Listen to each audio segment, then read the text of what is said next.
cancer drugs that we have developed and that we are studying. Through the work of its academic community, both on its campuses and further afield, Unisa has built a trusted reputation as a leading brand for research on the continent, innovating approaches to African challenges and contributing to the global canon of knowledge. I'm Ashley van Niekerk. I have a PhD in social medicine. My research has focused on burn injury. Burns are extremely painful and traumatic. In South Africa, we report about 100,000 such injuries a year. With paraffin heavily implicated in these, as well as other health outcomes. The No Paraffin campaign seeks a transition to safe and modern energy for energy-impoverished communities. It does this by phasing out domestic paraffin use and by fast-tracking implementation of safe alternatives. Thus far, we are reviewing paraffin stove standards and secondly, applying for a bitterant to be added to paraffin to reduce poisoning while preparing for a national information campaign to inform the energy migration. Unisa has created a multidisciplinary platform to focus on energy, which is a pivotal and leading concern for this decade.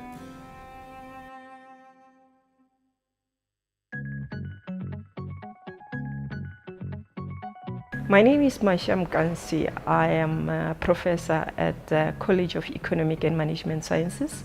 When I was growing up, I was always caught up in between the summer heat of the Limpopo region and the whining sound of mosquitoes. Each time I tried to cover up, it felt like a furnace.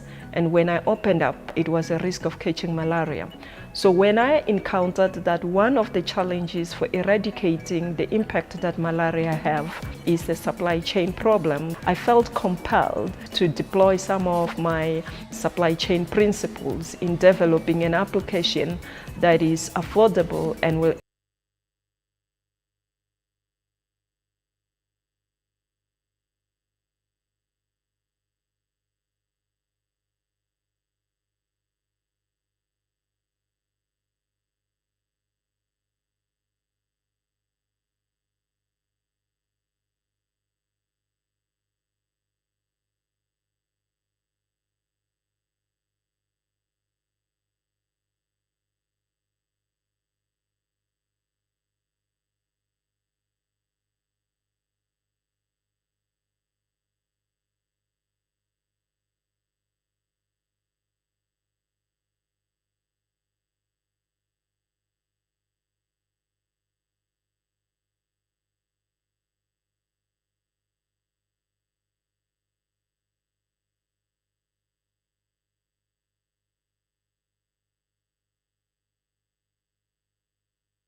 proceedings.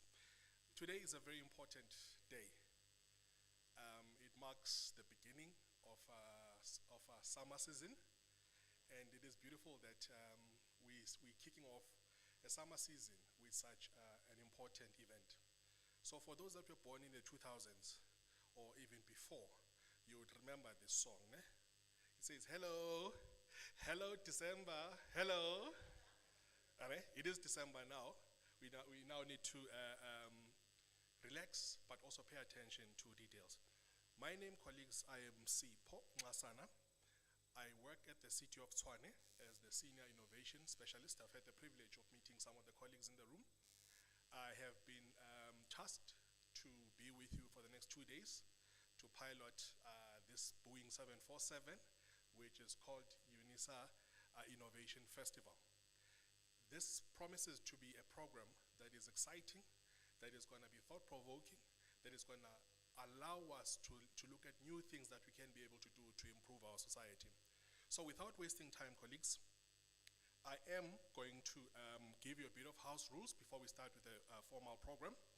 And amongst those house rules, the bathrooms are at the end. You just use that exit door. You will pass the registration area, and then the bathrooms are there. There is a technical team at the back that will assist you should you get lost.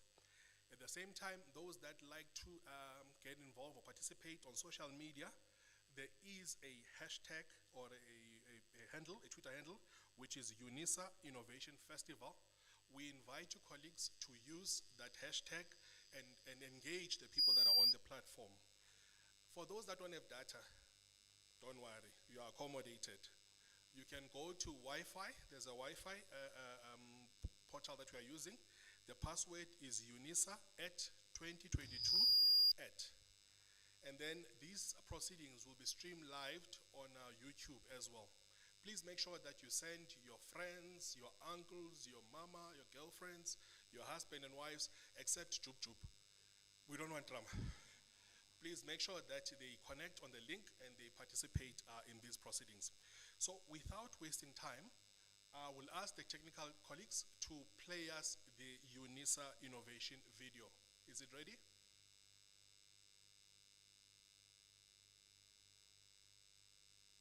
Can you ask the technical team to flight the Unisa video?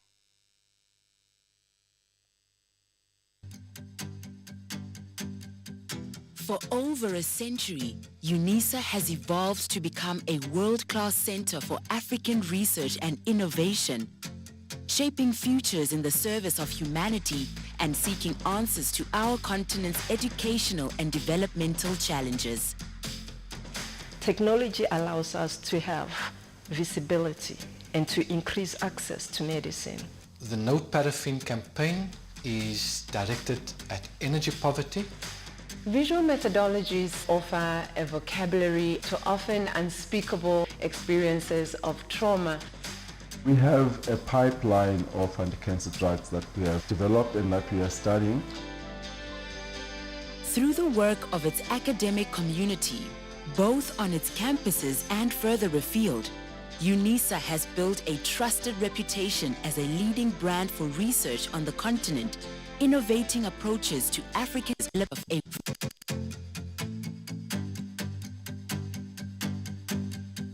For over a century, Unisa has evolved to become a world-class center for African research and innovation, shaping futures in the service of humanity and seeking answers to our continent's educational and developmental challenges. Technology allows us to have visibility and to increase access to medicine. The No Paraffin campaign is directed at energy poverty. Visual methodologies offer a vocabulary to often unspeakable experiences of trauma. We have a pipeline of anti-cancer drugs that we have developed and that we are studying. Through the work of its academic community, both on its campuses and further afield, Unisa has built a trusted reputation as a leading brand for research on the continent, innovating approaches to African challenges and contributing to the global canon of knowledge. I'm I'm Ashley van Niekerk. I have a PhD in social medicine. My research has focused on burn injury. Burns are extremely painful and traumatic. In South Africa, we report about 100,000 such injuries a year. With paraffin heavily implicated in these as well as other health outcomes. The No Paraffin campaign seeks a transition to see what was being said on that video. Just as going back to the ground rules or to the meeting rules, please remember to put your cell phone on silent or on vibrate mode, as well as using the Unisa guest Wi-Fi link, using the password unisa@2022 @. There are evaluation forms that have been put on your seats. Please make sure that you complete those evaluation forms before we conclude the business of the day. We depend on your feedback to know whether on which areas we need to improve. Without wasting any time, colleagues, I will call Prof. Tenjiwe Meiwa, who is the Vice Principal for Research, Postgraduate Studies, Innovation and Commercialization of formerly open festival, and invite her to be on stage and do the official welcoming. Let us give a huge round of applause.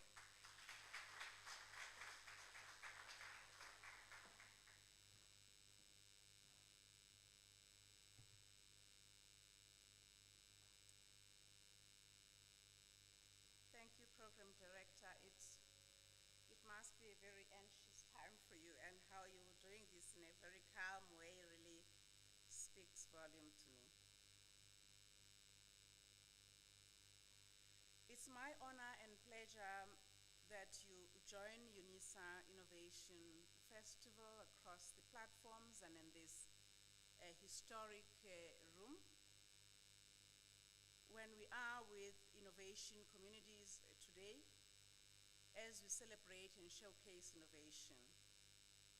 I'm indeed delighted that we've taken time to pause and do so on the 1st of December to recognize and celebrate those who've excelled in their activities in innovating. We celebrate the very best of our researchers and innovators. It is these cohorts of colleagues who are pushing the envelope when it comes to innovation and research development. My name is Tenjiwe, as I've been introduced, and for me this is very heartening, and it gives me palpitations that we're having this showcasing and festival these 2 days. Good morning, Huemore, Absheng, Molwen, Sanbonan, Jambo, across all platforms and the campuses of Unisa and across and beyond in the continent and beyond, as we are a university that plies our trade across the seas. I want to acknowledge a number of people, but we'll just say all protocol observed for now. But of course, our keynote speaker, I will be introducing him later. That's Dr. Philip Joaka, who's a Unison, and wants to acknowledge the organizers of this festival, all of them, and acknowledge and thank the participants on the program, and acknowledge and thank the patrons of this festival for the 2 days, and those that will not come on the stage, of course. These are the judges, the technical staff who were in this hall yesterday, trying all that we're trying, but now that's giving us some egg on our face. All your efforts are acknowledged. Students from Unisa and across the higher education sector, distinguished guests, ladies and gentlemen, boys and girls. Universities have historically played a significant role in the development of societies in general. Expectations on universities continue to evolve, with more and more being expected of these institutions. This trend is influenced by, and among others, globalization, which in turn fuels demands at national as well as local levels. The competitiveness of nations is no longer dependent on just the broad factors and variables and inputs, but on the ability to innovate, ability to generate new knowledge, which is what we're about these 2 days, which can be translated into needed goods and services to address socioeconomic challenges and aspirations. And of course, as we do this on the first day of the last month of the year, it is a form of just demonstrating that we're ushering in a new era of escalating innovation. Knowledge has become a driver of economic growth and development, and through which we want to address the ills of this country, the continent, and the globe. The global phenomenon has driven the policy changes at national and local levels to enable nations and institutions to respond to these emerging expectations, or dominate the rationale, if you will, in terms of what we should be doing within the innovation system. As part of a knowledge infrastructure within the national innovation system, universities are expected to lead in generating new knowledges and its translation into socio-economic good. This expectation includes setting up and transfer mechanisms to ensure that the generated knowledge finds expression in society, either through existing institutions and companies or through new companies. The latter part has gained momentum, particularly in South Africa, given the endemic triple challenges of inequality, poverty, and unemployment. These challenges are exacerbated by sluggish economic growth as we experience it. And of course, apart from the global forces that we see and experience, the march towards knowledge economy is a necessary antecedent to our ability to solve these triple challenges. The government has responded, and we shall be hearing from our DG in terms of how they've responded to a plethora of challenges, and do that through policies and a number of activities that they've been spearheading.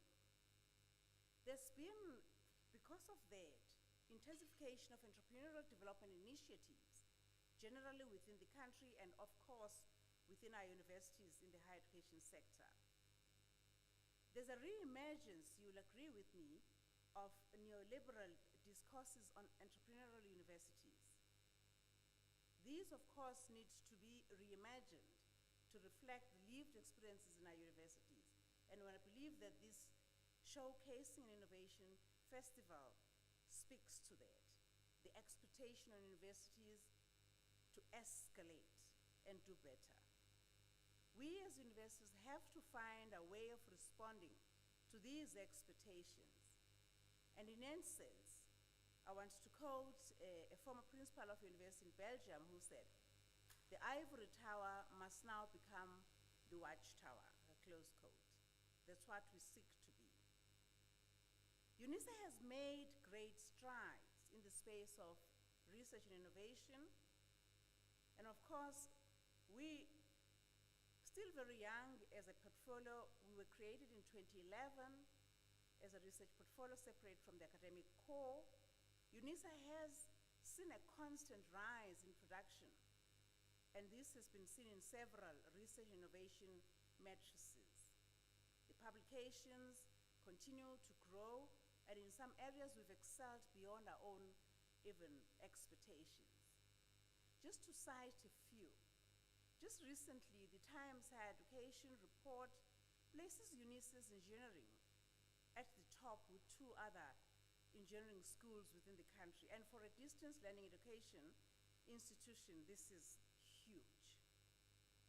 Of course, the reason for this is because of innovation that we found and our engineers being committed to. This is testimony of hard work, testimony of determination of both the staff, academic and administrators, and of our students.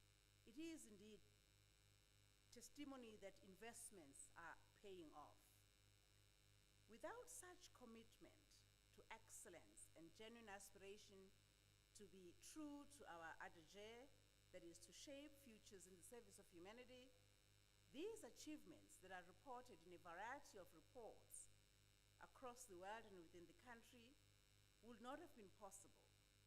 And in particular, drawing back to the Times Higher Education report that reflects not just the quality of teaching and students' throughputs that's necessary and that we are making strides in, but the productivity and impact of our research at the center of that innovation being important. Unisa continues to produce the largest number of postgraduate students in the country. We continue to see an increase in the number of our rated researchers. And of course, this happens against, as I said earlier, commitment. It is not just in words that we're doing this, but it is us making within the portfolio and with our supporters, sponsors, funders, and alumni that we do and see this research and innovation happening. We provide within the university and my portfolio that I'm leading support through various programs and funding instruments to ensure that researchers are supported from early research careers of theirs through to maturity and even beyond, where we bring them back to serve as experts and mentors of our upcoming researchers and innovators. It is, of course, nonetheless, much as it's reported that we're seeing fewer women than we would want to see producing outputs, but we're persisting, and we're seeing that we're closing the gender divide in the innovation space. This tremendous growth is also reflected, as we will see through the showcasing of these 2 days. Our judges have been indeed blown out of their mind in terms of what we are able to do. And of course, doing that with our partners. We continue to participate in seed funds and technology development activities in order to mature further beyond this. Thus, this festival, ladies and gentlemen, serves as a platform for Unisa staff and students and our partners to engage on matters relating to the expectations that are several. And in particular, the platform that we are using through these 2 days is to ensure that we make and engage with matters relating to innovation, commercialization, and entrepreneurship, which is so much needed in our country. Unisa accounts for all of this, and actively so, and as we grow in doing so. The festival also provides a platform for staff and students to showcase their innovations, those that have excelled beyond our expectations and those that we see much more growth and potential in them. In addition, we have keynote speakers, we have our management that may not be coming up on the stage like I have the privilege to do so, who've worked quite hard. And Prof. Labusakne, I want to acknowledge your leadership in making us get to where we are. I needed to do this solely and want to appreciate all the initiatives and all the guide that you provide, the ceremonies, the awards that we've seen, and the winners that we've celebrated.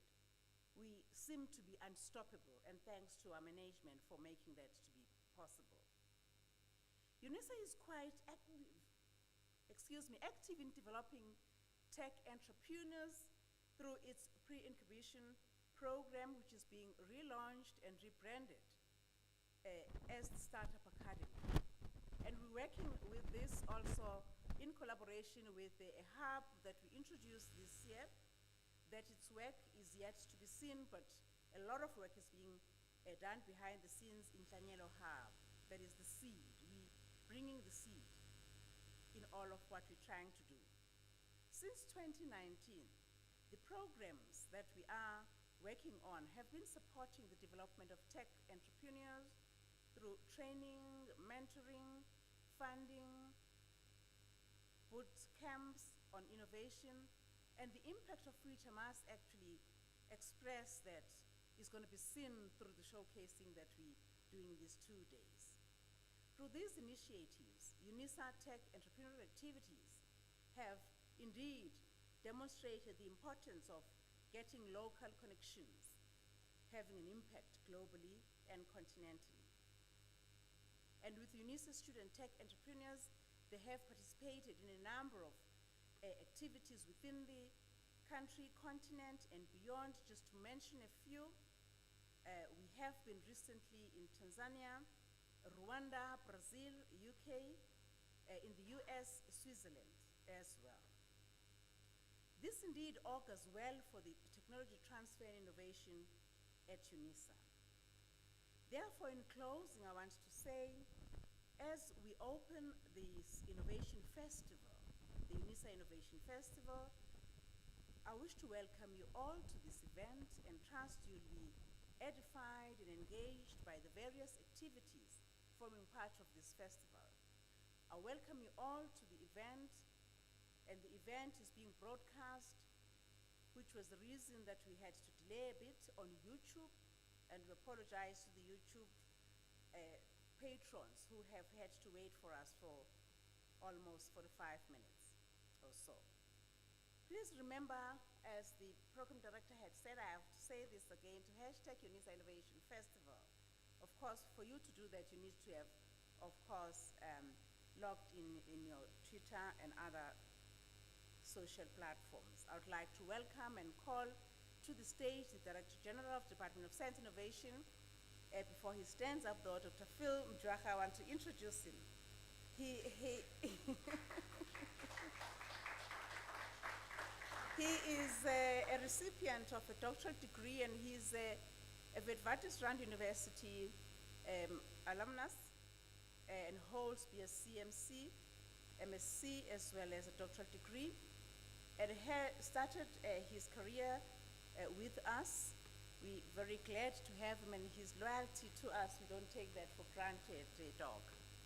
His academic career includes serving as a professor of science and technology policy at the University of Pretoria and physics, and well as lectures at these universities, Witwatersrand, South Africa, and Fort Hare. We're due to have him back in the fold fully in a year's time or so.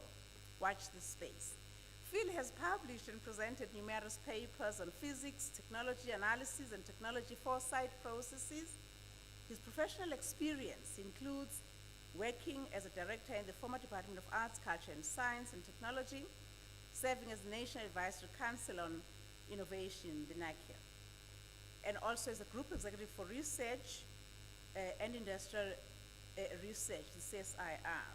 So he is a hard scientist that has applied his trade in various institutions. As part of his contributions, I want to state this, ladies and gentlemen, that Dr. Mjwaka has led a team that conducted South African Technology Foresight project, which has borne fruit to what we're seeing in these 2 days, the outputs of which have been presented also by Thabo Mbeki and other presidents. But just want to point that out because it was in 2000, if you recall, and I've been following the innovation spaces, which led to the team with him and his, as a project leader amongst others, the conferences in Japan, Australia, Hungary, amongst other countries where he's actually done a lot of work. There's a lot to talk about him, but do check out the spaces. I want to end by saying that he's contributed to the conceptualization of the niche areas of Unisa, and also serves, including in the board of the World of Platinum of South Africa and the Square Kilometre Array organizations. Phil, over to you, sir.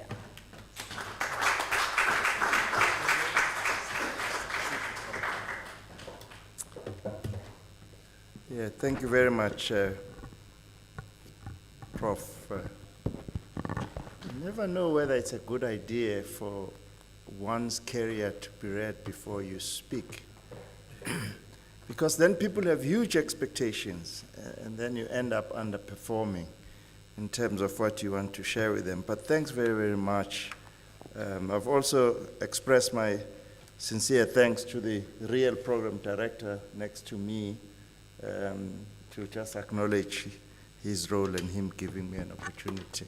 And then we also had Professor Labuskaghna's contribution, so it's already acknowledged. So I know we're running late, but let me see if I can't do this in 35 minutes, plus minus, so think the coffee break was meant to be 10:30ish, plus minus, yeah? Correct. Yeah. So he's behind me, and he says he's got a small whip that he will use to whip me to get going. But we'll try, maybe 5 minutes later than that.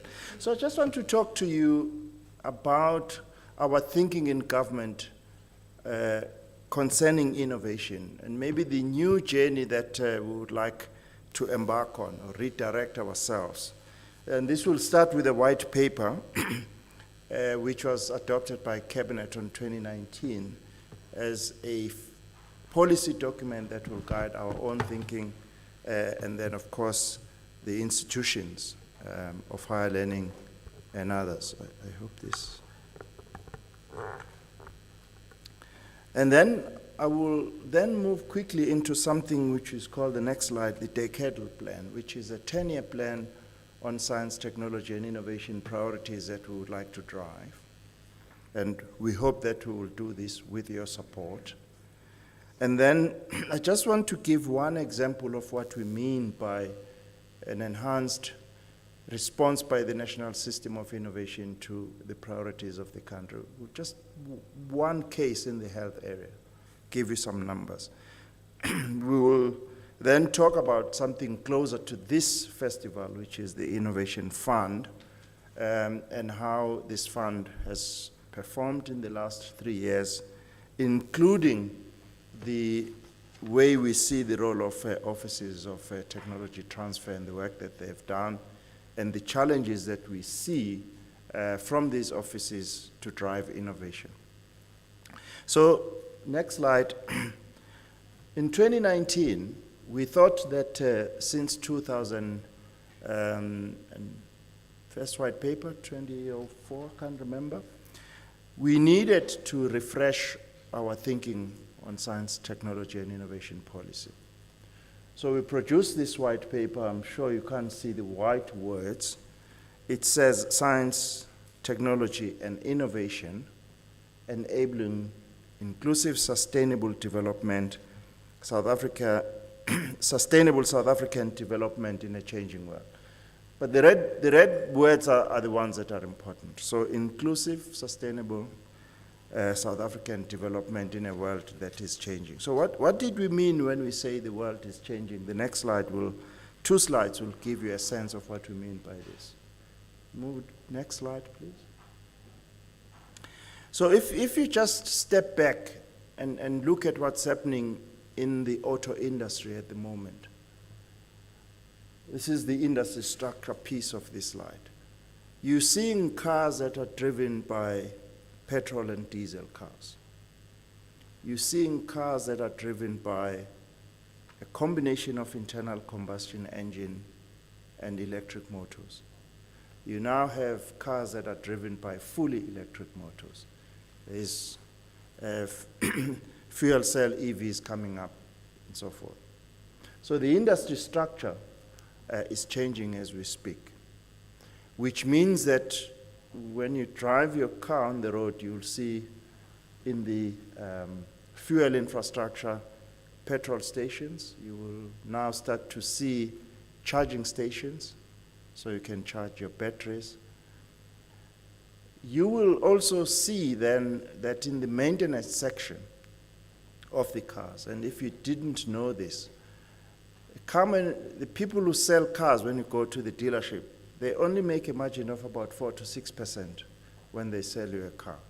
The bulk of their money comes when you bring the car for service to change the oil filter, the brake pads, and something else. But now, with an internal combustion engine that is phasing out, you don't need to bring your car for an oil filter and other things. So which means that the whole maintenance and distribution and the supply industry is changing. This is just one example of how society is going to be changed by the technical developments in the auto industry. Many, many, many others. So the world will and is changing as we speak. The next slide has a number of examples of how artificial intelligence is changing the way that we live. For those of you who usually use Google and read the articles on your phone and Google, you probably read 1 or 2 articles. And for some of us who like sport, Just as you read an article about a team you like, it suddenly says, I think these are other articles that you might be interested in. So artificial intelligence and machine learning and the impact it has on the society. I remember 2-3 years ago, one of the banks saying, we have to get rid of 3,000 tellers, because I don't know how many of you, I'm talking about the older generation, have been inside the bank to get the teller to help you. For the younger generation that I see on the audience, I don't think some of them even know what a teller is. And then for some of us, when I grew up in KZN in Durban, I used to go in a lift, and there was a person who would ask me which floor I'm going to, and they would press the button and they would drive the lift. And they would not allow me to touch the button. But now, you don't need that. So what I'm saying to you in these 2 slides, the take-home message is that if we are not ready to adapt to this changing world, we're going to find ourselves behind. Not because we want to follow the others, but as I've indicated, we have huge social challenges that we will have to deal with. If we think the unemployment numbers we're seeing today are a problem, wait until we sit back and don't adapt to these changes. So what are we then proposing in the next 10 years? What's the philosophy? The next slide is starting to do this. We think that as the white paper signaled a need to continue building the national system of innovation, we want also to put measures in place to take certain pockets of excellence that we have in the system and direct them towards addressing these problems that I've mentioned and others that we know of. So we have now finalized this decadal plan. The minister sent me a WhatsApp yesterday congratulating me, but he's not congratulating me. He's congratulating all of you who made an input into this decadal plan, which was adopted by Cabinet formally yesterday. So Professor Tenji, I'm the first time to come and talk about this decadal plan in your campus. So we do know that we have pockets of excellence within the national system of innovation. And therefore, we need to continue to invest in making sure that such an NSI is developed. So we have to support institutions, develop research capacity and high-end skills. So there is a fear out there that says when we pivot the NSI to support innovation, it means that we will neglect the foundations of research and knowledge generation, as you indicated in your introductory remarks. That's not the case. The case is how do we get the right balance. We also want to work as natural scientists fairly closely with social scientists. They were on our backs when we put the first draft of the decadal plan to say the problems of society are too complex to be solved by only natural scientists. So they would like to come in, and we want to bring them in fairly close to deal with things such as the just transitions that we are anticipating in health, in energy, and others that we are facing as a country.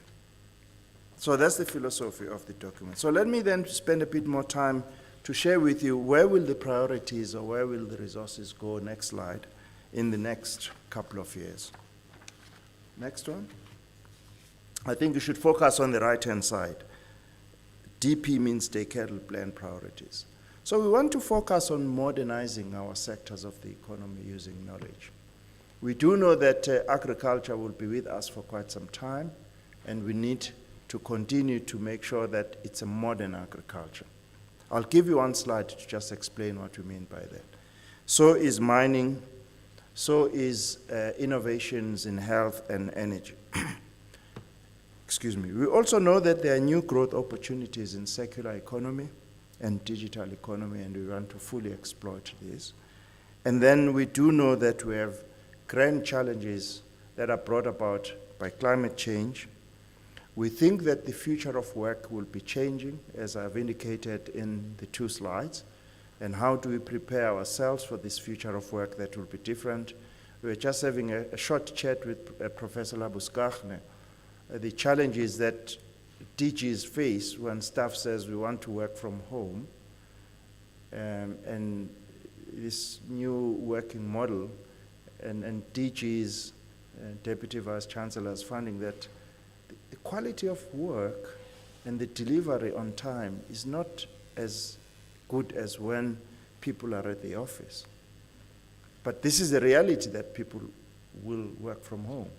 Some people don't like to work from home, elderly like myself. So how are we going to deal with this? And it's going to continue to... so those are the priorities that we want to focus attention on. So I'll spend the next 10 minutes or so just unpacking a couple of those so that you get a sense of what we mean. I think we can go to the next slides fairly quickly. This is then just unpacking our understanding of climate change and sustainability. We are going to have biodiversity lost. We have to deal with waste, pollution, and soil erosion. Education and skills, we have to start thinking about new skills for this new economy across the value chain. And therefore, we are also working with our colleagues from basic education around how we put a curriculum now that will make sure that the matrics that will come in 10 years' time are the ones that are not trained for work, looking for work, but they are trained for innovation, and they are also trained for the new technologies that they would need. The future of society, as I've already explained, we are impacted by these technologies in a different way. I've always asked parents, do they really know what their kids are doing with the gadgets that they buy for their kids? Do they monitor them? And usually parents don't look at me in the eye when I ask this, because they say, we actually don't know. New sources of growth, I'll talk about this. Modernizing existing sectors, I'll talk about this. So if we go to the next slide. But as I say, you can read this during your own time. Health innovation, in the next slide, talks about how do we deal with both physical and mental health. How do we deal with the future of pandemics. COVID-19 was probably the second or third pandemic that we received as humans, courtesy of something that migrated from animals. So there is a discussion now called One Health, where what's happening in the animals and what happens in human beings. So we need to know about this. Innovation for energy security. We've been participating in the Green Energy Summit in the last couple of days, and we have a number of important contributions to make. Next one, I think, is the one where I also would like to appeal to the innovators that we need a state that is enabled by innovation. Professor Meiwa, I recently had to go and renew my license. And I was grateful that I managed to do it within one day.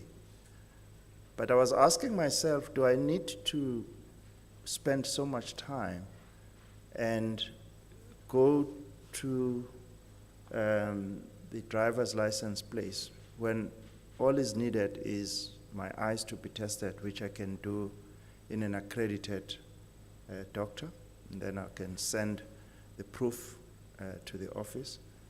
If I need to pay, I can pay with an EFT and send the payment. So whoever is on the back office of the Department of Transport receive these. The only thing I need to do is to go there to collect my driver's license. All I need is my finger and a facial recognition that says it's me. So we can triple the number of licenses that we produce a day by just using innovation. It's just one example. For some of us who travel abroad, it's very frustrating when you miss your connecting flight because you have to go through security. And you stand patiently on this queue, and you can see the citizens passing through gates that are not meant by human beings, because you put your passport and your passport is red. There is a camera that reads your face and it says it's you, the gate's open. People are moving at a very... So these are some of the challenges that we are putting to our innovators, and hope they will bring to us so that we become in a capable state that is embracing innovation. And then science to inform society. We need scientists that are aware of the challenges that we have and make sure that science helps us. So here I just want to give you this slide because people say, what do you mean by circular economy as a new source of growth? So I've got a couple of sectors on the left-hand side. These are mining, energy, agriculture, manufacturing, human settlements, mobility, and water. I will not go through them in detail, but what you see in the middle is the impact that these sectors are having on climate change. So if you look at the total greenhouse gas emissions that we emit, and we look at these sectors, you can begin on the right-hand side to reduce the contribution of this greenhouse gas emission. You can do something called regenerative mining and regenerative way of producing energy, and of course renewable energy. So we are putting together a package of how scientists and the knowledge can do that in South Africa so that we can reduce the greenhouse gas emissions. On agriculture, you can reduce waste, minimize resource inputs. This is a very critical way of modernizing agriculture. Regenerative farming and unavoidable waste can be beneficiated. So these are things where we expect the higher education institutions and research institutions to work with us in order to achieve this. Change in resource use and wastage in human settlements, we can do this. Change in mobility systems, in mobility as I've given you, and then also in the water sector. The next slide just tries to give a bit more detail. When you say you want to modernize a sector, what do you do? We start off with the challenges that you see at the top. How do we increase the productivity in both animals and plants? How do we ensure security of supply? How do we deal with pests and diseases, climate change issues, and so forth? So we've worked with the department and the sector to identify the challenges in agriculture. So what you see on the left-hand side is then innovation that will be part of driving agriculture into the next level, such as using animal improvement, molecular breeding, and genomic engineering techniques, crop plant improvement, molecular breeding, and genomic techniques, using drones and satellite imagery for something which is called precision farming, and then some of these activities of regenerative farming. So we also want to start identifying new value by the fact that as a result of climate change, the West is going to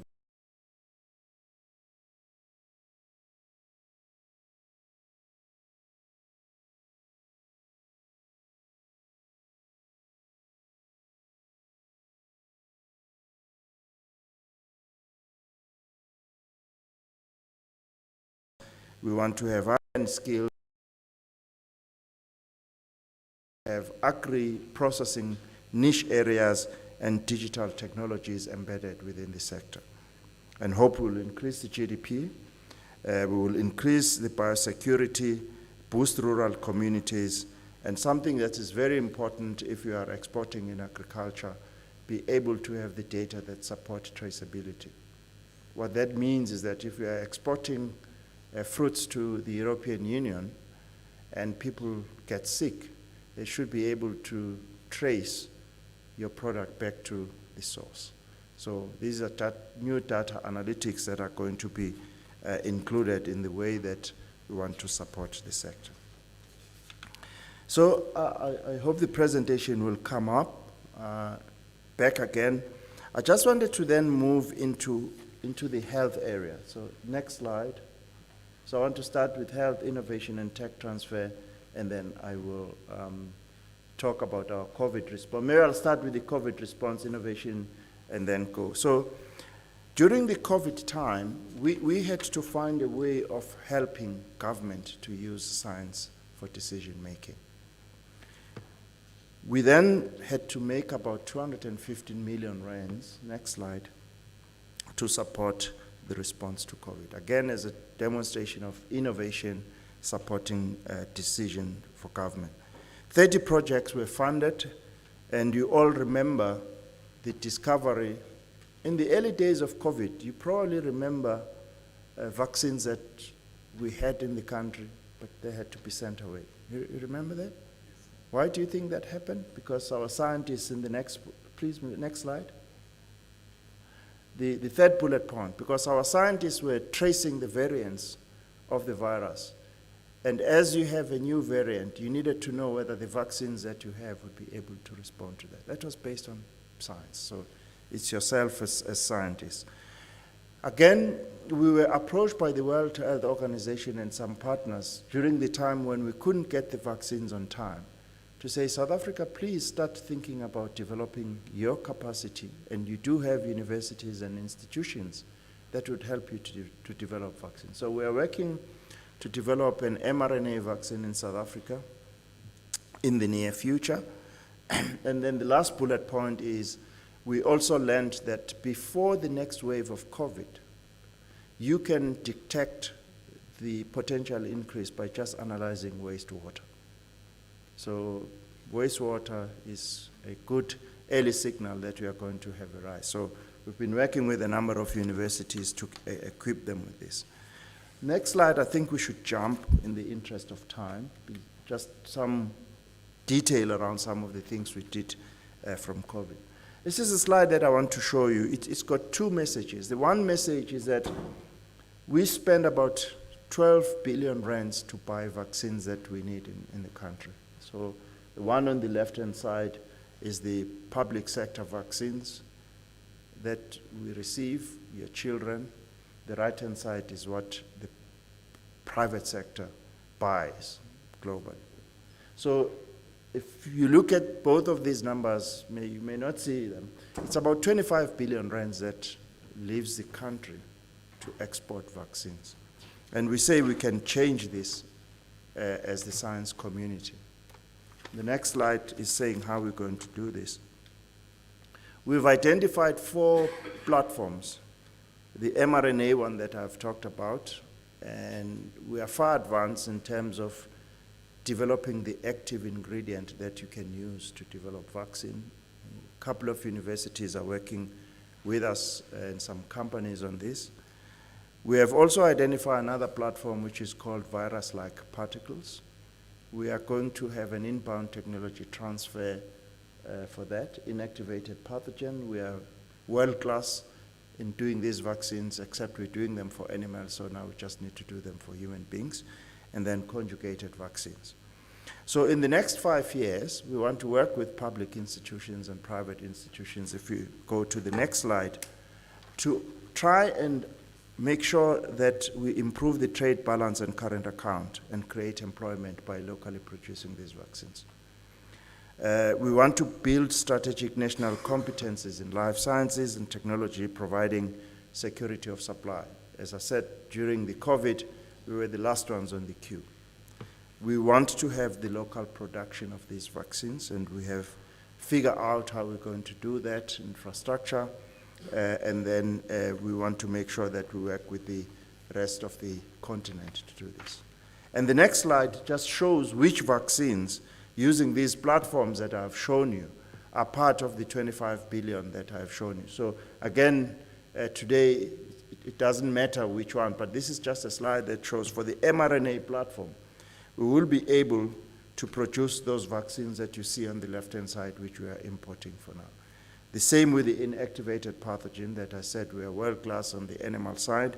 We've indicated on the left-hand side which vaccines we can target to produce, and then on the VLP as well. So this is something that I hope you are excited about, and that you will be able to take a jab of this vaccine locally produced rather than the jabs that you've taken from vaccines that have flown across continents. And then the next slide just shows that we also work fairly closely in what we call, it depends on which side of the orientation you come from. Others are saying indigenous knowledge systems, others call them natural medicines. So we've been working with the University of the Free State to validate the knowledge that comes from indigenous knowledge holders so that we can produce a number of health products.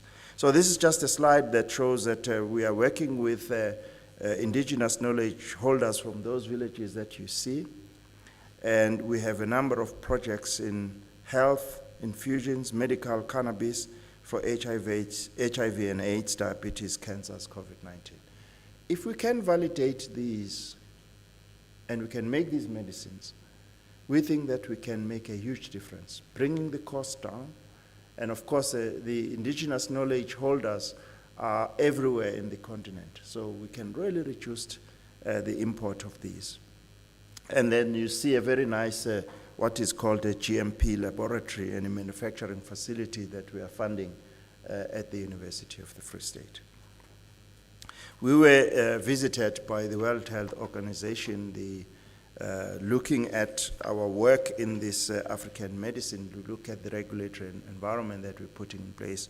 And we were congratulated as being the world's first to be able to bring the two regimes into the health system. Now, let me move to the Innovation Fund. I guess that's what you are interested in more than what I've been telling you. I can see on your faces. So let's take that slide. What were we wanting to do? We got this Innovation Fund as a fund to bridge from ideas into the market. Next slide. So we wanted to fund the early stage of research having an idea, working with the Technology Innovation Agency, to develop the market, and then for those businesses that want to grow and expand. Is that Patrick? Ah, he's here from the Technology Innovation Agency. Okay, so he will talk a lot more about it. So we wanted to invest in early development and expansion stages. We wanted to have follow-on financing coming out of those enterprises that we were funding. So let me give you then what we did. Next slide. We had a 6 times leveraging effect of this money with the private sector. So we were able to say, we're putting 1 rand as government, private sector come to the party, they give us 6 rand for every rand that we put, which is very, very exciting. We also are very, very happy, Professor Meiwa, that 64% of these projects that are funded through the Innovation Fund were previously government-funded enterprises. So we really were supporting, and 36, of course, were from the private sector. So let's give you a flavor of these projects so that at least you leave with something.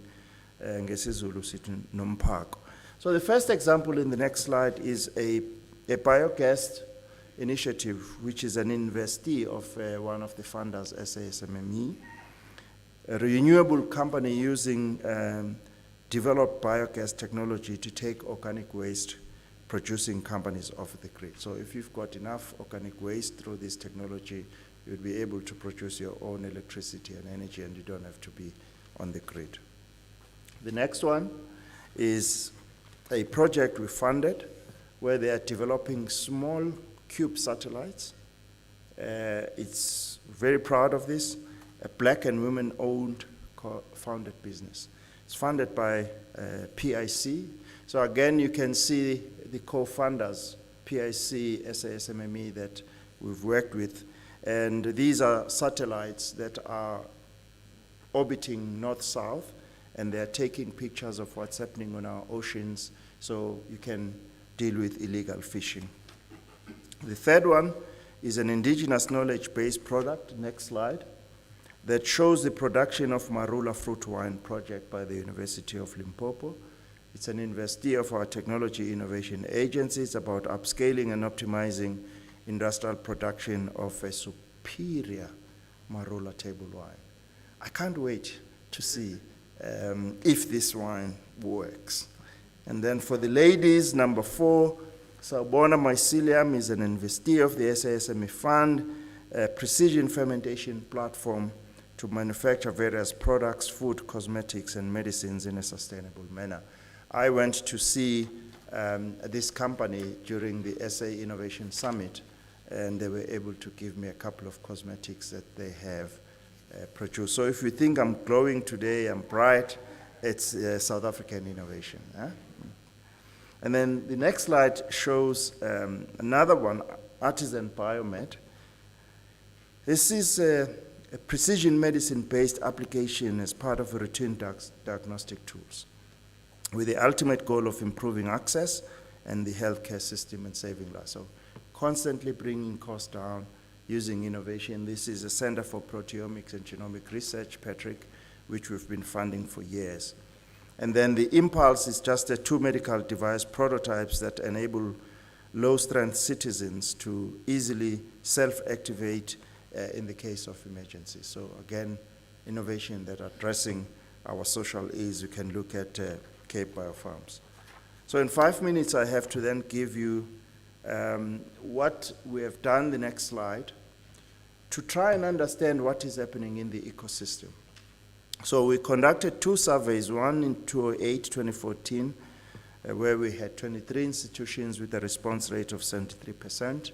The other one was 2014-2018 with a response rate of 100%. So here again, Professor Meyer, Prof. Labuskachler, and the rest of your team, we are extremely grateful for your participation in these surveys because they give us a sense of what's happening in the ecosystem.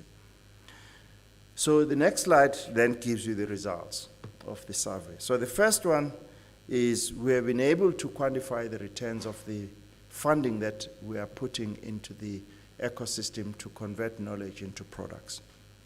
What we have not done is we have not measured the impact that include how we are addressing social economic needs.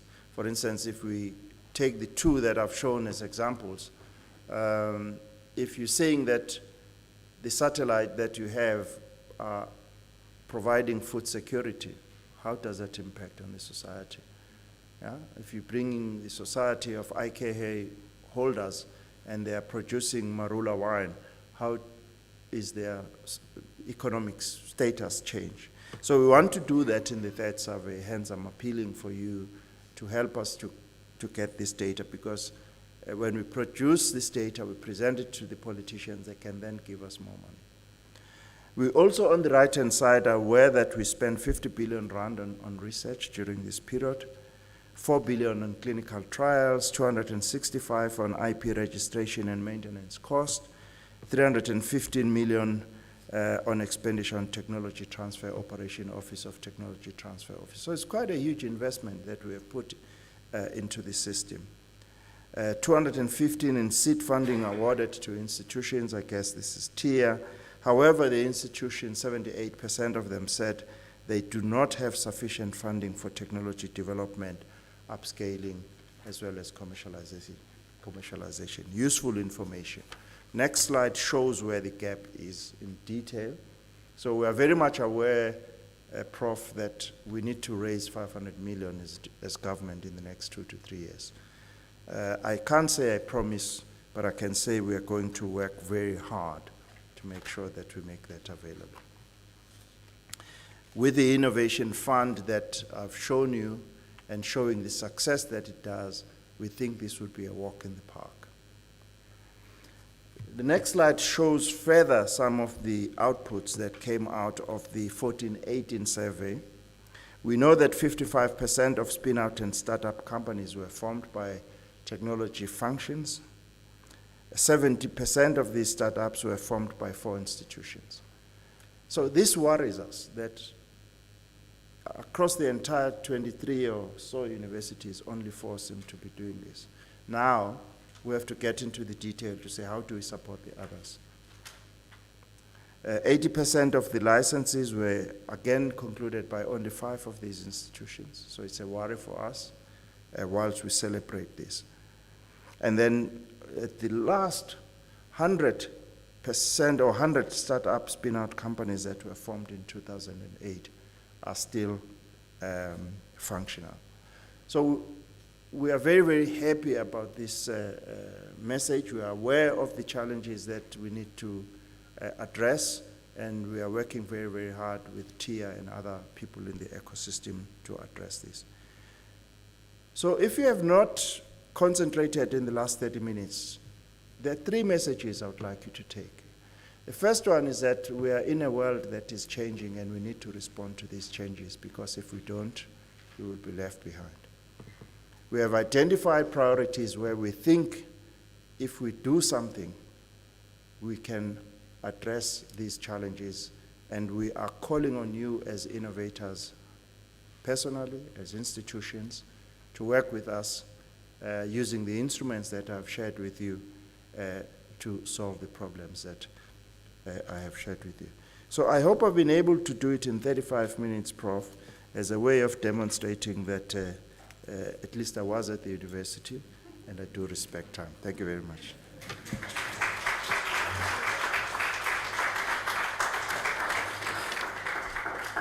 Wow. I thought that with such a powerful presentation, you would give a much louder round of applause. Yeah. You know, Prof. Mayo, I've got last-born tendencies. I'm a last-born at home, so when I walk in, they clap. So I want us to give that energy to everyone who comes and present here. I will call upon, once again, Prof. Mayiwa to come on stage and hand over a gift to Dr. Phil Njwaga to acknowledge and give gratitude for a well-delivered presentation. Let's give them a huge round of applause again.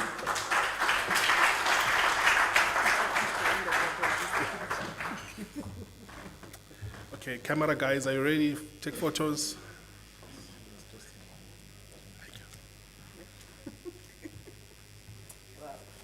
So we want to move this way because we are on the World Wide Web.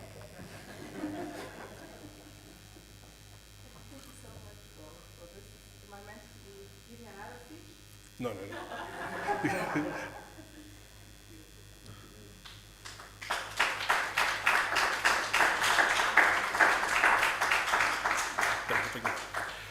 Okay, there were a few important things, as Dr. Mjwaga had said. In isiZulu or in Nguni, we say umpago. In Afrikaans, they call it badkos. So there are a lot of takeaways from this presentation. But I want to start from Prof. Mayiwa's presentation. Few things that I picked up. She said, knowledge is a driver for economic development. So as academic institutions, I think we have a responsibility of ensuring that the knowledge that you generate has an impact on our economy. She further said, universities must lead the generation of knowledge and training, or rather turning knowledge into value. That's what I picked up as well. How do we use knowledge to be able to bring in value? I want to borrow a line from what Prof. Kupe said a while ago about the city of Tshwane being the most innovative square mile, with all the research institutions based here, the academic institutions based here, and the city being the most youthful city in South Africa. How do we use that to be able to transcend from where we are to another realm? I was intrigued when Dr. Mjwaga was saying, if we are not ready to adapt to the changing world, we will be left behind. Imagine, you know how nasty it is to be left behind on anything. I used to cry when my friends would go clubbing and I'm at home studying. But imagine if the world is moving and we're not moving with the world, or you're not moving ahead. So we need to take it upon ourselves to make sure that we adapt to the new changes. I think the reference to the pandemic that we experienced 2 years ago, and that we're still experiencing even to this day, taught us a lesson that we need to adapt. We need to move ahead. We don't know. There might be another pandemic in a year or in 5 years' time. We need to be ready as a country. I smiled when you spoke about the Innovation Fund, because we need to take advantage of such. I see that Patrick is here as well. We work quite closely with the colleagues at TIA in running some of the innovation programs that are targeted at young people. We need to take advantage of those opportunities. I was equally intrigued that some of the areas that you spoke about, innovation for energy security, innovation for the agricultural sector, looking at indigenous knowledge, those are the areas that resonate with us as South Africans. We need to play in that space. And I was quite happy as well that with the Innovation Fund that you are referring to, as a city, we have responded to the VV SDBIP fund that you have made available, where we're now going to look at the programs that we have been unable to implement and working with the DSI to be able to implement them. So I was equally fascinated when you spoke about the Marula fruit wine. Yeah, then I was like, now Doc is speaking my language now. You know, so I'm looking forward to that beverage. Hopefully it will find its way to our shelves so that we can all imbibe and be merry. All right, colleagues, we are now at a slot where we need to break for tea. Let us break. I think it's going to, because we started very late, let's try and be very quick. We'll keep our tea to 15 minutes. Then when we come back in about 10 to 11, we must come back and sit, and then we're going to be doing our second session, which is going to be the panel discussion. Thank you, colleagues. Let's meet at 10 to 11.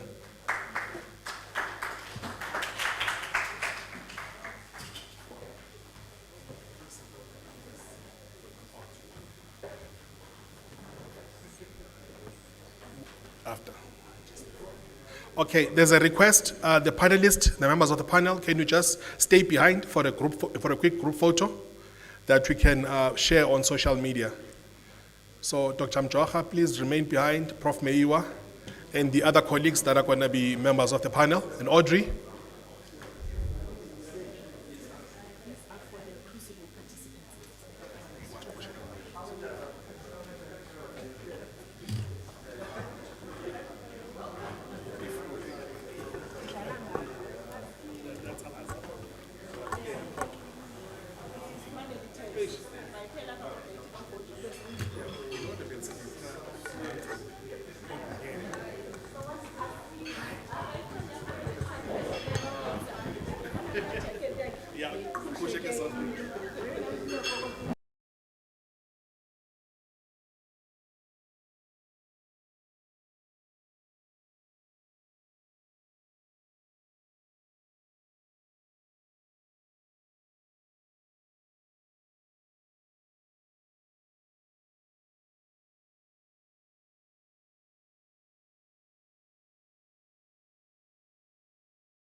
Okay, colleagues, I think we should start. We started a bit late this morning because of technical glitches. So I think we should start so that we don't waste more time. Just a recap of the house rules. I did say for those that arrived late, the toilets are at the front next to the registration desk.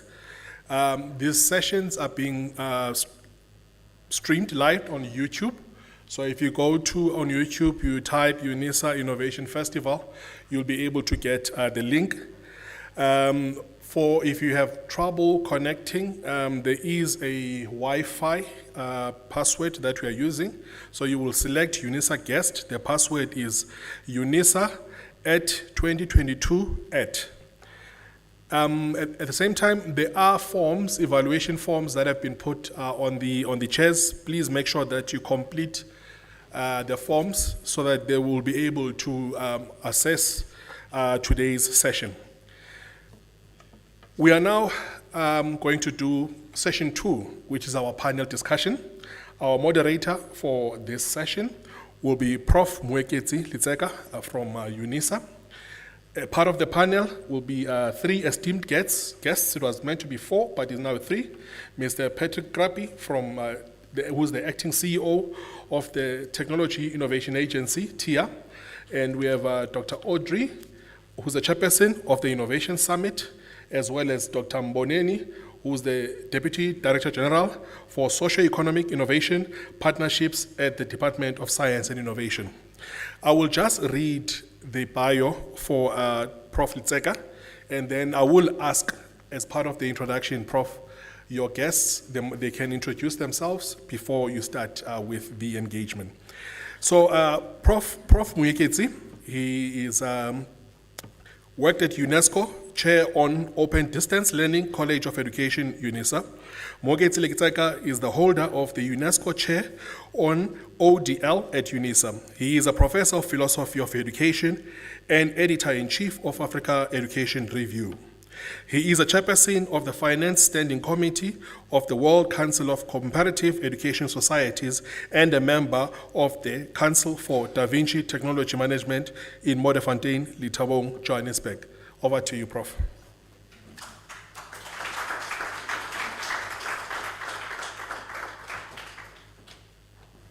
There are roving mics, so you can call your panel members.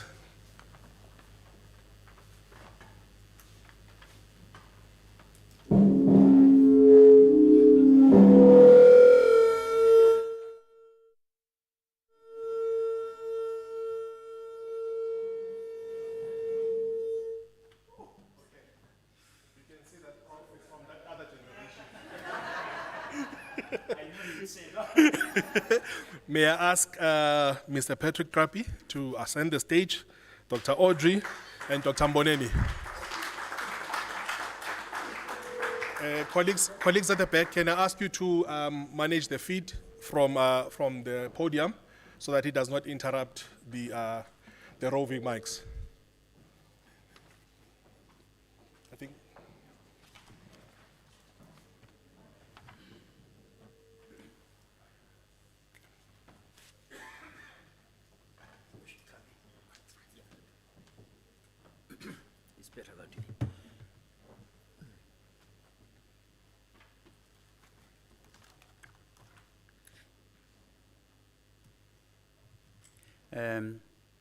Morning, ladies and gentlemen. It's a privilege for me to facilitate this session. Mr. Ayanda Norma called me. He didn't even send an email.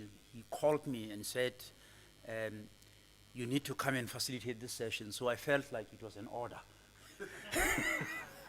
And I think there's a story behind that. I worked with Ayanda some years ago. We were at the innovation section, so we are colleagues somehow. We continue to be colleagues. So my job is very simple. Is to introduce the session and the panelists. The theme of this festival, showcasing Unisa's innovation, feeds into what you call the agenda of the national system of innovation. And I think the idea here is to try and establish how universities, what is it that we're doing? How are we contributing to innovation? And it's a great pity because Dr. Mjwara has just decided to leave. And I wanted to share this with you, that between 2020 and 2021, Dr. Mjwara commissioned myself, Professor Michael Khan, and Professor Salima Kuji to conduct a national survey on the state of innovation in the TVET sector. There is a report which is huge, and for me, that was to say universities need to be on their toes. They cannot sit by and enjoy the splendor of the glass houses. They need to be in the forefront of demonstrating what innovation should be all along. The University of the Free State is managing a huge innovation agenda. And here at Unisa, I'm sorry, Prof. Maza, I need to put you on the spot here. Here at Unisa, we have Professor Malik Maza. Those of you who do not know, Professor Malik Maza is the holder of the UNESCO Chair on Nanotechnology, and that's him. This is, and Prof. Labuskachne here, I mean, he gives you close to 100 publications a year, doesn't he? Yes, so that's what it is. So work has to be like that. I think this session seeks to unpack whether, are we doing enough? And I'm glad that we do have partners here. In that study, one of the things that we worried about was the extent to which universities are working with the private sector. We have a brief to innovate, to develop technologies, but if we cannot have sustainable partnerships with the private sector, then that whole agenda falls away. So those are my words as opening remarks. Let me introduce the panelists. You said I should make them introduce themselves, but I'll take this opportunity to introduce them. Yes. Mr. Patrick Krape, you are here. Yes. He's the acting CEO of Technology Innovation Agency. He comes from a strong management background, having held senior positions in government institutions, specializing in economic policy and negotiations. He is an honors economic graduate with vast international working experience in England and Switzerland. In the roles, he served as a diplomat for 8 years, representing South Africa as a negotiator in the World Trade Organization, World Intellectual Property Organization, and the United Nations Conference for Trade and Development. He has served as in the OECD Development Assistant Committees, where South Africa is an associate member. He then joined the Presidential Task Team, serving as a deputy envoy in the negotiation for the establishment of BRICS, the latter's participation and association with the G8, and the ultimate establishment of the G20. And the rest is history, isn't it? Yes. Then we have Dr. Which one do you want me to use, Elizabeth or Audrey? People have preferences with names. Okay, we have Dr. Audrey Verhagen. She's the chairperson of the Innovation Summit, and she has served on various boards where innovation and tech, startup investment, and entrepreneurship play an important role. She has co-founded the National Research Institute for Innovation and Sustainability, RIIS, the South African Innovation Summit, and recently ANZA Capital. She's an active angel. Am I right here? Angel investor. Are you investing in angels? This is good. She spearheaded the commercialization of the South African Innovation Summit as a Southern African institute and the main innovation event for the country. Her vision is to raise multiple rounds of funds to support 10,000 enterprises over the next 10 years across Africa.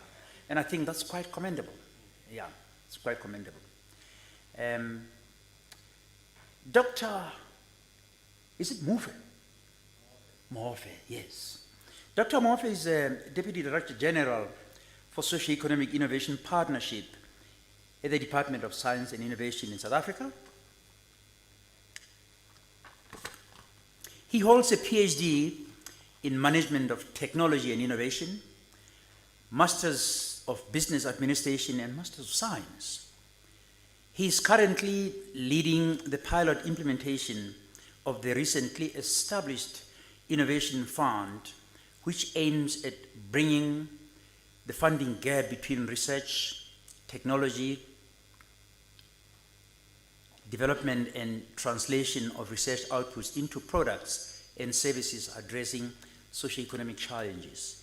He is also a member of the steering committee of the World Health Organization, MNRI Technology Transfer Hub, which is entrusted with building vaccine manufacturing capabilities in low and middle income countries. Further, he is also the South African Group and Earth Observations Principal and a member of its executive committee and one of its co-founding chairs. So,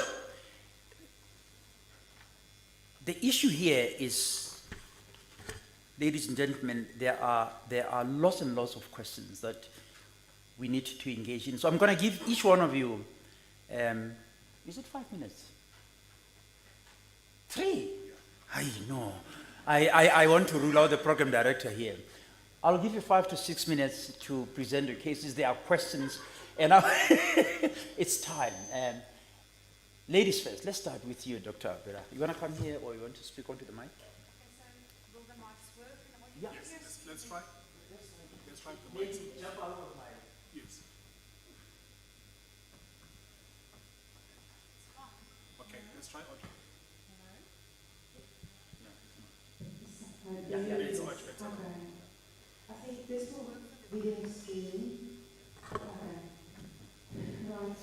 I'm Uri Verhoeven, and I don't know whether the angel investing was a joke, but actually angel investing is quite important because it is the early stage of investing before institutional investors actually step into the game. In a way, Theo is an angel investor. I don't know, Patrick, you can respond to that. But I am representing the early stage private sector, role players. So how do we take what universities produce and enable it into society? And in this work, it was mentioned the SA Nation Summit, which I don't manage anymore, I'm just on the board, which showcases, connects, and capacitates.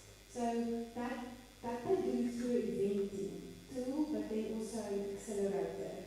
And then the Research Institute, that is a private sector institute, that then works with large corporates, that does a regional innovation, and then the capital firm, which focuses on pre-seed to seed. And I want to define those little things because it creates a value chain. Universities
in my world, it is you are creating intellectual property outputs.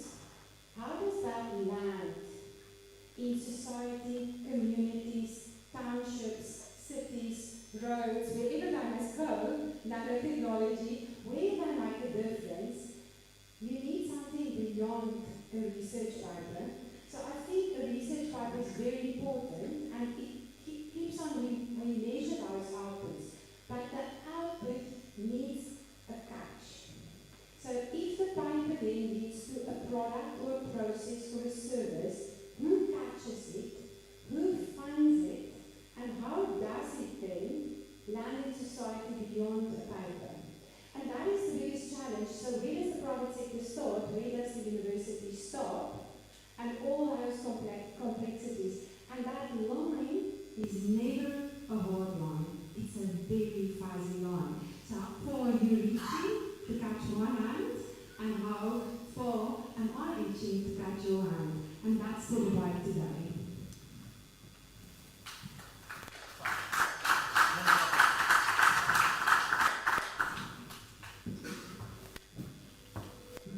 Okay, I'm going to prefer standing here because there's a big flower bouquet in front of me.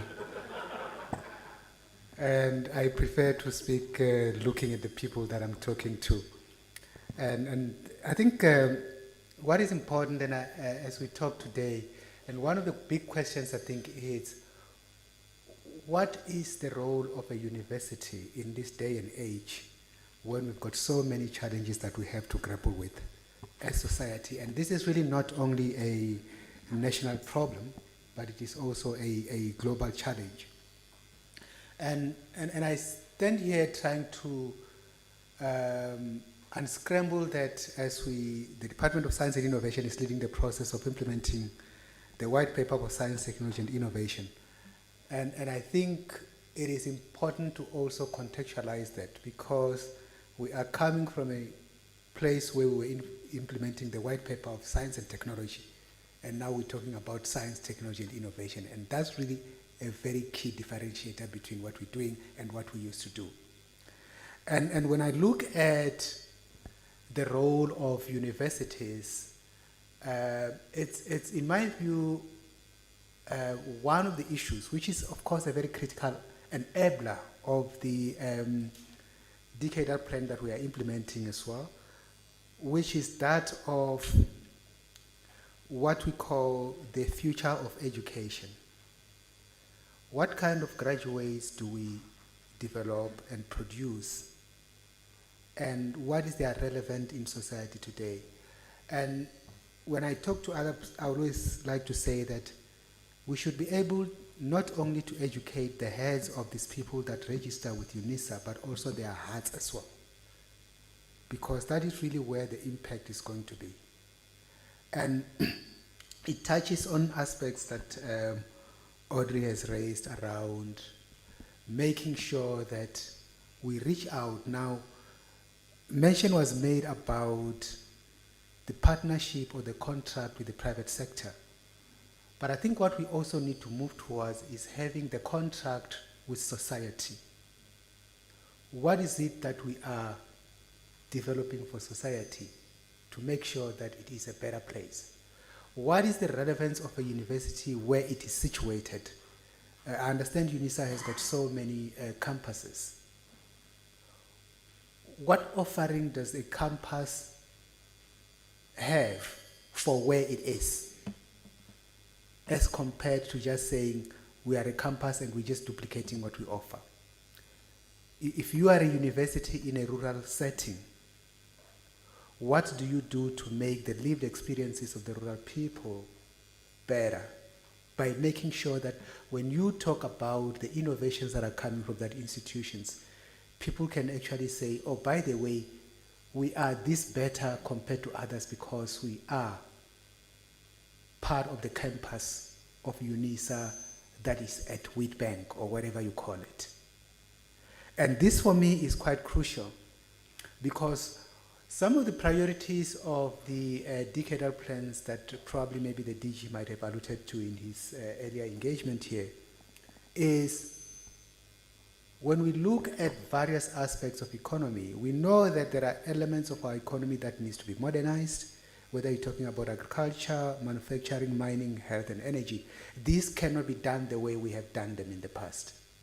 And that knowledge generation happens here. And it actually gets carried out of here by the kind of people that are trained here who then go out and interface with industry and with society. And now the other crucial element is that of what we call the new sources of growth, the circular economy and the digital economy. Now on the circular economy, we cannot continue to extract things and use them and throw away. But we need to move to a point where we say, how do we extract, use and reuse, and actually even minimize the whole concept of wastage by making sure that we use modern technology, whether we talk in manufacturing, the additive manufacturing, the 3D printing and so on and so forth, where you don't cut things and throw away, but, you know, and in whatever choice you make of manufacturing, then you are able to then reuse some of the aspects. So I just want to highlight those as some of the areas, and lastly, to really talk about what are we then doing to begin to ensure the relevance and to make sure that people like Audrey here who have got an eye for entrepreneurs and who appreciate the pains that they go through can actually go out there and make sure that she grows. You said 10,000? 10,000 of them. Now, can you imagine when she talks about 10,000 entrepreneurs or startups, how many people, and she's actually broadly talking about young people. These are the area of problem. We've got people that are sitting doing nothing. And when people are doing nothing, they find something to do, and we might not like what they find to do. But when they are found by her and she invests in them, they are able to channel their creativity and create employment and opportunities for others. And this is really what we're trying to do with the Innovation Fund. And we hope that this will really continue to grow. And what we're saying is that through the Innovation Office at Unisa, we need to be able to see all those IPs that are coming through so that these young people that we're talking about can actually have an opportunity to grab and amplify and do things that sometimes the researchers may never have thought of doing through the innovations that come out of their laboratory. So I hope that as we engage, we are going to really begin to see the role of university and its relevance in creating opportunities for a newer economy and newer social economic impact. Thank you.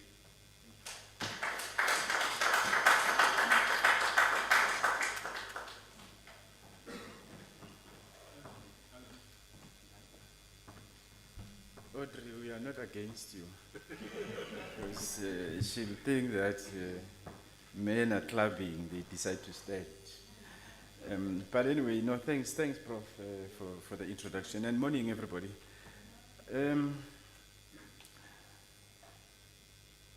I think I want to posit my Prof response to, I think, the problem statement in the concept document that you've put by asking the question, or maybe say, let me help or work with universities to ask the question. Because for us to say how we're going to move and, you know, make universities impactful in responding to the challenges of society and so on and so on. You mentioned the private sector and so on. I think it's more, ask yourself the one question. As a university, how are we relevant to? So you start from there, and then you say to industry. It's not about how we work with industry, because you will not be able to define what is it that you're going to be doing with industry. Ask yourself, how are we relevant to industry? What are their needs? Competitiveness, wanting to develop new lines of products, services, and so on and so on. How are we as a university relevant to that discourse and that need? And how do we organize ourselves to be able to help bring the skills, the solutions, and that are relevant to that? How are we relevant to government in helping government respond to societal, socio-economic challenges.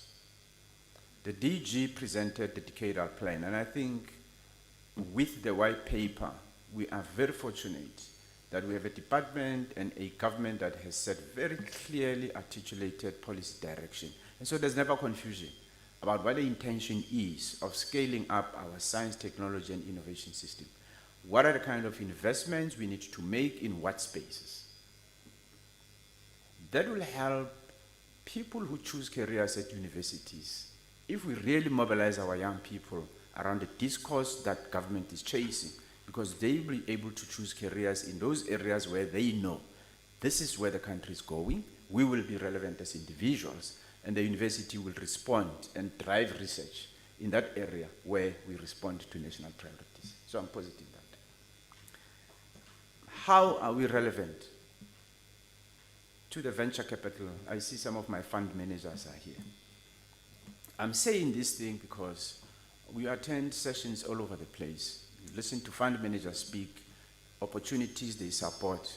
You ask the question, how many of these are publicly funded IP? 2-3%. There's a problem.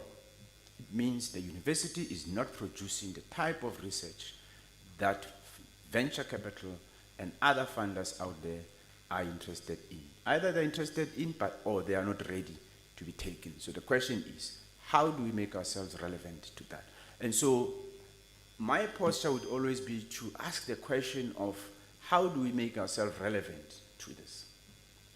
In the provinces, in the regions, provincial government have got regional development economic strategies. How is the university in the locality relevant to that? How are we assisting that provincial government and the province in general with its socio-economic priorities defined in their policies, plugging yourself into that to make sure that you help the provincial government to achieve those. So I can go on and name all of these guys, but a central question that the university needs to ask is, how do we make ourselves relevant?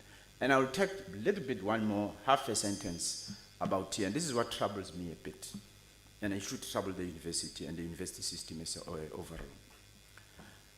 We've spent quite a bit of money, and the DG showed how much you're spending in the government on STI and so on.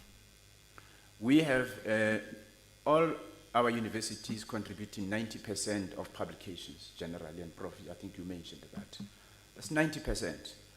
Out of that, 14% comes patents. Global average just hovers around 40%. So as a country, we are nowhere near doing what the world is doing in terms of utilization of the knowledge that we generate. So there's knowledge generation, which our universities does well. There's knowledge utilization that we are not doing very well. TIA is sitting in the utilization part, and we're trying to assist in that. But I can talk about TIA later in terms of what is it that we do to try and drive knowledge utilization. Thank you.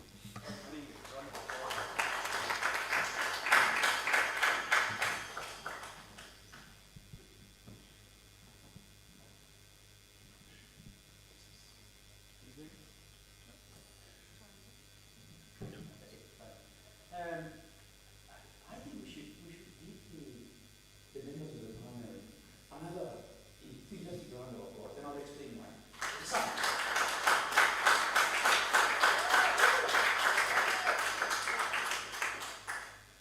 There are questions for each one of you here before I open the floor. But I think what you mentioned just opened my mind. In one of the sessions where we were meeting the reference group in the National Advisory Council on Innovation, Professor Dawano Mumpe, you know him, he's the Vice Chancellor of Victoria, he's a member of the panel, of the reference group. He came out, and I think it's like you were listening to him, it's like you were playing the tape coming from him, because what he said in one of the reference sessions was that universities need to own up. Universities, the question should be asked, to what extent are universities really making that sustainable impact? Not only in publications, as you rightly do, but in terms of scientific utilization of the knowledge, patents, small entrepreneurship. And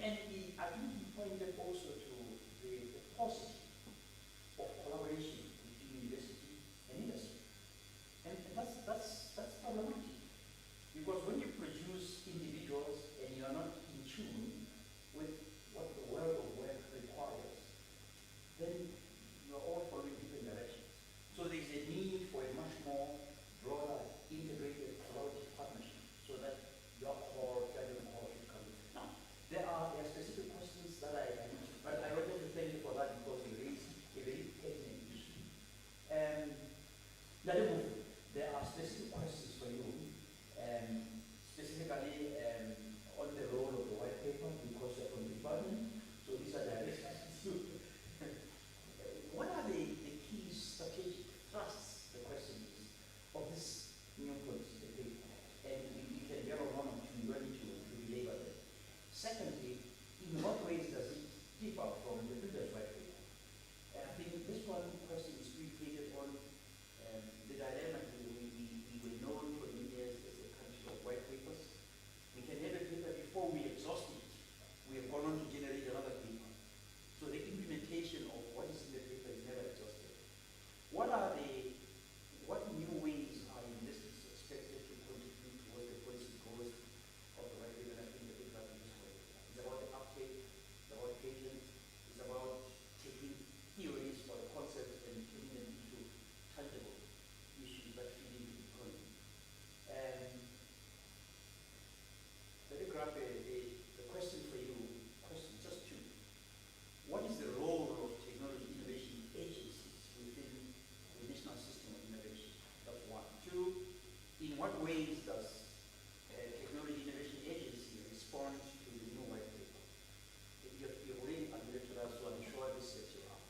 So remember that. It's okay. She's sitting next to me, so I'll whisper to her. Are there gaps in the funding available for technology development, in your view? Two, what should be done to close the gaps to ensure that we develop a robust pipeline of technologies and perhaps, and that's what we do, technopreneurs, yes, and corporations for which we can see the emergence of unicorns, gazelles, or even cockroaches, if you will. I don't know what cockroaches mean, but something that makes actions up there. So I'll start with the demo.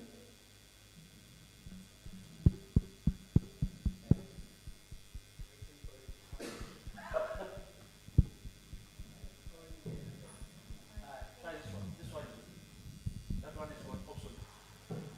Yeah, thank you. And I'm going to start with the easy one because I've already answered it, which is the difference between this current white paper and the previous white paper. The current paper is science, technology, and delivery and innovation. And it is for this reason that as soon as we finish drafting this white paper, we also went to Home Affairs to change our name from the Department of Science and Technology to the Department of Science and Innovation, because we needed to really emphasize that focus. And that's the one big issue. The second one is that we are now implementing the new white paper using what we call the whole government approach. So it's not just about the DSI, which is why when I think the DG has indicated to you here what the priorities of digital plans are, you would have noticed that, or we might have mentioned that we have actually gone on to engage various government departments on the roles that they use today, which means that we don't want a situation where we've got initiatives that are supported by the DSI and then they disappear because they were not in the line of sight, say, of the Department of Small Business Development and so on and so forth. So what we do, if I give an example, where we have got SME support mechanisms, and we are working with the Department of Small Business Development, we are also able to say other SMEs that will be supported outside the department. For example, we can also provide access for them to have, to our various platforms, whether it's the technology stations or our, genomics platforms and so on and so forth. So that's basically having a government approach. The last part is really about budget, because money is always an issue. Is we have started a process called the budget coordination. And this is where we say each and every relevant government department has to clearly indicate aspects of their budget that goes to innovation so that we can actually coordinate how that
potentially they can come to provide support. Just two questions for the role of fear and ways in which fear responds to the virus. Those are the questions. Oh, thanks for another question. Thanks. When I get back to the office, HR will call me because marketing will have recommended me for a promotion. I'm going to be speaking about what TI does, so that's what we like. Anyway, and what is, I suspect many of the people in the audience are aware of TI, but it's always good to speak about TI, especially because I've been doing a couple of rounds with different universities as well. From Makatu, I was at Limpopo, just going around the campus with my colleagues to tell people about TI. Especially students who come in when the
funding institutions and making sure there's funding efficiencies.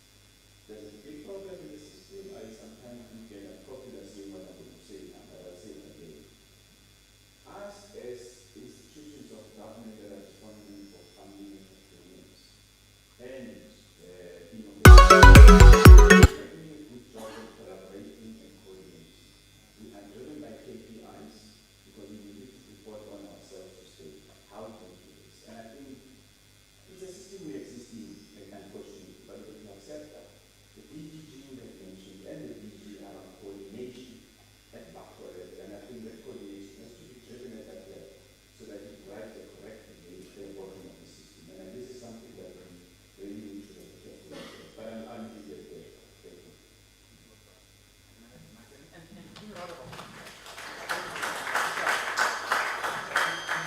These are very detailed responses. I'll give maybe I need 2 questions. And by the way, you pronounce my surname perfectly. Thank you. Hallelujah. I always introduce Dr. Audrey. Okay. People just don't want to say. I want to make a point that I hope sticks. Innovation cannot happen in a silo. You can control a silo, but you cannot control innovation. And that's what the discomfort is all about. And if you talk about a national system for innovation, it is our system for innovation. Each one of you are the owners of the national system for innovation. I'm not lying, it stands in the paper. It's yours and mine. So what are you doing about it? So I was asked about the value chain of money, and I think Patrick made the point that there's not enough money in the beginning. So money is just an enabler. Let's just talk about money. Money is an enabler.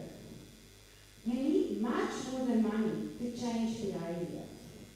You need policies, incentives, you need to think deeply about your role, you need to know where you start and you end and how do you pass it on to the next level. So you have to create the bigger picture if you want to be productive, if you want to be a contributor, if you want to make a difference. There's not enough money in the beginning, so how do you fix that? It's not just TIA's job.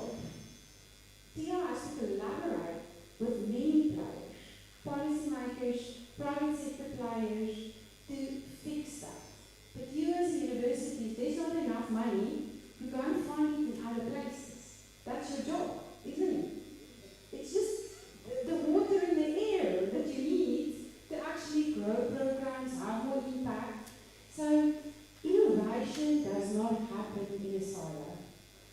So to be safe and to produce everything in your department and you have fantastic outputs should be a red flag for you, because then you're not overstepping on the line and you need to overstep to innovate. So that's my first challenge to the university.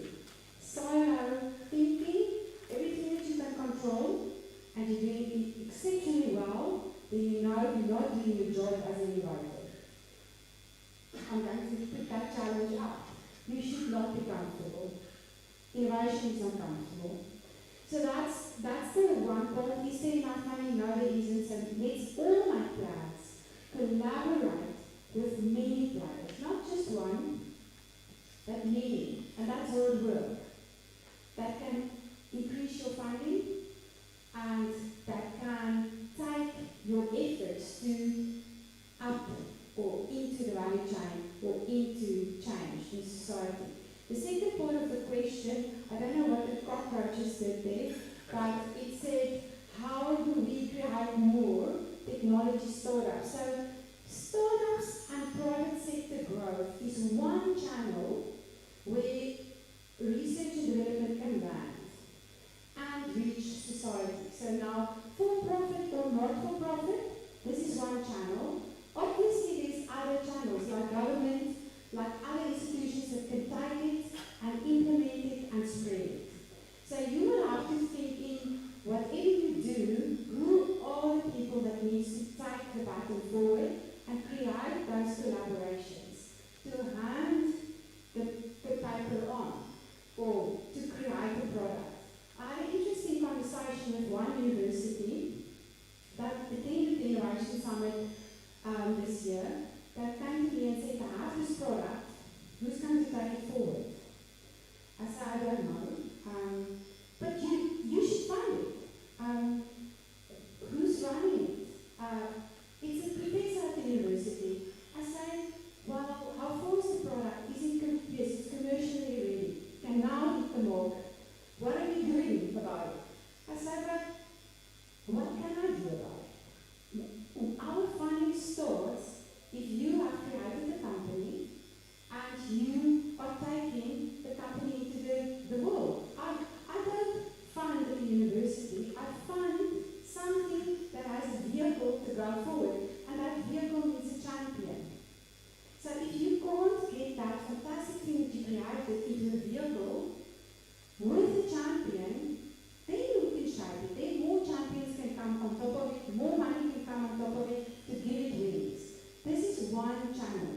So this is a way for the university to actually build that ecosystem, but you have to understand how do you take the product into a vehicle, how to champion, and that champion doesn't always have to be the professor, but if the professor is the champion, how does the university cope with that? Because there's funding in the United States for a professor to work on commercializing intellectual property for a year, and then market fit for a year, and then they can choose whether they want to start the university or join the company as the chief innovation agent of that company. But that's not for everybody. So you have to work out what, if you hand over, how does that work? If you want to stay involved, how does that work? And those processes, we've got debates about those processes, but they are tough. They're tough for the universities to actually get that out. So it's a university debate to be clear about, is my role to innovate and create? And then how do we take it forward? If you think of universities like Stanford, they want to establish campuses with good incubators, then accelerators, then alumni that took the intellectual property out in the world, come back and put their money back into the university. So ultimately, I actually want to make it very selfish. If you do it well, you will get an incredible income stream that comes back to your university. So you need to path that way and be very sure about that and not greedy as well. Because the intellectual property is 10% of what still needs to be done to make a huge scalable impact, the unicorn impact, or a lesser impact, the gazelle impact. And maybe you want to be a cockroach, I don't know, but it doesn't matter. The scale of your impact determines the effort that you have to put to get that thing out into South Africa, but maybe the rest of Africa, maybe the rest of the world. And I think we start to, you need to plan those layers. And that's the university's work in their creative capability and their contribution to invention and then impact into society. I think you have another question more detailed, more clear. Prof, you are listening. These are all. So when he's here, I think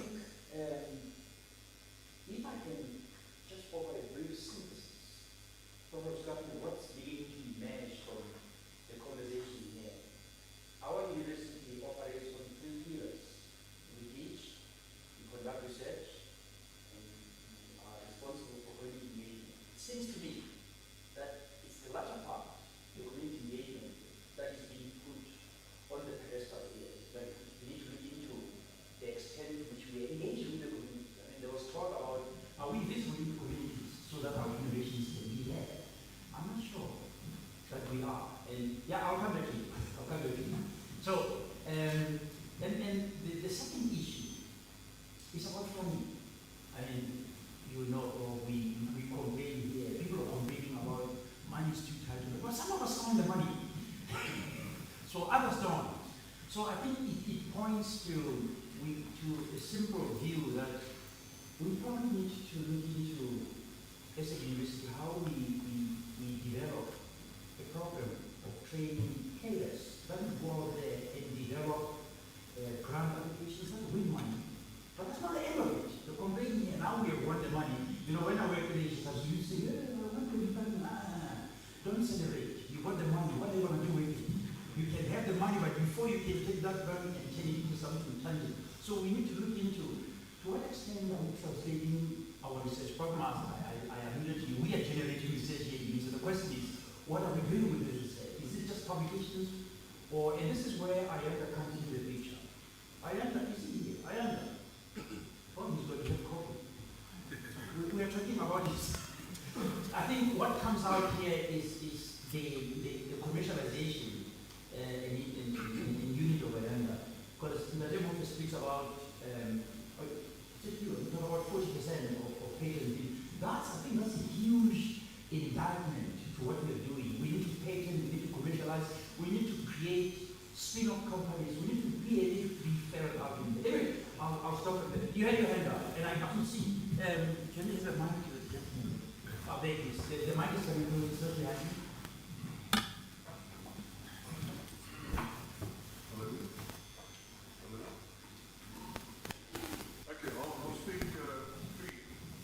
As a professor, okay, and I've been many years, you can see, I have many years of experience.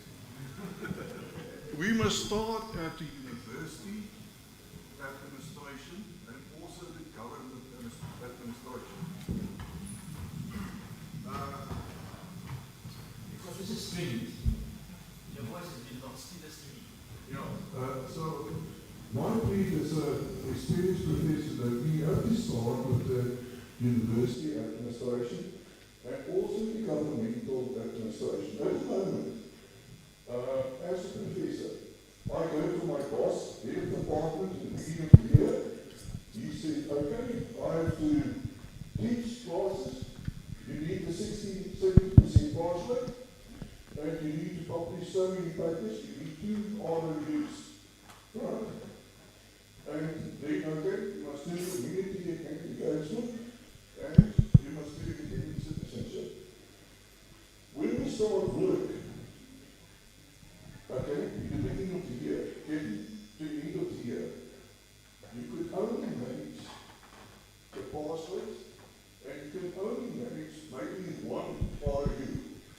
There's no time for community engagement, and there's no incentives for communication. Department of Higher Education gives money for RUs. They don't give money for patents and community involvement. So we have to start at the university administration and the government to provide more incentives and change the pattern at universities. You can keep it there. That's the only one that works here. Yeah. Can I now open the floor for questions? I would like questions, I would like comments, I would like suggestions. Let's not fight. We are engaging here. Yes? Yeah, I see the hands. I see your hand and the hand over there. Come. Could you please introduce yourself, where you come from, and then jump into your question? Okay, thank you. My name is and I'm from the University of Georgia. I'm very excited that we are here today for our innovation. Actually, as you were, giving us some introduction about our training, because and I knew that our analysis just next to the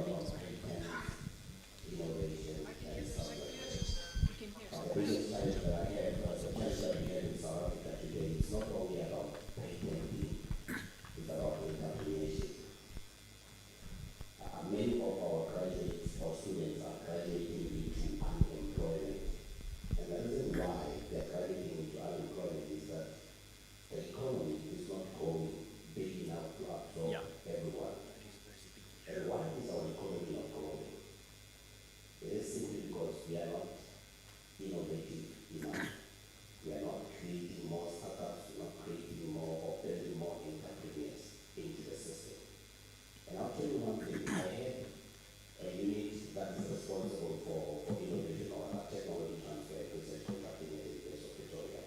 We manage a portfolio of more than 100 patents. If you ask me a question, how many of those patents are commercialized, you will be shocked.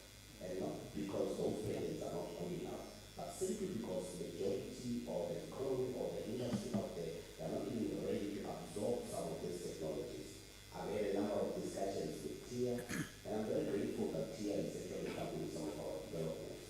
But the biggest challenge is that many of our technologies of innovation are very much in their embryonic phase. They are not ready for the market. But back to entrepreneurship, fellow countrymen, as South Africans, we really need to think deep and hard about how we want to run this country and grow this economy.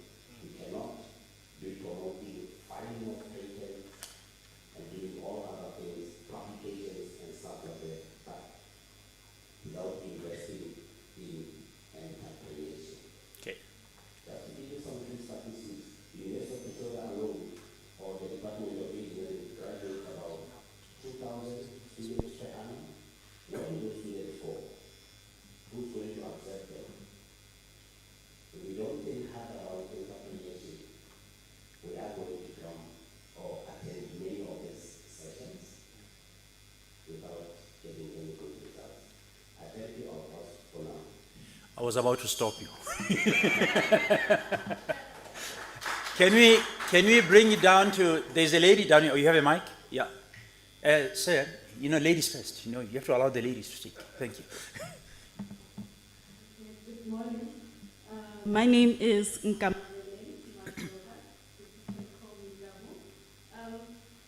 So my comment is on the structural funding, especially as an angel investor.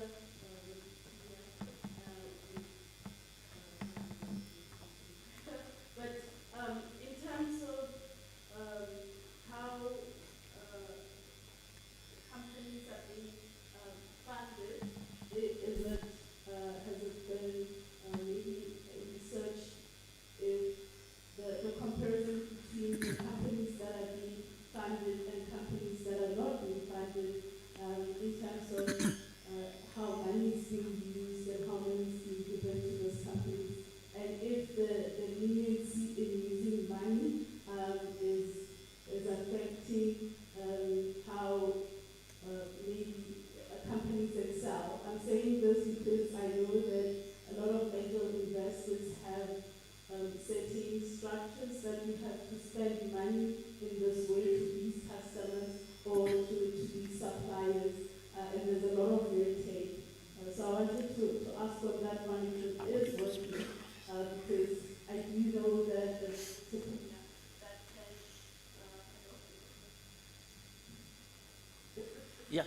Yeah, go on. Oh, okay. As an entrepreneur, that can No, the mic is dead. Okay. I also wanted to comment on Yeah, the mic. the KPIs. Huh, what's wrong with our mics? Oh, gosh.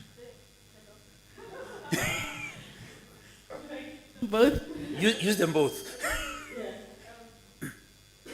The KPIs, it's not working, but It okay. is working. Oh, is it?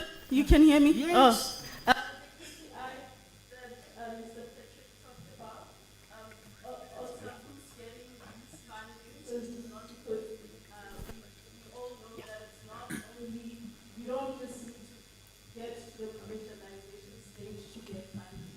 There's specific maybe KPIs that needs to be reported by TIA for these kind of companies that need funded.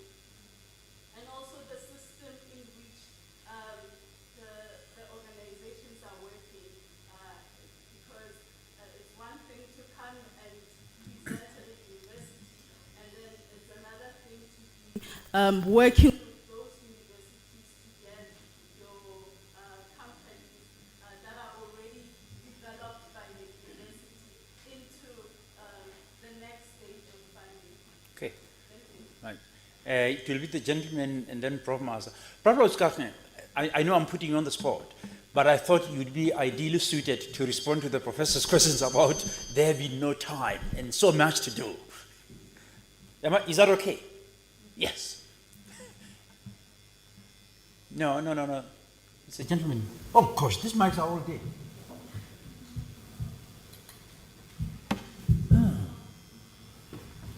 I think this is an indictment to our innovation status now. Our mics are all... There you go. Have you asked your question? No. I said it should be... They are still asking. Prof will respond. And then give one to Prof Maza in front. Sir, hello. Give one to Prof Maza. He has a question. I'm sorry, we have about time limit, so let's see how it goes, but already we're squeezed for time. Yeah, go ahead. Hi to all, and thank you so much for the insights that I have. My name is Duncan Giovanni. I'm from Utilization Capital. We invest in early stage startups. And I think what I wanted to, I guess it's a comment, maybe a question as well in there.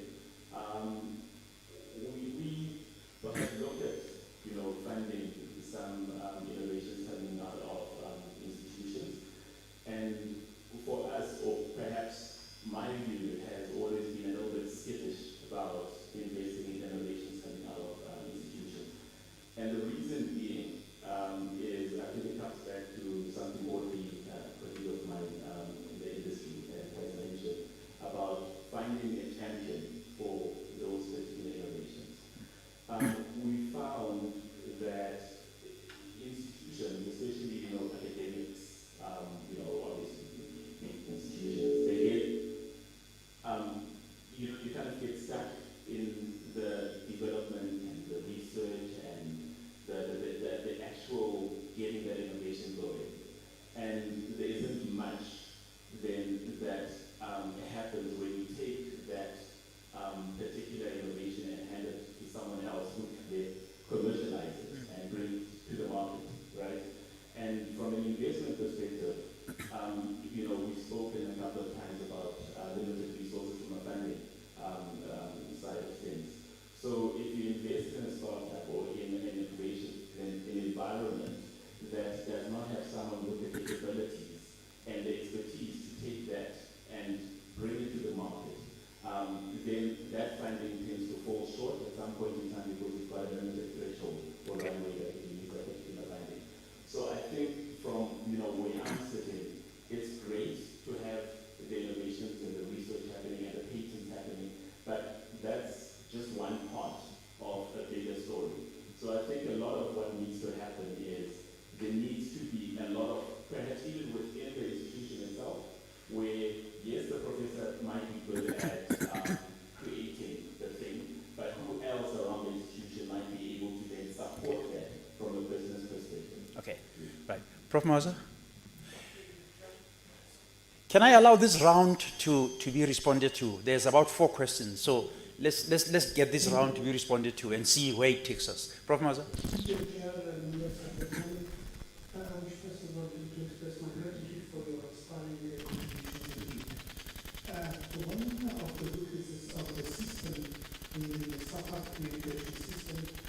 Is the fact that yes, there are a large number of potential champions, but unfortunately, these champions do not have the background in terms of entrepreneurship. And generally speaking, the postgrads or the universities, the ones that I have to work with, do not offer such a kind of training to the postgrads. And therefore, because they are not aware about what it requires to be an entrepreneur and when to identify a possibility and to jump on it and so on. So I think universities should, at least for the postgrad, give them a 3 months or 6 months training and expose them to such a kind of contributions. Work-based. Can you pass it over to Prof? It's work-based learning, something like that. Yeah. Prof. I want to give you the opportunity before the panel because I think that question came first. Unfortunately, Prof. Mayo is not here. So you are the only research honcho now. So the floor is yours. Thank you very much, yes, I fully support what Professor is saying, and I think this is one of those conversations that we're not having in the university. We talk about a lot of other things, but this particular aspect, I think, is for some other reason we're not engaging with. Because I think it goes beyond what Professor said. If you look at the supervision of postgraduate students, if you look at the mentoring of developing and emerging researchers, the expectations from the academic has reached a point where, yes, they do not have the time for all of this. And instead of us saying that, let's find a way of actually sharpening the focus again and differentiating, saying, right, these professors are good at research, let them focus on that. As was suggested in some of the other countries, these professors are good at innovation, let them focus on it. These are good at teaching and learning, let them focus on it. But the approach that we've taken is to say everybody must be treated equal. So from that perspective, the performance agreement must be the same across the board. So you end up in a situation where everybody must do 10 things because we do not give one another space to say you can focus on those three, you can focus on those four. And maybe just on the incentive side, yes, there are incentives because the patents are being recognized as research units by and NIPMO, but also in the university we do have internal incentives for patents. Thank you. Thanks.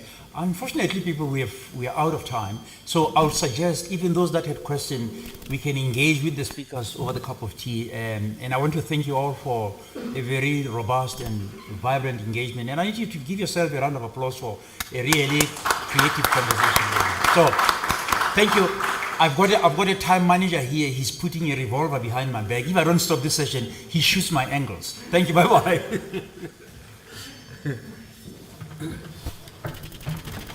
All right, thank you very much, Prof, for moderating this session, and allowing the panelists to give us a very thorough insight on what needs to happen. If Prof was given an opportunity to weave a carpet or a shawl or a kilt, the topics here or the responses from the panelists, they're almost the same. The colleagues are basically saying to us, let us be out there on the communities. Let us be relevant.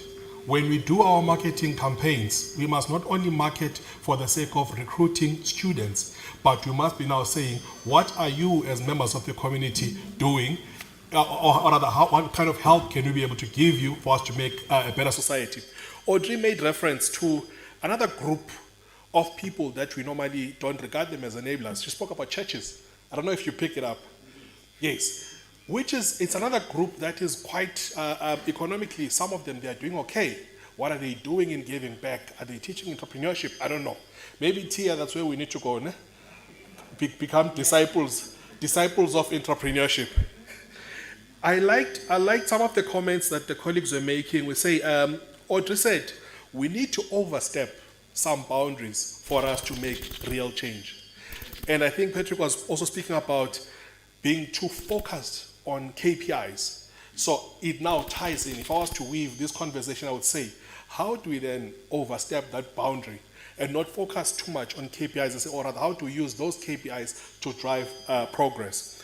I also liked what Dr. Mofe was saying, to say universities need to be seen by being active in their communities. We need to have innovation ambassadors based in communities.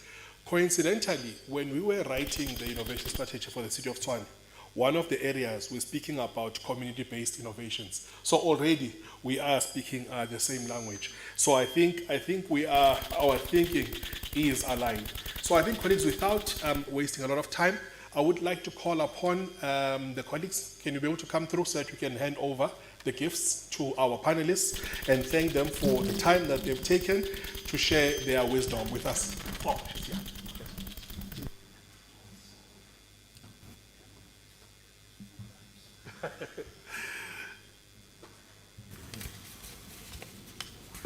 As Prof did say that during lunchtime, those that had questions, you can be able to interact with the panel members and engage them on your questions, and then you'll get your answers there. Are you winning, ma'am? Okay, great stuff. Where are the paparazzi? Ladies first. Yeah. Thank you.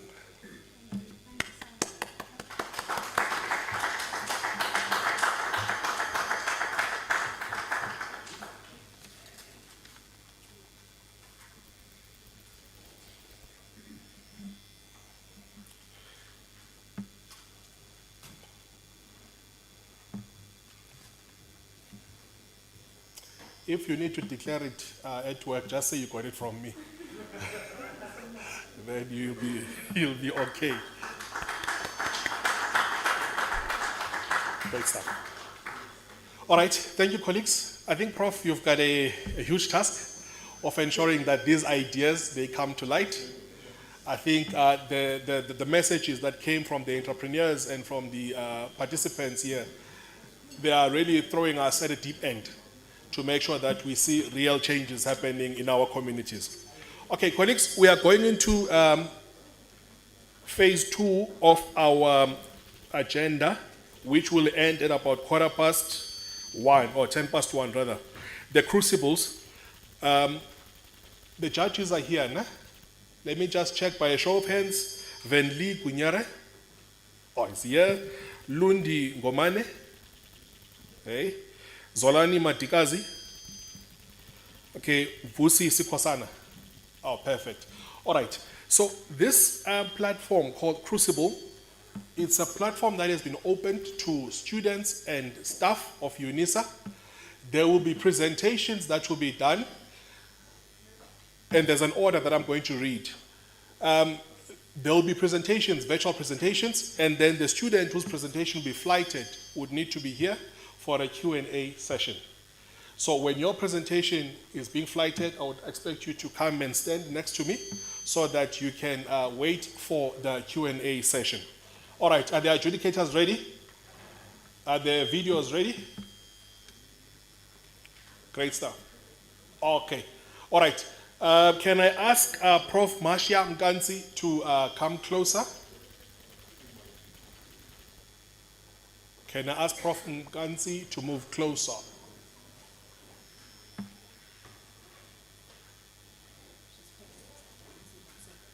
Okay. But I think in the meantime, we can still flight her presentation.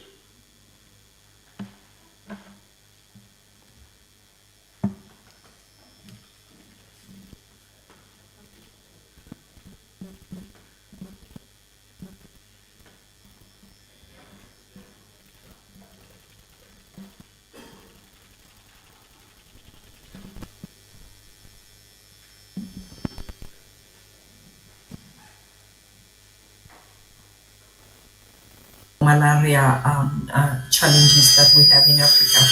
I will present to you how and when.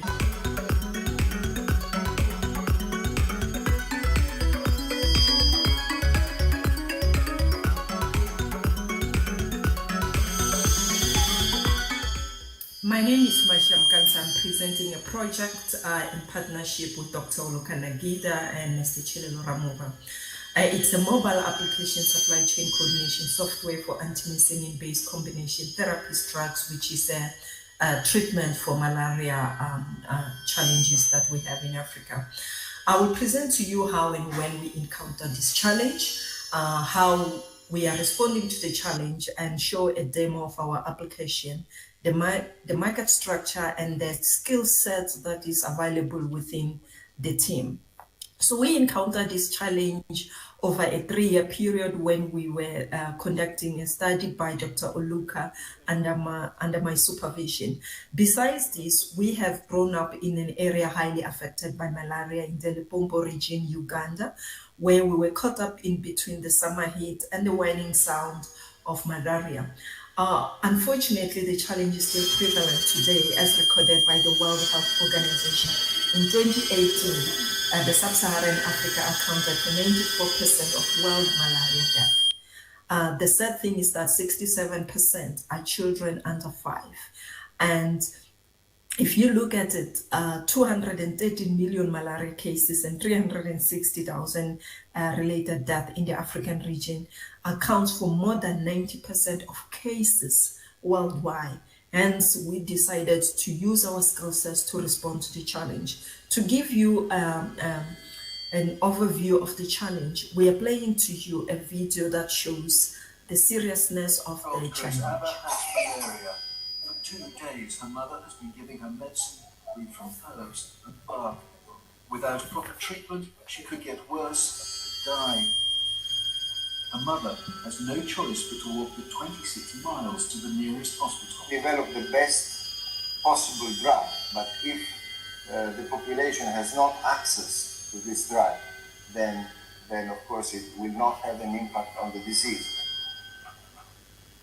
So as you can see, the drug is available. What is the challenge is getting the drug to the market, and that is a supply chain problem. We responded to the supply chain problem by developing a mobile application for ACTS, which stands for anti-methicillin-based combination therapies. The project aimed to increase access to malaria drugs to address the impact of malaria on vulnerable groups such as children and women. It creates an integrated and affordable end-to-end coordination across the entire supply chain, linking macro, micro, and market stakeholders by capturing and collecting stock level data across the entire supply chain and creating a visibility necessary to react to the challenge. Stockouts of essential medicine at clinic level have negative impact on morbidity, mortality, and disease epidemiology.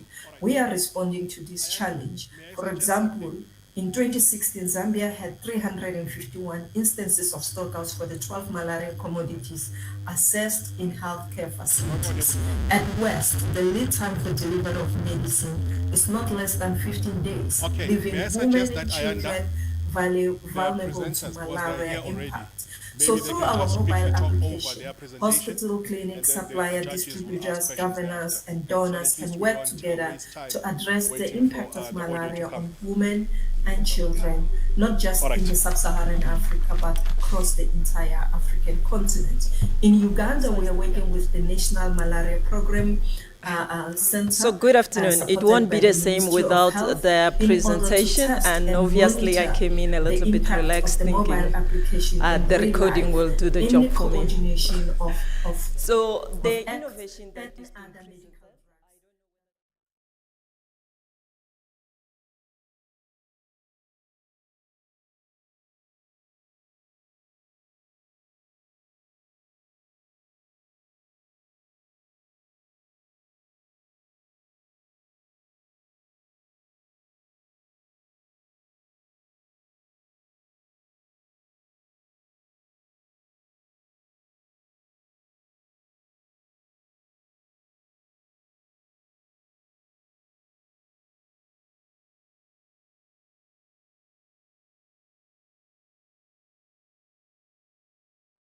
and understocks. So even though malaria has been prevalent for some time, there is still less innovation to help combat it. And that is not necessarily the lack of the drugs, but the visibility that is required to connect the entire supply chain. So you find that hospitals, clinics, and the government are not using the same system. So they don't have the same kind of visibility. So with this mobile application, we created interfaces that can assist government, hospitals, and suppliers to have the same visibility, so they can monitor stockouts live. They can react to demand if there is a breakout in Palabura or Kruger National Park.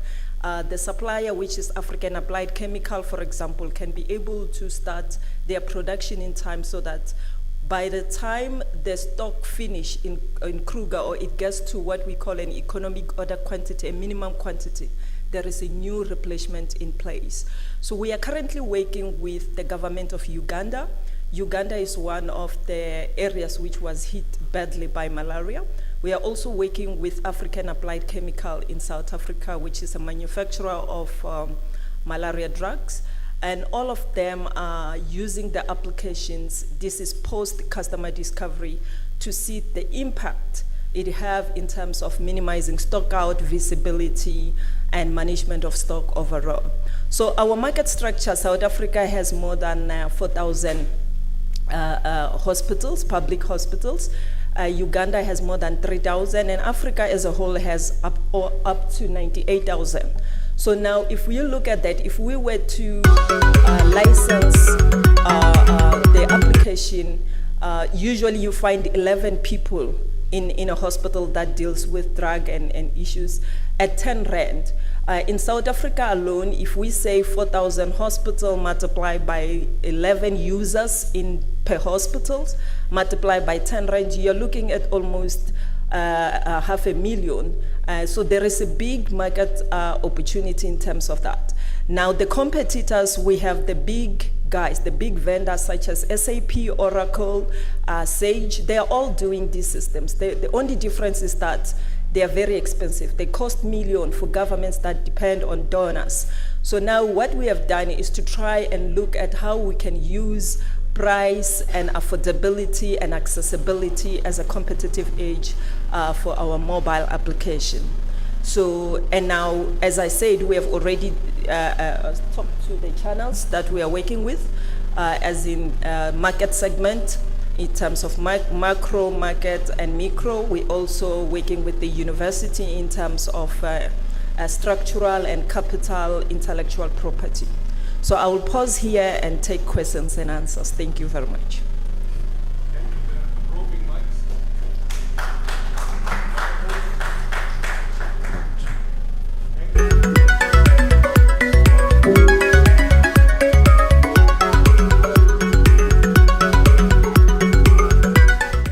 My name is Maisha Mkansa. I'm presenting a project in partnership with Dr. It's a mobile application supply chain coordination software for antihistamine-based combination therapies drugs, which is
My name is Maisha Mkansa. I'm presenting a project in partnership with Dr. Olukanagida and Mr. Chilelo Ramuva.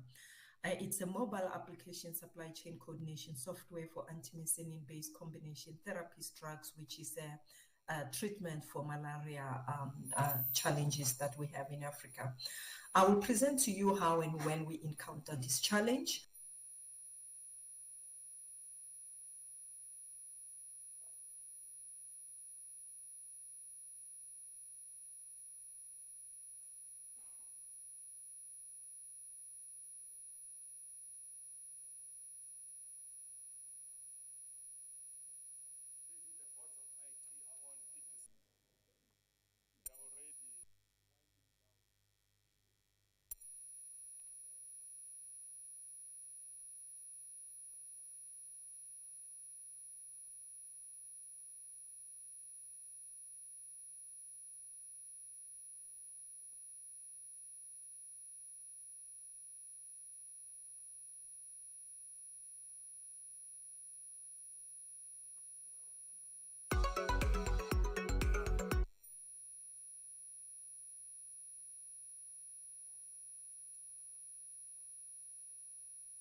Okay, so Yes, you said it's cheaper and all of that, but what is the actual? Okay, go ahead. Sorry. okay, so there is also. Sorry about it. So, firstly, SAP offers this first, Oracle offers this, but they cost million. And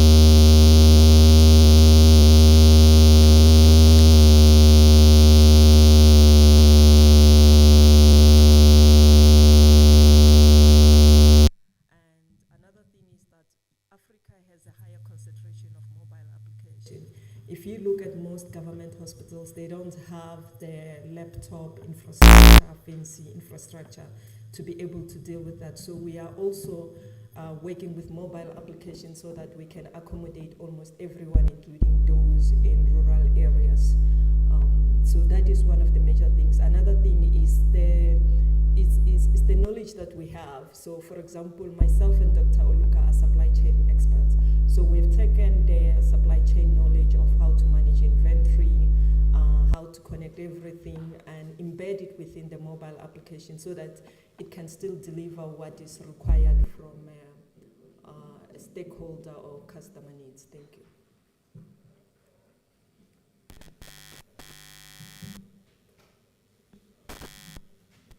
Hi, my name is Zolani from Sumovest Venture Capital Partners. I think you've covered a bit of what I wanted to ask you, but can you please just spend some more time on your team? I mean, you mentioned expertise and... Okay, so it's myself and Dr. Oluka. We are all supply chain specialists. We understand stock management. We understand supply chain coordination. We also have a software engineer who's the one who helps to develop and connects the dots. What we did at first was conduct research for 3 years. And within that research, we were learning about the problem itself.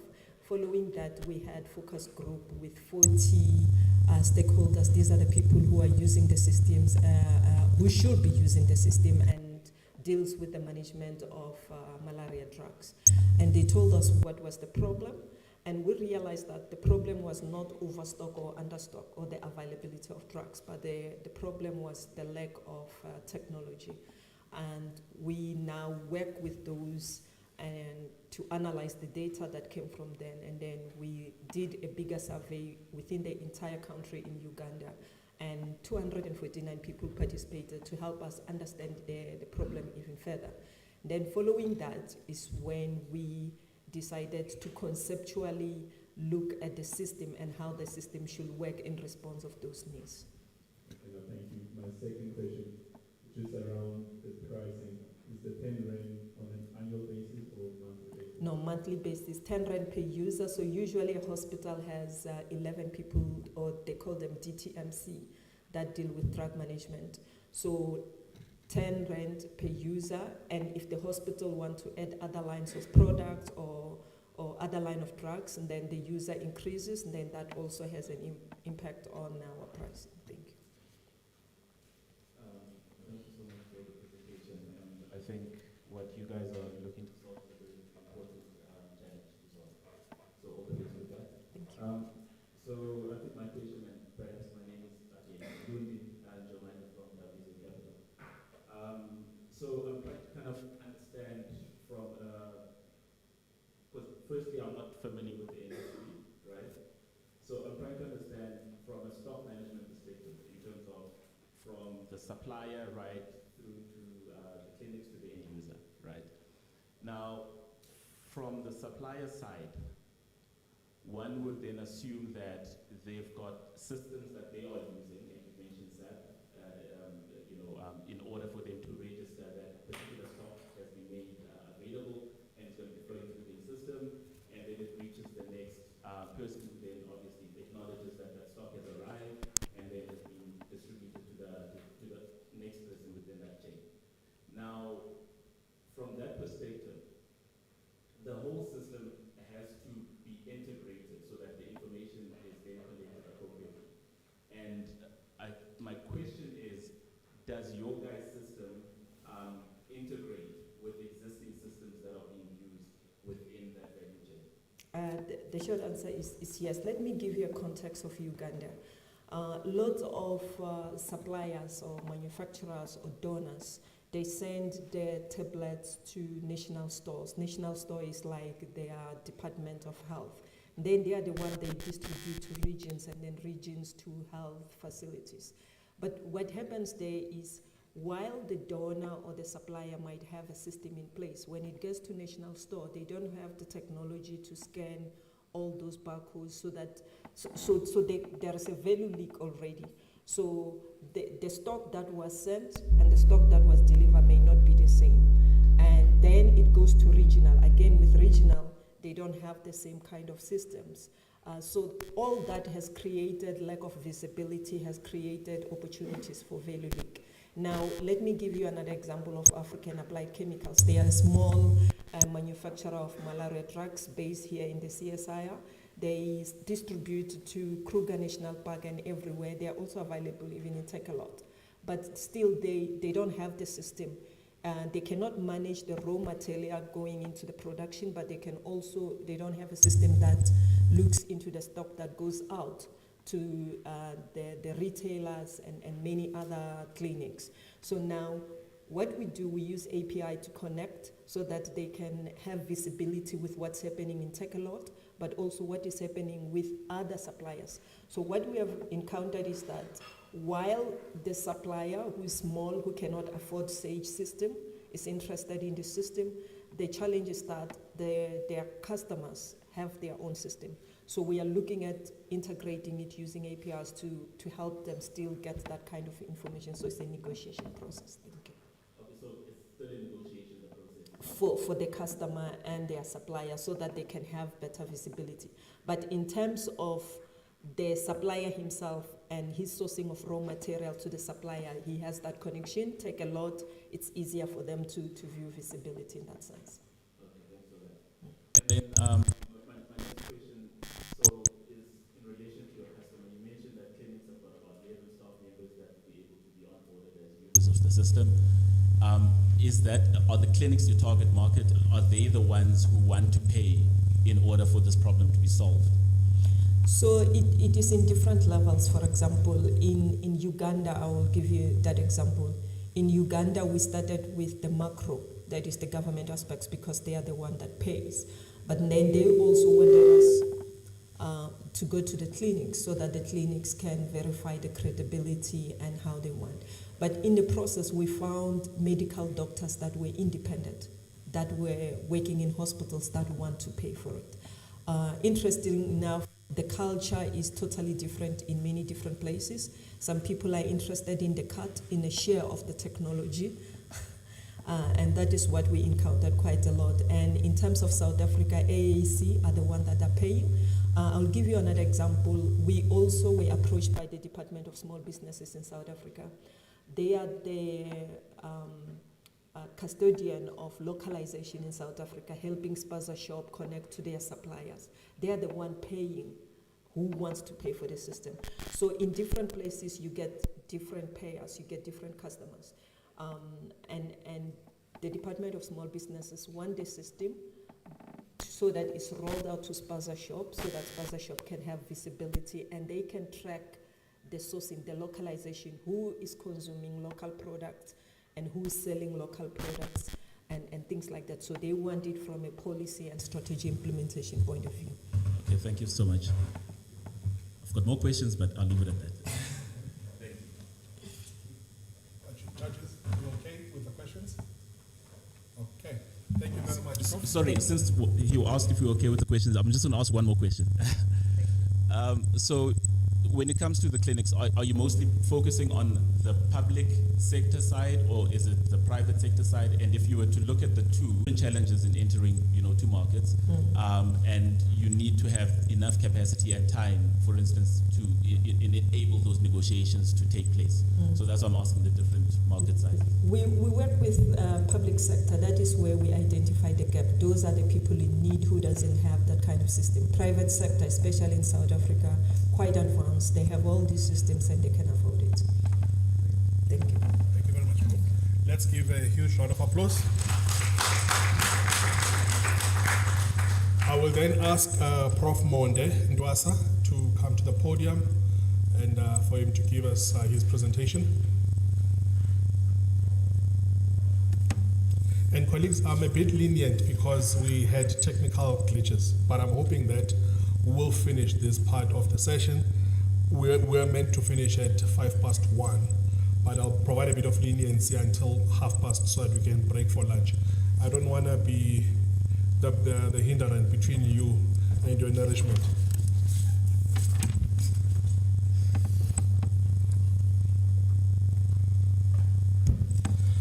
Good afternoon.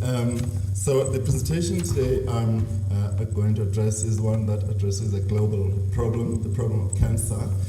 You probably all know that cancer is a major global problem. There are millions of people who die every year from cancer, and that number is increasing instead of declining.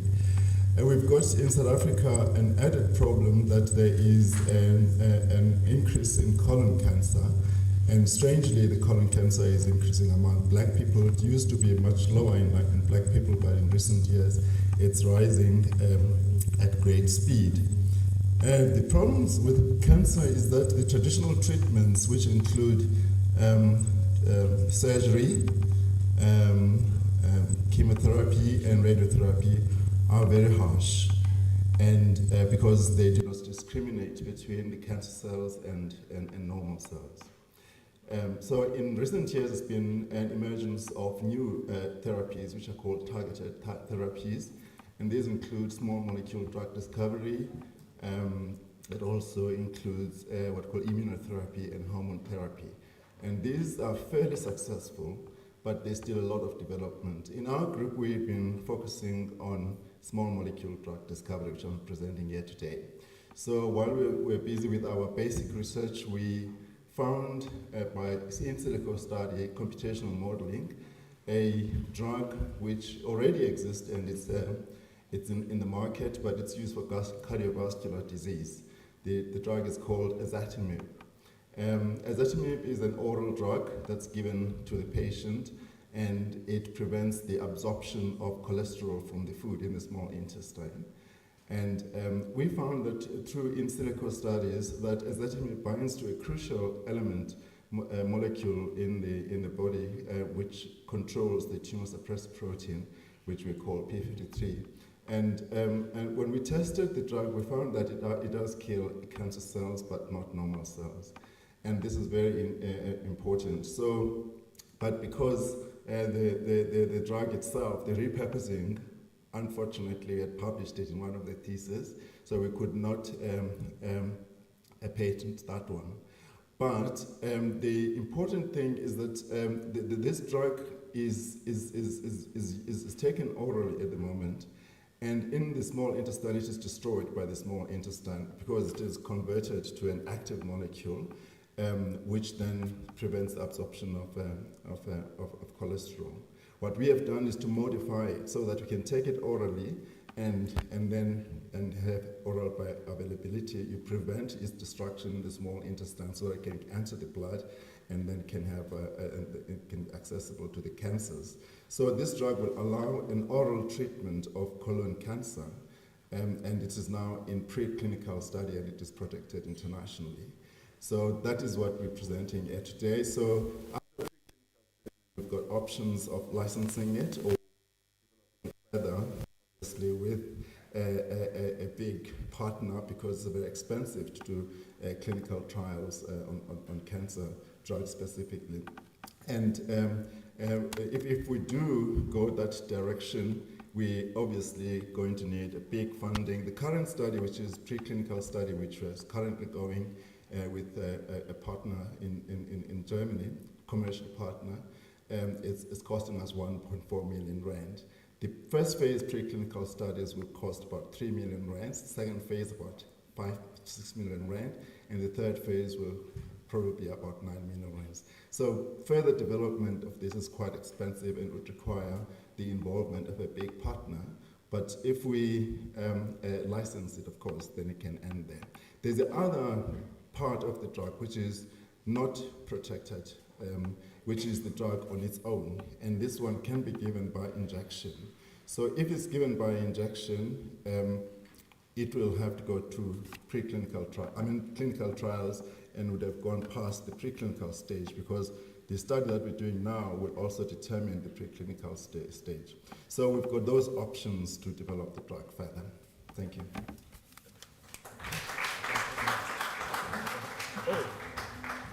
Let's take questions.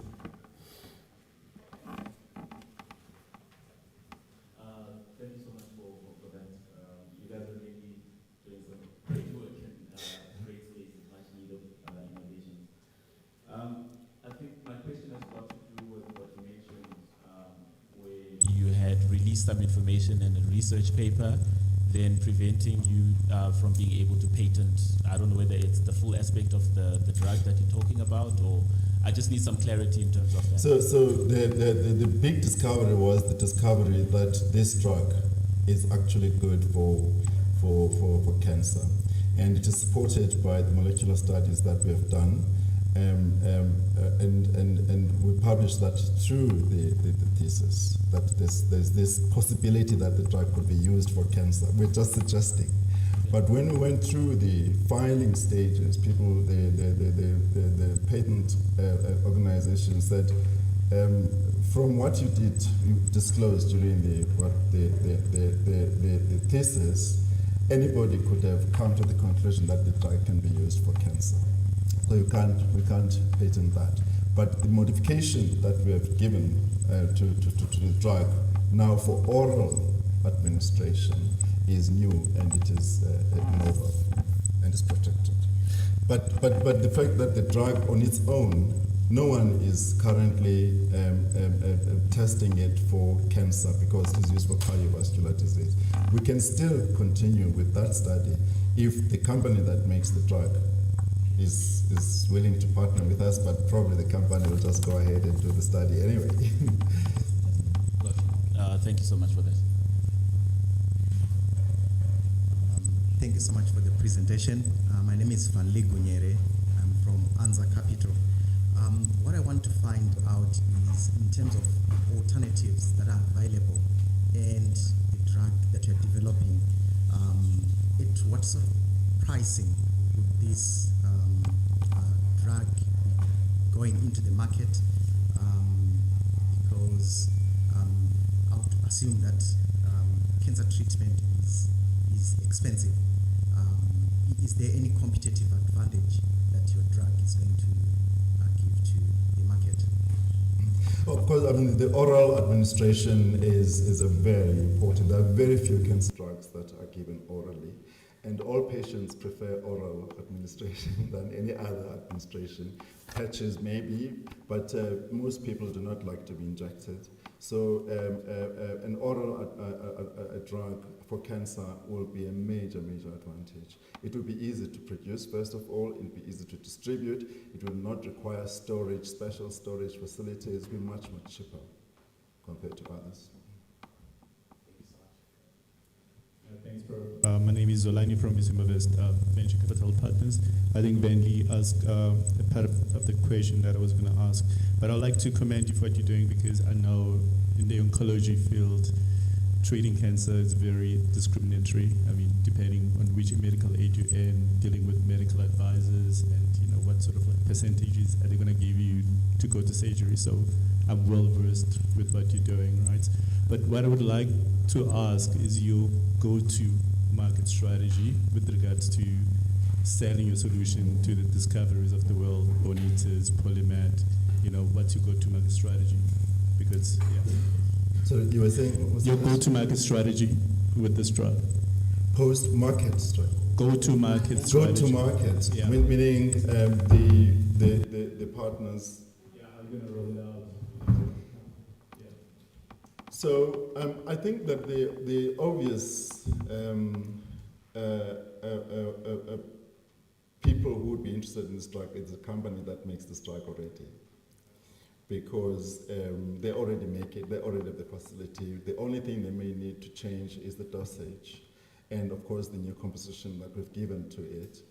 So it's, and you must remember also that the current preferred way now of oncology research is to repurpose, because de novo development of drugs takes about 15 to 16 years, But with the approach we cut down that by more than half. So you can do this research in about 6 to 7 years now when you repurpose. So most oncology drugs are following that direction. People do not want to start from scratch.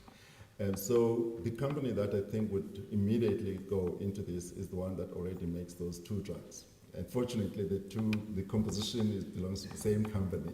So, but whether they will be willing to do that, I don't know.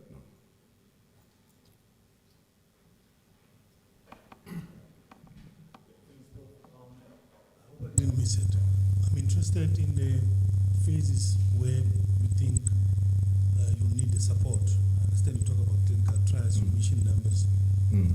Yeah, so because maybe let me just qualify the question, because you've expressed that you're using call it a repurposed drug. So I just want to get a sense on the profile of where you want to do those clinical trials, and also if you can explain what needs to be done and where it will be done.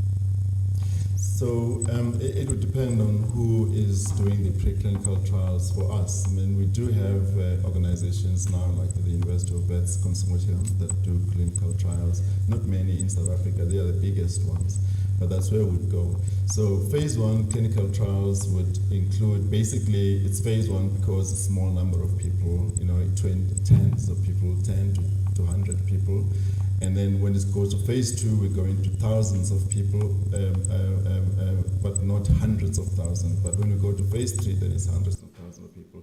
So it's a lot of what you call, and in the presentation I listed all the cost where it goes to. It goes to the sites, to the recruitment of patients, to the storage of the material, to the analysis, data analysis. And of course, you can imagine that kind of data is quite huge amount of data. Its analysis and so on. So it's quite an expensive part of the process. But the preclinical study we're already in that, and it's manageable now because it can be done also commercially.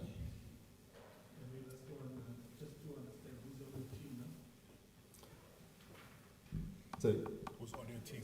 Oh, so I've got 15 masters and PhD students. But there are no postdocs at the moment. But my postdoc became fixed-term person, and we're collaborating. So we're a team of about 16 people working on this. Yeah. Okay.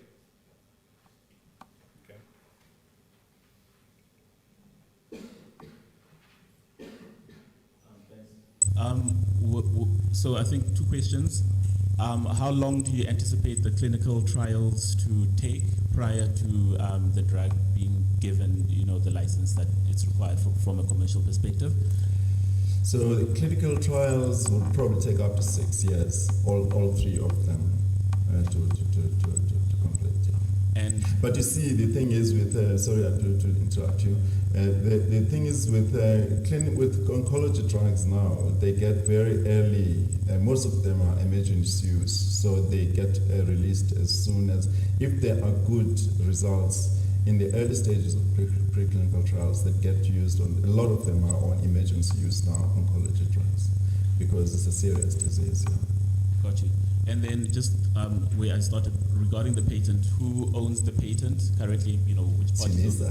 Okay, cool. And from that perspective, what sort of funding are you looking for? Do you have capacity for equity funding, or is it better? What you guys are looking to do, is it better for grant funding? What's the ideal funding vehicle? I think the most ideal, because this is a lot of money, the most ideal funding would be a partnership with an interested party, such as a pharmaceutical company. Grant of 6 billion. Yeah, I can tell you. But yeah, if we can get a grant of 6 billion rand, then that's fine. We can go ahead and do. But I think that it would be better if there's a partnership with a big pharmaceutical company to develop it further, or to just buy the license and develop it themselves. Okay, thank you very much. A huge round of applause for Prof.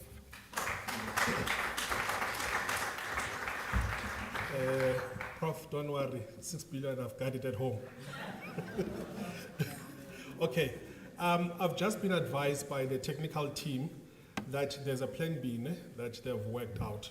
So for the two colleagues that have presented, we'll replay their presentations after the other ones have concluded with them. So at least you can get the gist. I think the disadvantage of oral presentation, you miss the visual aspect. So for the process to be fair, from this point onwards, we'll try and flight the presentations. If they are flighted successfully, then the other two will flight them towards the end. At least it's going to give you a better view or perspective as you are adjudicating. All right, can I have Prof. Malik Maza? If you can just come closer. Oh, yes, you can play. Oh, okay, that's fine. Yeah, I'll call you once it's done.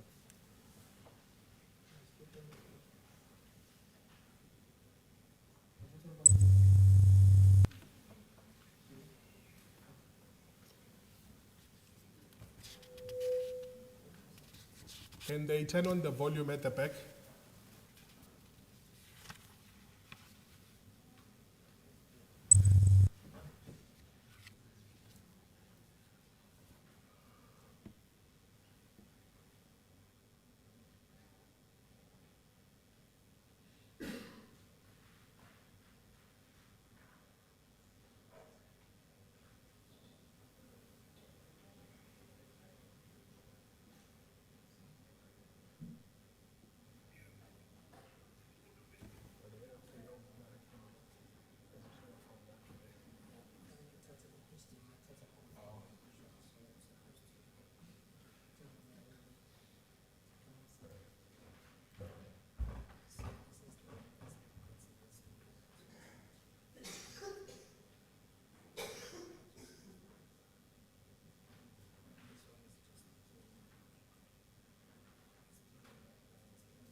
situation, to position our innovation, it is necessary to locate it more or less within the framework of increased diagram, whereby we have technologies which possess the positive CO2 footprint, and those possessing negative CO2 footprint. And we are targeting this region here.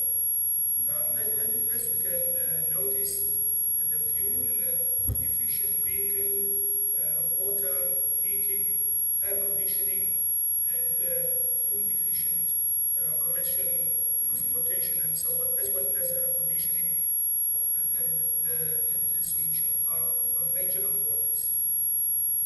Nearly all these things do require heat transfer coolant and fluids, coolant fluid in that regard.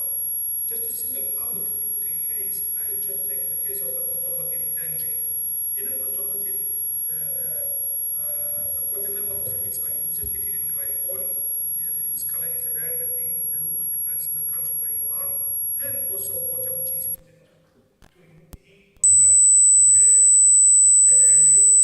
It generates heat at the level of the pistons, and this heat has to be removed by water which goes to the radiator, and each cycle the heat is removed and so on.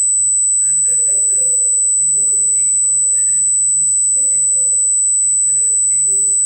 it puts the engine under less duress in terms of thermal stress, and therefore enhancing its lifespan and the lifespan of the car, of course, as well as minimizing the fuel consumption at certain extent, and therefore less emission of NOx and CO2 harmful gases. But unfortunately, these fluids are used and required in any energy generating technology, not only automotive, being it a plane, a bus, and so on and so on. Unfortunately, the standard fluids, the water, ethylene glycol, mineral oil, and so on, have a very low thermal conductivity. Thermal conductivity is the capacity of removing heat. Unfortunately, it's very low, even in the standard heat transfer fluids, all the organic materials. But the metallic hydroxides, they do possess a high thermal conductivity, so the idea is to, if it's possible, to include inclusions of, very small inclusions of this metal hydroxide in a standard heat transfer fluid, the thermal conductivity can increase immediately. This is what we call a nanofluid. It's inclusions of nanoparticles of metal or oxides in a standard heat transfer fluid. And by doing such, the thermal conductivity of this nanofluid is enhanced. And it is proven indeed. These nanofluids have been pioneered by the Department of Energy in the US, and it was initiated mainly towards their usage for nuclear reactor cooling to avoid the Chernobyl type experiences, unfortunately. And in addition to that, the solar energy and other technologies have adopted it also for the nanofluids. And the solar photovoltaics is extremely very effective. Cooling down photovoltaics allows to have the photovoltaics operating at the maximum of their efficiency. Yet indeed, it was initiated for nuclear reactors, but it has been adopted by a number of other technologies, data centers, electronics and space, biomedical sectors, solar energy, as I mentioned, geothermal, as well, of course, transportation in general, being it automotive, plane, industry, and so on.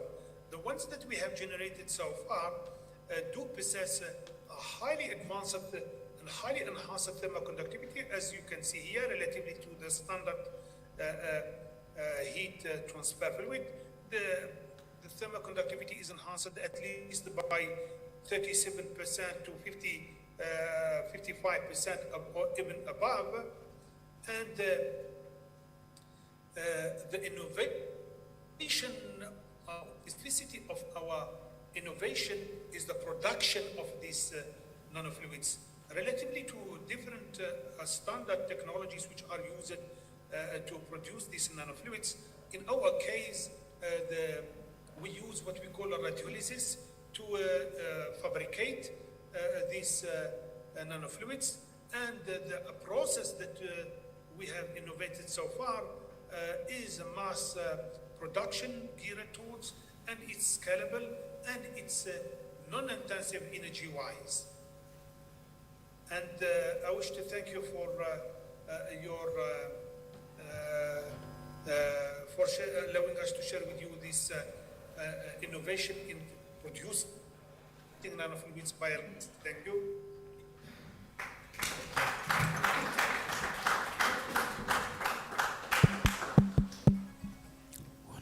One, two. Okay, first question from whom? Ladies first. Okay, there's a question over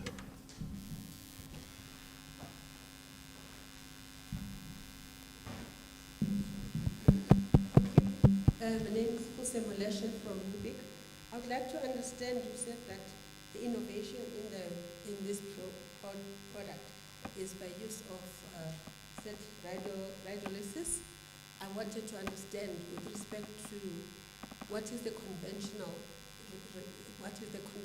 use right now. So what is the difference? I understand that you said they will be increasing 37% or something in terms of productivity, but I want to understand what conventionally what is there now. Thank you. First of all, I do apologize for the quality of the recording. I wish, if you allow me, just to set the scene still. Up to now, the heat transfer fluids are either water, ethylene glycol, or mineral oil, or other type of oils. We are obliged to use them because there is no other opportunity or another possibility. We are obliged to use them. Unfortunately, because they're chemical engineering or parameters, viscosity, thermal conductivity, and so on. And thermal conductivity is the capacity to remove heat. And we are obliged to use mainly water or ethylene glycol or others, yet they have a low thermal conductivity because, how can I say, the market, there are no other possibilities. And it happened that, as it was mentioned, US Department of Energy came with this idea of what we call nanofluids. It's to take the water or the ethylene glycol, whatever, and to include in it nanoparticles of metals or their oxides. So taking an advantage the high thermal conductivity of the metal or the oxides and having them extremely very small so they will not settle down, and to have still that mixture somehow. And what happens is that the techniques that we use traditionally are used to make this are energy intensive. Either you use a laser ablation or a microwave or a sonochemistry, ultrasound that you are generating using, how can I say, high energy, electrical energy to convert them to acoustic waves and so on. So it's energy intensive. The technique that we came with is the technique that you use to irradiate potatoes, to irradiate citrus, to irradiate avocados before exporting. If you remember, 2-3 months ago, we have had a number of shipments from South Africa which were blocked in harbor in Europe and in the US. They were not allowed to disembark because they have not been irradiated.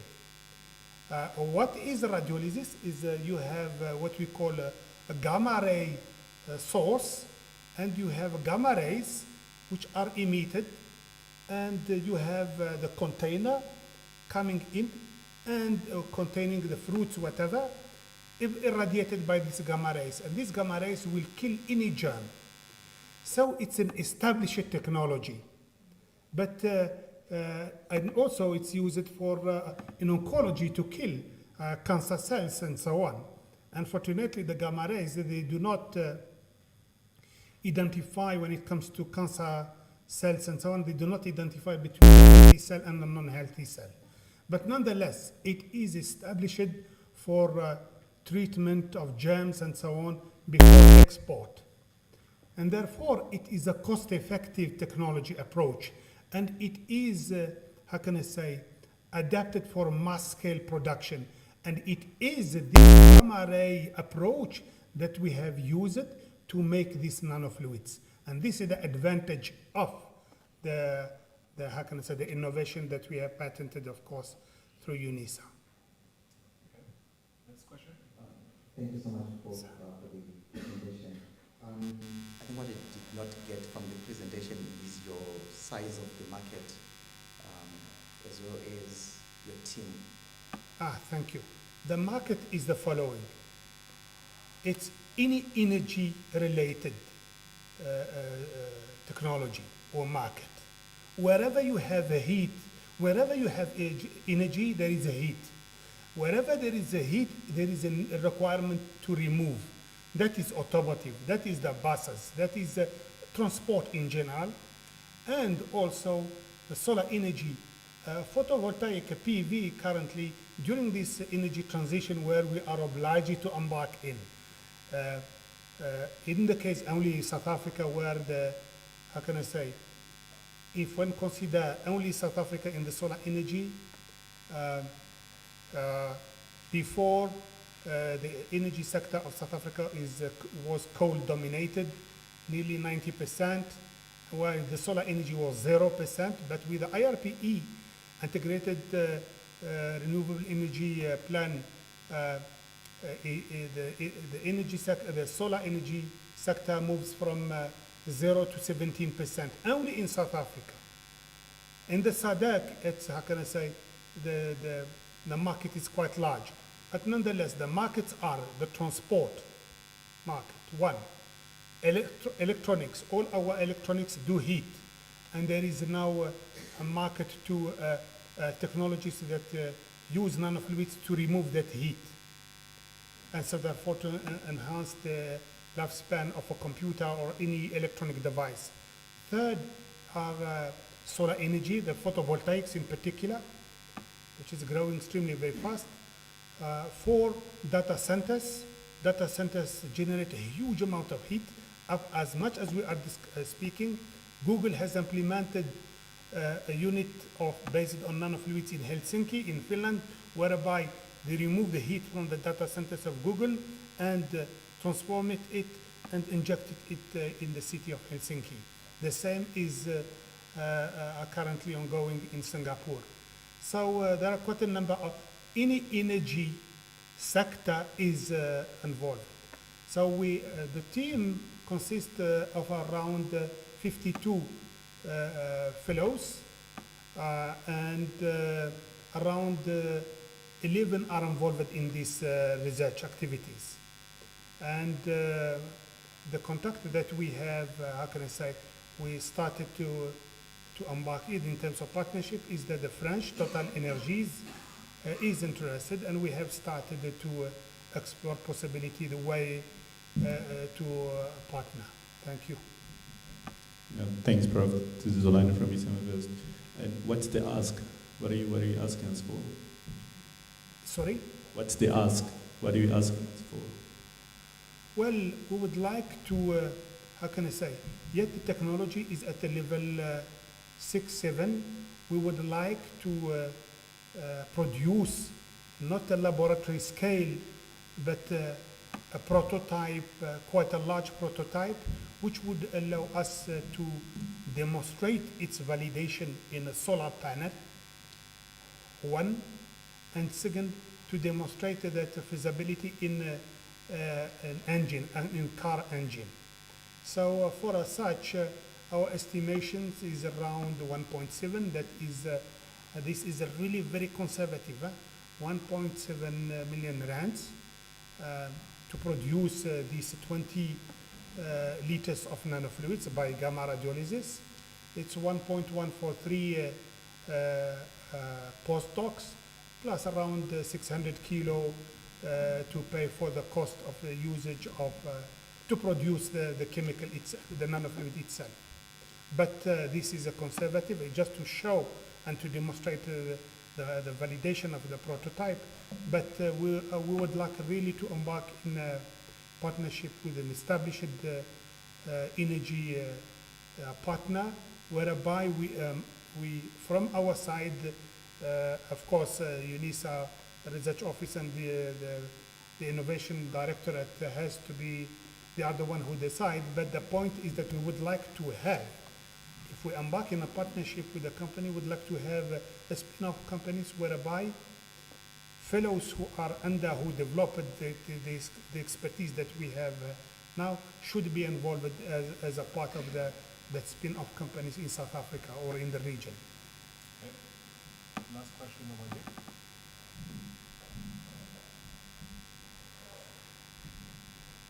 Thank you. Thanks. Lundi from WZ Capital, and yeah, this is very exciting. So I think my question has to do with the process and technique that you mentioned you guys undergo in order to create these nanoparticles. And I think you mentioned at some point in time that it's a carbon neutral type of approach in the process. So what I'm trying to kind of understand is two parts. In order to create that process, an environment that enables that process at scale, what's required and how much would that cost? And number two, is the process itself what you guys have, where your IP falls, or are the actual nanoparticles where the IP falls? It's for the IP, for the last question, last point, the IP falls within the process itself of producing them. The radiolysis is established, but we're the first ones to demonstrate and to validate efficient nanofluids by this process of radiolysis. Yes. And then the infrastructure that you guys would need in order for you guys to be able to produce these nanoparticles at scale. Because it's gamma rays, so it's nuclear-based technique. Not everybody can indeed is allowed to have such a source. It happened that because I'm a joint staff between Unisa and Itamba Labs, and Itamba Labs is an accelerator-based institution. It's a national facility of the NRF, and because it's an accelerator, there are quite a number of gamma sources. And it happened that Itamba Labs is involved in training support staff and technical staff and engineers of a company which is based in Citrus Dal area in the Western Cape, where the largest and the most intense cobalt-based source in the Sub-Sahara is located. So what we do, we buy beam time. We don't we don't get the source. We don't use our own sources. We buy how can I say? But it is possible to buy our own source as much as it's how can I say? Its intensity is lower, lower than the threshold in terms of Sievers. If a company, for example, a small company would be affiliated to Itamba Labs, and a nuclear radiation, how can I say, allowed institution like NAXA also, it is possible for that company to acquire a small source, which is possible to produce enough to produce these nanofluids. I would like just to mention that the intensity required to produce these nanofluids is not high at all. The dosage is not high. So it is possible to, how can I say, to acquire such a kind of, and implement an independent entity at a certain extent.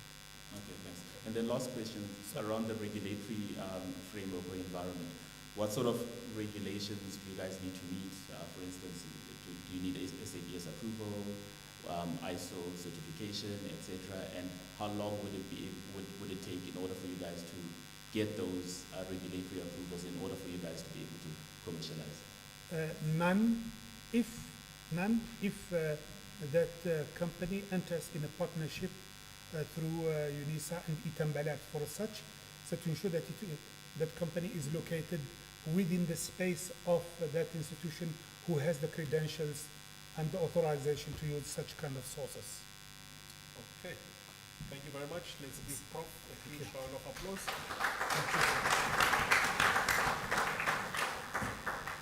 Okay, I'm mindful of time. Let's try and keep our questions. Okay.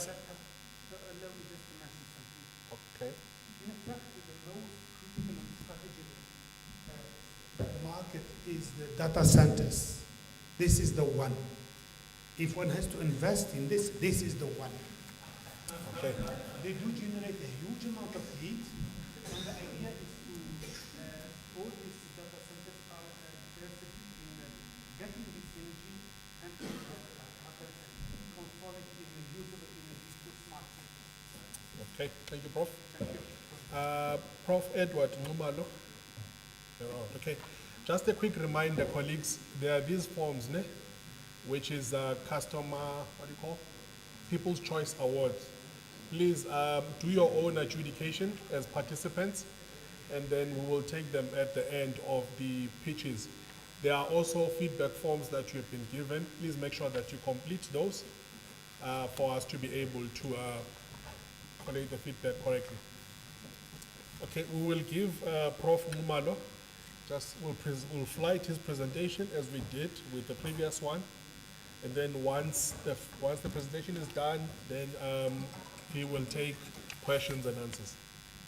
Thank you very much. Thank you for the introduction. I needed to also mention that I'm with Mr. Zigalala. I'll explain later because he's this PhD student who is just about to finish his PhD. So the work that we're presenting today is based on his work. So I thought he should be here for that purpose. Thank you. Yeah, please, have a seat.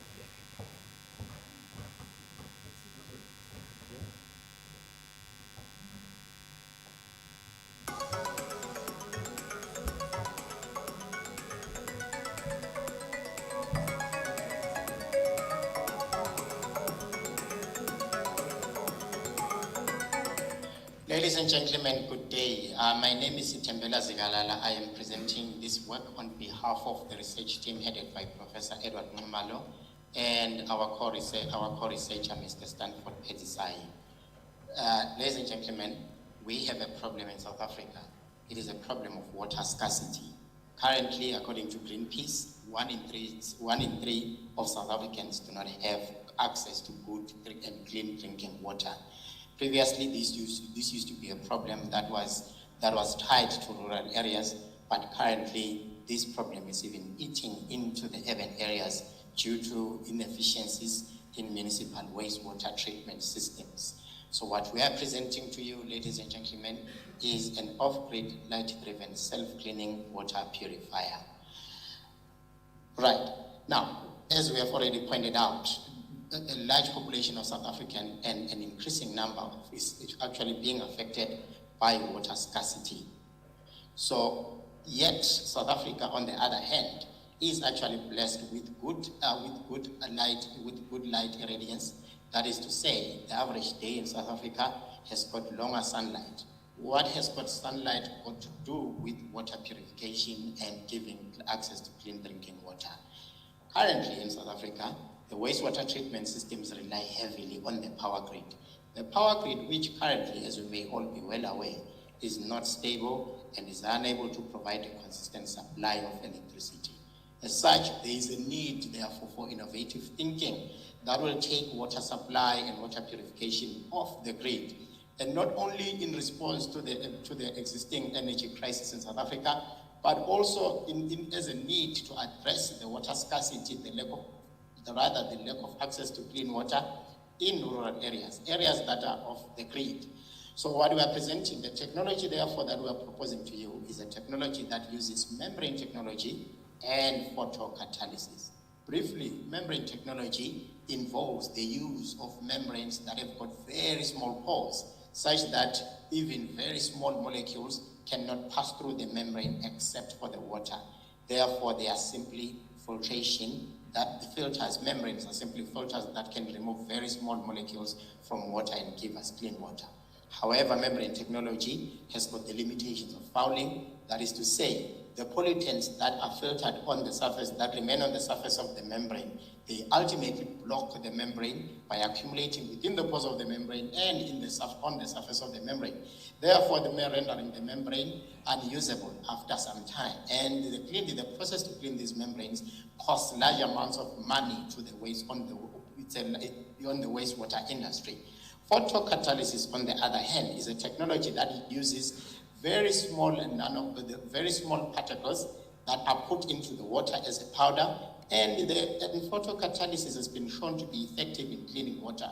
What happens is the very small material that is put into the water is able to absorb sunlight and use the sunlight to purify the water. However, photocatalysis by itself has got the limitation in that once the nanomaterial has done its job, it's difficult to recover the material from the water. So what we're looking forward to is to combine membrane technology and photocatalysis so that we can make water filtration and water purification technologies to take them off the grid, instead make them rely on sunlight, which has been shown to be mostly present in South Africa. So, as we have pointed out, we are combining two technologies so that we can undo the weaknesses of each technology. How does this system work, therefore? How the system works is that it uses photovoltaic cells, or rather solar panels. Solar panels are an existing technology that is already there, a technology that is able to absorb sunlight and translate the sunlight into electric energy, and that electric energy can be used in the same way as electricity that comes from the power grid. However, in addition to that, the use of the solar panels, our technology uses what we call photocatalytic reactor module. That is basically a module, a reactor module that has a membrane, and the membrane is coated with a nano photocatalyst, basically a nano material that is coated onto the membrane, and the material is able to absorb sunlight. In doing so, the material enables the membrane to clean itself by breaking down the pollutants that would otherwise accumulate on the surface of the membrane.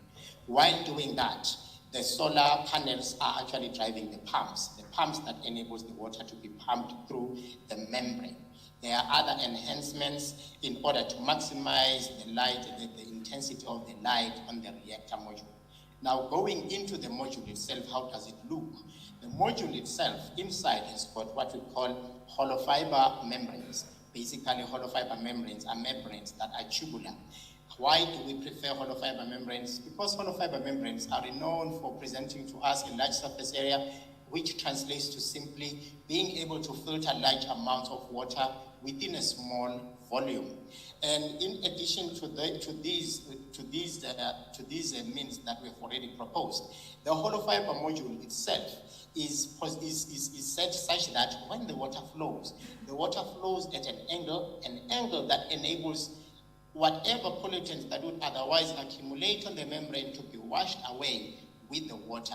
And lastly, this system enables recirculation of the water so that whatever pollutants that have not been removed, the water can be recirculated into the system and be cleaned further.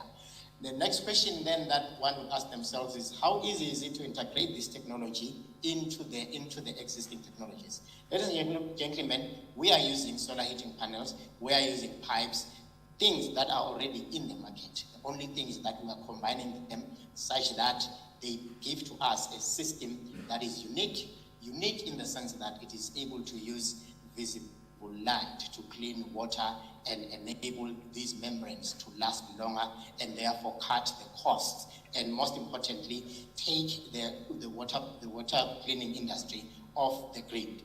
So, ladies and gentlemen, imagine a life, therefore, with the system as we have presented.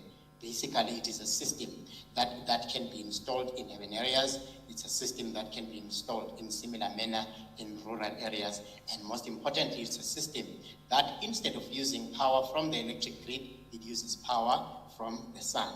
Sunlight that is readily available and therefore enables access to enables a lot of South Africans to clean drinking water. Ladies and gentlemen, imagine a world with our technology, a technology that is user-friendly, that is cheap and effective in water processing. Thank you, ladies and gentlemen.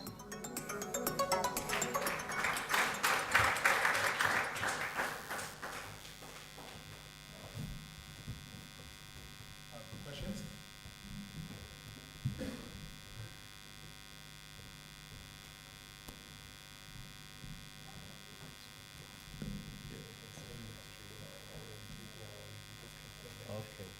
Thanks. My name is Lucy from TIA.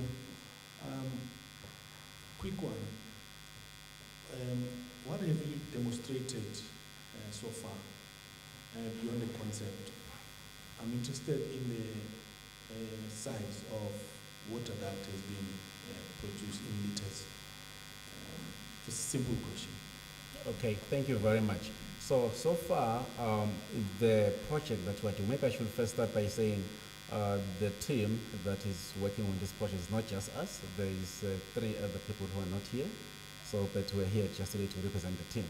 Just in case the question comes again, most of us are scientists and engineers who are part of the team. So we have so far demonstrated the use of the material that is in the membrane, and as well as the membrane module.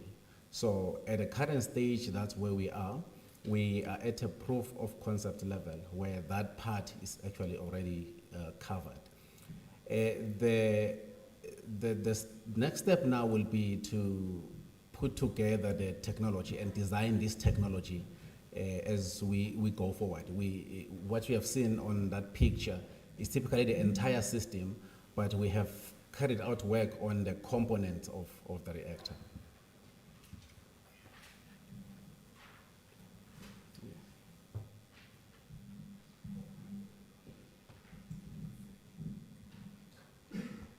Thank you so much, guys, for the presentation.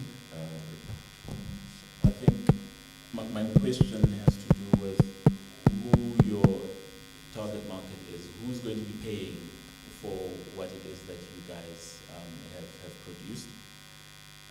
And the second question is, considering that you guys, are you guys manufacturing these, what is it, membrane modules that you then incorporate into what the purification system in whatever environment that you guys are placing them?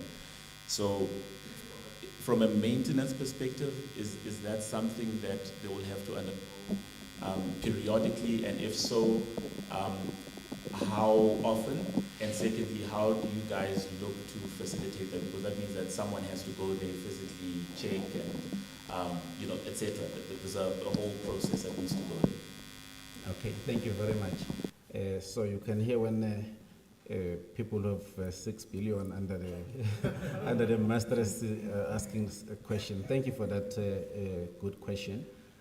So we are able to manufacture both the membrane and the membrane module on our own. So we have the facility to do that. So now the next question then will be, how long do we have to keep changing the membrane? So the membrane module is typically changed in the system after 3 years. So typically a membrane in any membrane plant, be it a desalination plant or any other plant, the lifetime typically around 3 years. So every 3 years then you have to sort of like change the membrane. Of course, there are other processes in the middle where you can clean the membrane out, do back washing, and all other processes. But after 3 years, that's how much a membrane can last. Then the other question, I give you a chance to, would you like to ask that? Yes. Okay. Thank you so much, Prof, and thank you, ladies and gentlemen. Maybe. Can you come closer? Okay. I hope I'm visible. All right. But maybe just one. I think there was also a question about the processing water, the amount of water that can be processed by the membrane. Currently, a typical membrane can. Okay, basically, let me say, in the research that we have done, the types of membranes that we have manufactured, they are able to process around 200 liters of water per square meter of the membrane, using the nominal pressure of municipal wastewater, or rather water, basically the pressure that comes from the tap. So which means per square meter of the membrane, you can process up to 200 liters per square meter. So, and then coming to the question of the target market.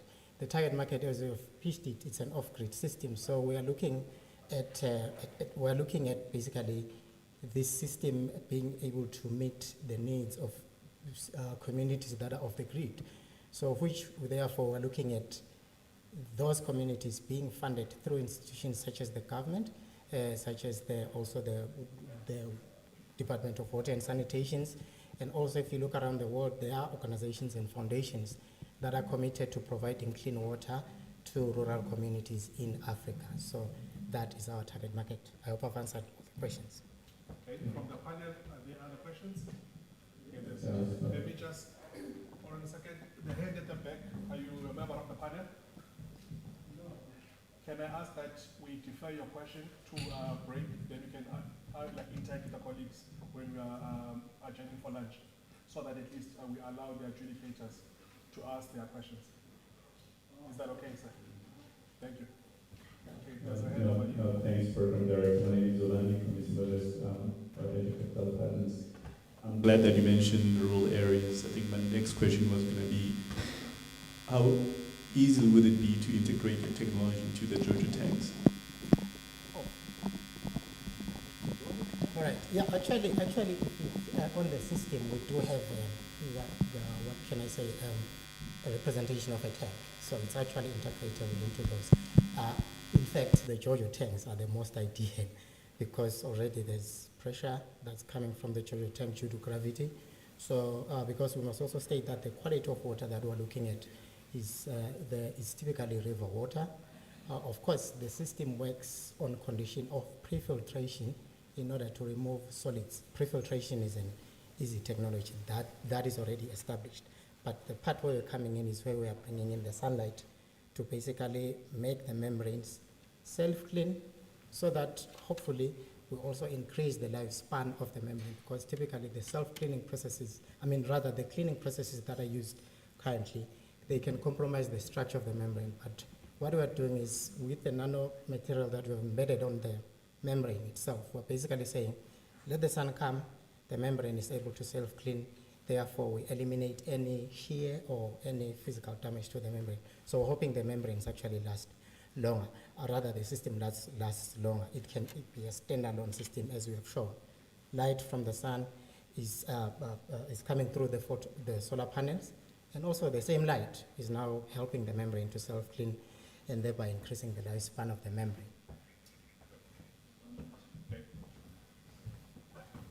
I just wanted to understand in terms of the existing technologies, what is your understanding of what's existing besides the advantage that is in off-grid? What is the competitive advantage with respect to what exists in the market currently? Okay, so typically what you find in the market, so what is like closer to this will just be RO systems, reverse osmosis systems. And one of the biggest issue about that will be the cost for RO systems. They're quite expensive. So that will be the major problem of going for that kind of a system. And over and above that, then we've mentioned that it's unable to work off-grid. And my question is your innovation pattern? Thank you for that question.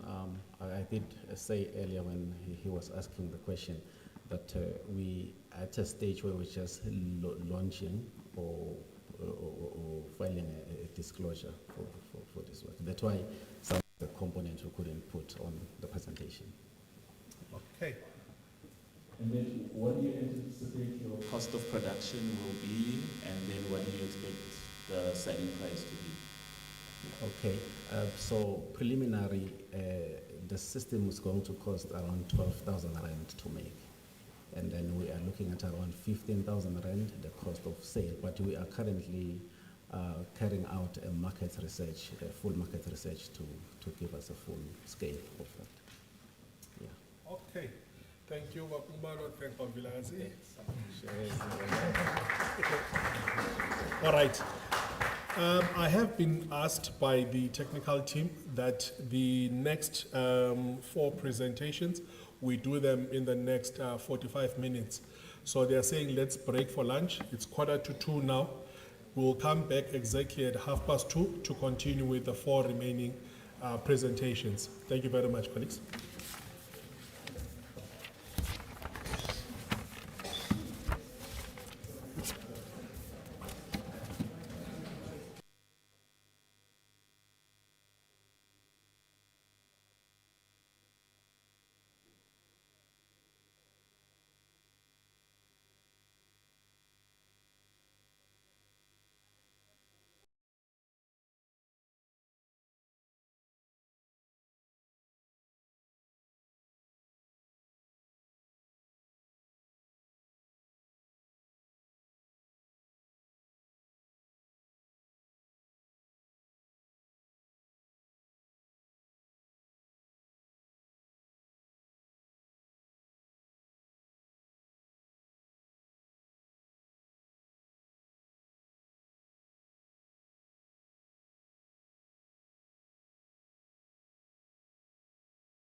Okay.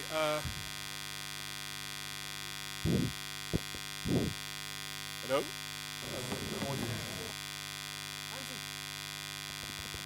Hannes?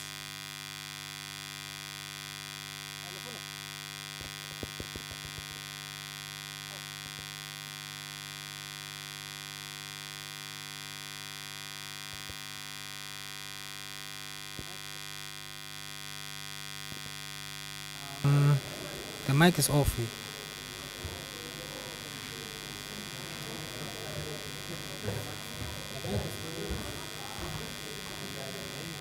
you open the mic? Roland? Can you open the mic? The podium mic. Podium mic.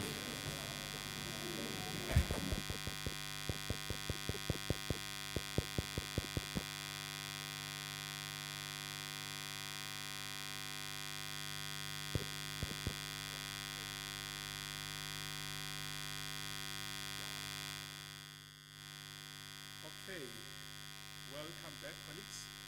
Hopefully you enjoyed lunch as much as I did. And I blame it on Unisa that defaulted from my diet program. No, but it's fine. Okay, without wasting time, colleagues, we'll flight Prof. Lucas Neyman's presentation. We've just made an amendment on the adjudication goals for the Q&A session. And then we can ask you, colleagues, our panelists, to decide amongst yourselves who's going to ask the questions. So we'll only limit it to 2 people who will ask, not more than 2 questions, because we have seen that the method we were using earlier is taking a lot of time, and we don't want to leave at 6. Right. So we'll flight Prof. Neyman's presentation, and then thereafter we'll do the Q&A.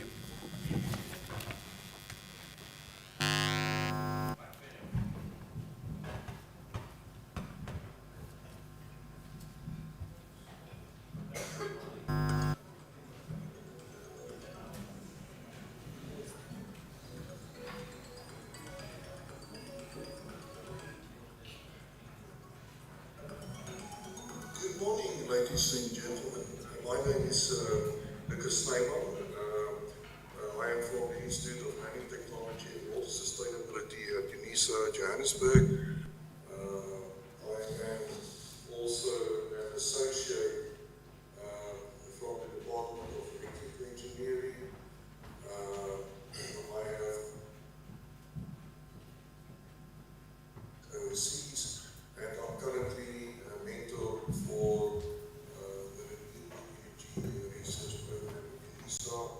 We're already working with about almost 10 years in the area of renewable energies. And recently we have a startup company called Unisa with Thermal. So our piece this morning is on the topic of supplying innovative solar energy products to energy. So will be on timing, the idea, and the team, and the business model, then the specialized products, and then the contact details. On the issue of timing, worldwide there is a tremendous energy demand at the moment, which exceeds supply. Socioeconomic issues increases demand. Climate change threats due to carbon dioxide buildup. So there is a drive towards green and renewable energy usage.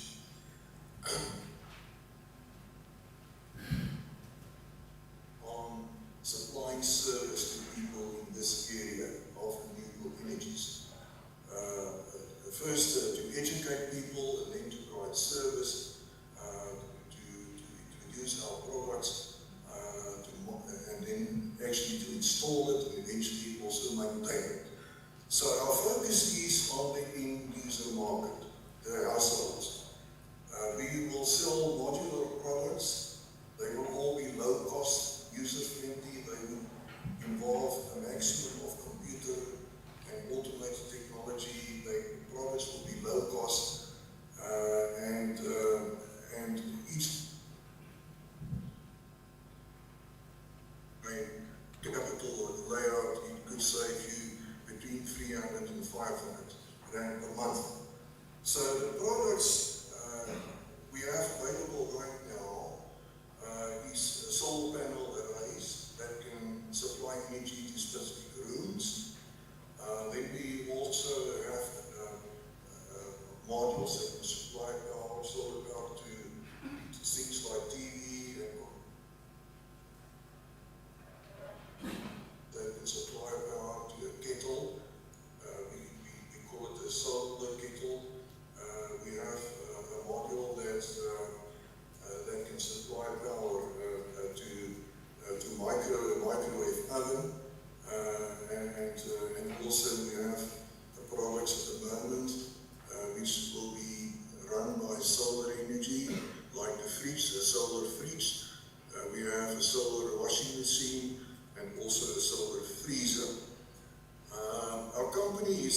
All the products are based on long-term research.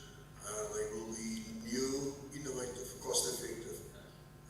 All the products have patent protection. We will try and provide finance to the customer. We will focus on short-cycle manufacturing. At the moment, we need 5,000 rand for basic infrastructure, and we need about, 50,000 in the first cycle of products. Okay, more specialized products are what we call the solar thermal energy absorber, which you can see on the left hand here, containing an array of plastic pipes, and there's a lot of design into this. It is up here and at the lowest cost. And this product can supply hot water to your geyser at a capital outlay of 10,000 rand and provide you a saving of 400 rand per month eventually. And the cost per kilowatt hour is about 1/3 or 1/4 of that of Eskom. Another product, a specialized product, is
at the end of the video. There's two products coming. Okay. Sorry? Sorry, Program Director? Yes, sir. Is it possible for Prof to maybe just speak over? Tell us the last two? Yes. And we can get the process. Yes. Good afternoon, everyone. Yes, so you saw a number of modular products aimed to the household, locally manufactured in South Africa with skilled, unskilled workers, unemployed at this stage, and that brings down the cost compared to imported projects. If we compare our projects, it's highly competitive. For imported project, you pay up to 200,000. You saw here for one module, and we will focus on supplying modules, 5,000 to 10,000 rand each. And credit will be supplied. We already have credit supplied by a bank. So the customer does not have to look for the 10,000 or the 5,000 rand. He gets it from the bank. Okay? So all he pays back to the bank is terms plus interest. and we think that this is highly competitive in the market. The last two products is what we call on a solar thermal energy storage. In our research, we found that in a normal household system, lots of your geyser thermal energy gets lost. We've developed a system, it's a 2-geyser system, small geysers, that sequentially store the thermal energy, but it maintains the energy.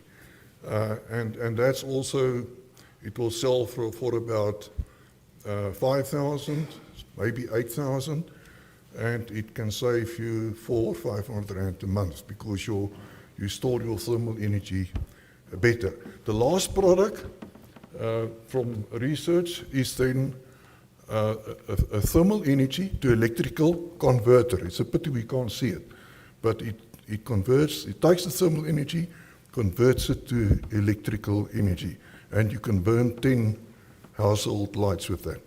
Okay, thank you very much. Let's have the first question coming from the panelists. Or was the presentation so it blew you away and then you are satisfied? No, I think you also mentioned some description of questions. Yes. So I wanted to check who has the.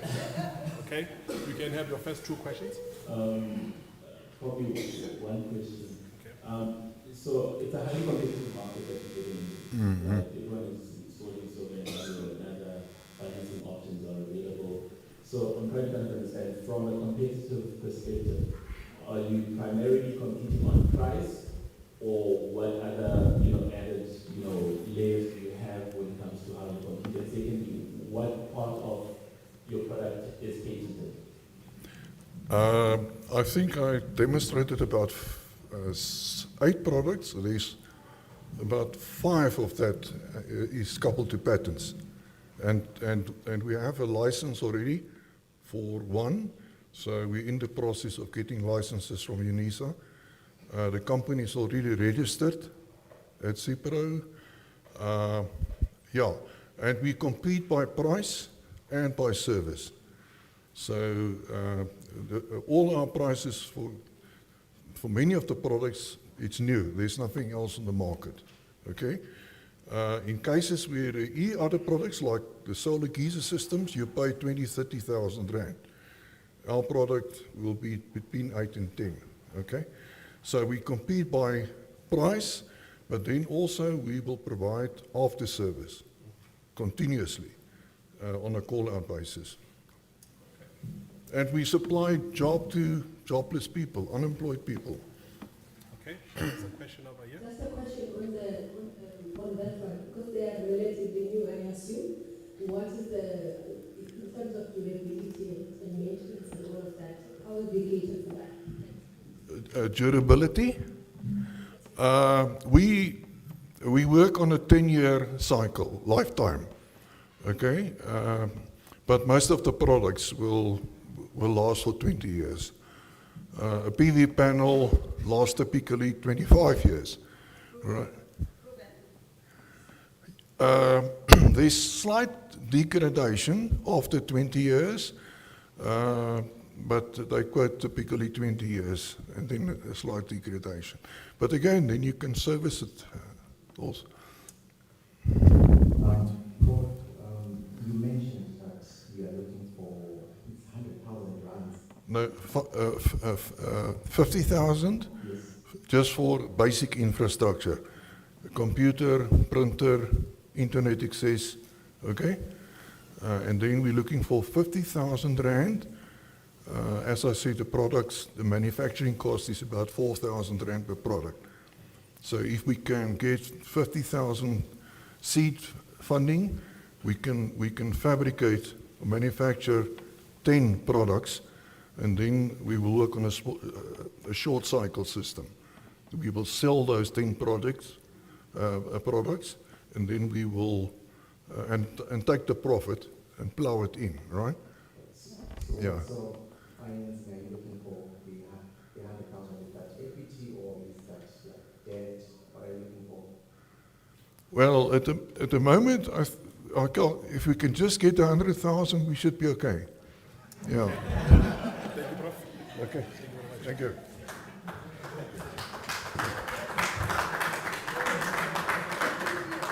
Yeah. All right. I know, colleagues, it's not easy, ne? Because you all have got burning questions. But yeah, I think let's just be patient with the process. May I ask Nkamogeling Matloga to come closer to the stage so that we can flight a presentation and be ready for a Q&A.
My name is Nkamogeling Matloga, and I am the founder of B-Cycle SA. We are very grateful for this opportunity.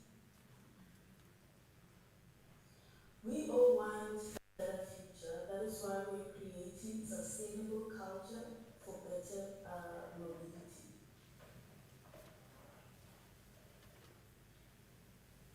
So this started when I was stuck in traffic from Centurion to Pretoria at around 9 p.m., overlooking the majestic Unisa.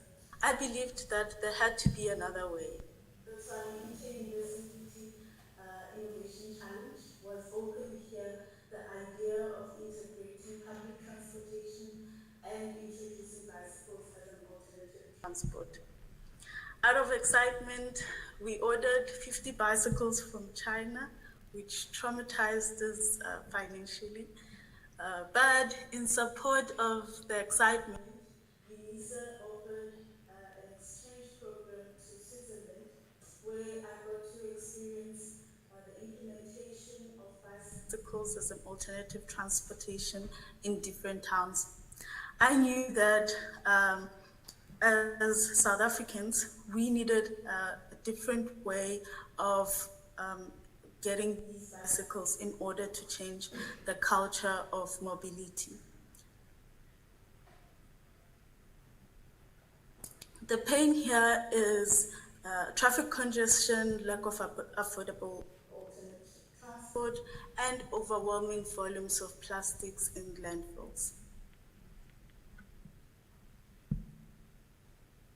We as B-Cycle SA aim to reduce congestion, therefore less carbon emission, create cleaner communities, and supply healthy alternative transport.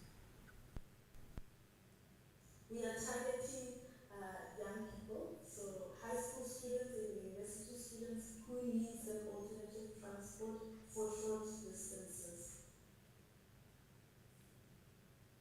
We did a customer discovery and we reached out to our non-customers who mostly thought bicycles are uncomfortable, they're unsafe, not spacious, and has distance limitations. Our riders thought that bicycles are affordable, they're easier to learn and refer.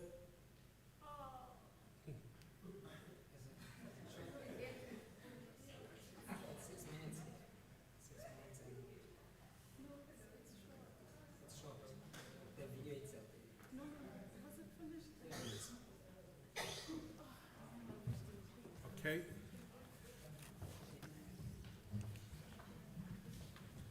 All right, what we will do, it seems as if the video got edited differently.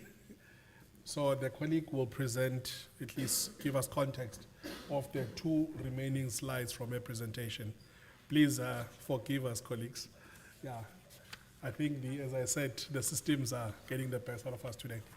All right, I think you can do your last 2 slides. Thank you. Good afternoon. My name is Nkamreleng, for those who are voting there for the best presentation.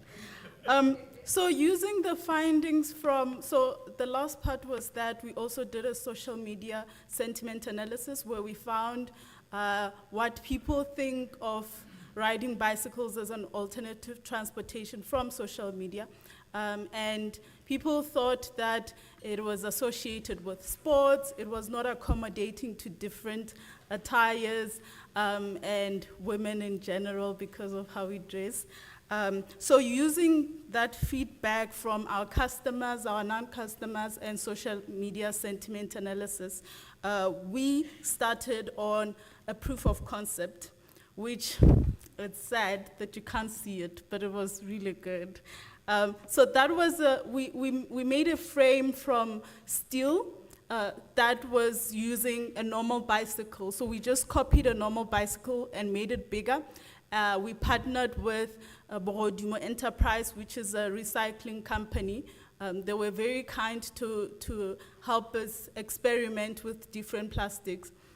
So we molded our first frame, which looked exactly like the bicycle. And we found out that HDPE is much stronger plastic, and we can use that. So we went and designed a nicer bicycle, taking into consideration our customer discovery views. We also don't see that, but I can describe it for you. We designed 2 bicycles. The one is a 2-wheeler with a frame that is lower to accommodate anything in between, and also the steering wheel a little bit forward, giving more space, but also comfortable. We created a bigger seat that is way more comfortable than the normal bicycle. We also designed a 3-wheeler, which accommodates people who don't ride. So most of our non-customers thought that they can't ride because they had previous experiences that was not nice. So this 3-wheeler was still smaller, but it was more balanced for people who can ride. It had space at the back for any baggage. The seat was again bigger, comfortable. The frame was lower, also comfortable for different attires and women. So the process is that we collect plastic, we clean it, we sort it, we melt it, and then we mold it into the bicycle. So this process is common in recycling. The only difference is that we are making bicycles. We have created 2 prototypes, the 3-wheeler and the 2-wheeler.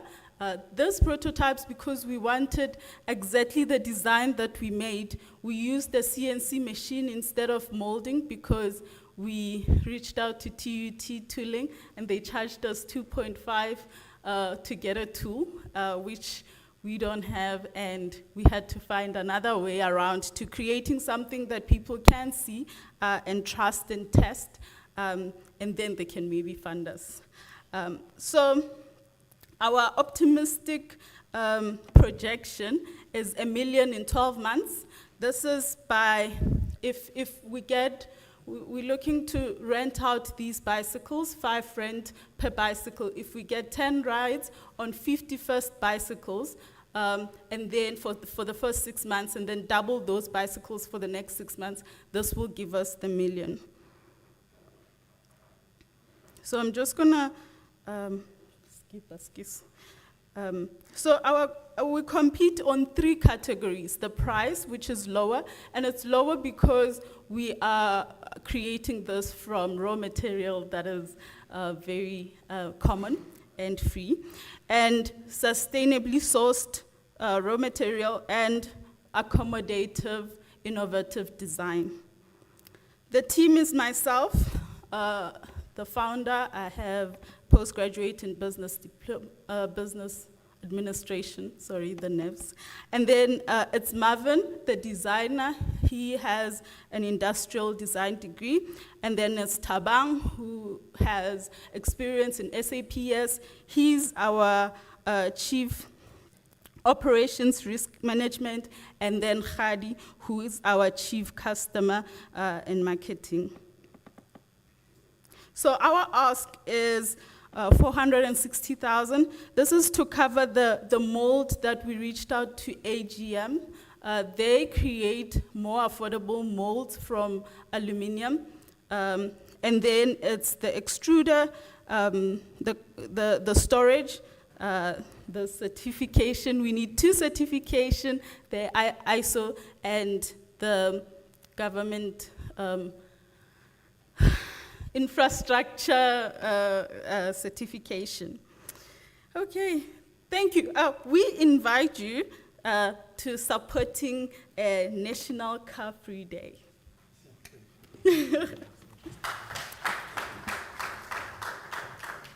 I know my stature is intimidating, but it was not meant for that. All right, let me take questions from the panelists. Okay.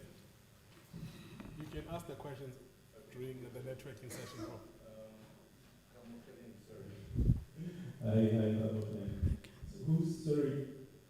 Is your target market people that just want to ride bikes, like your day-to-day person that just want to ride bikes? That's the first question. Yes, but we're targeting young students, high school and university, and this is because we're trying to introduce a culture of an alternative transport using bikes. So if we get their trust, and then they can sell the idea for us.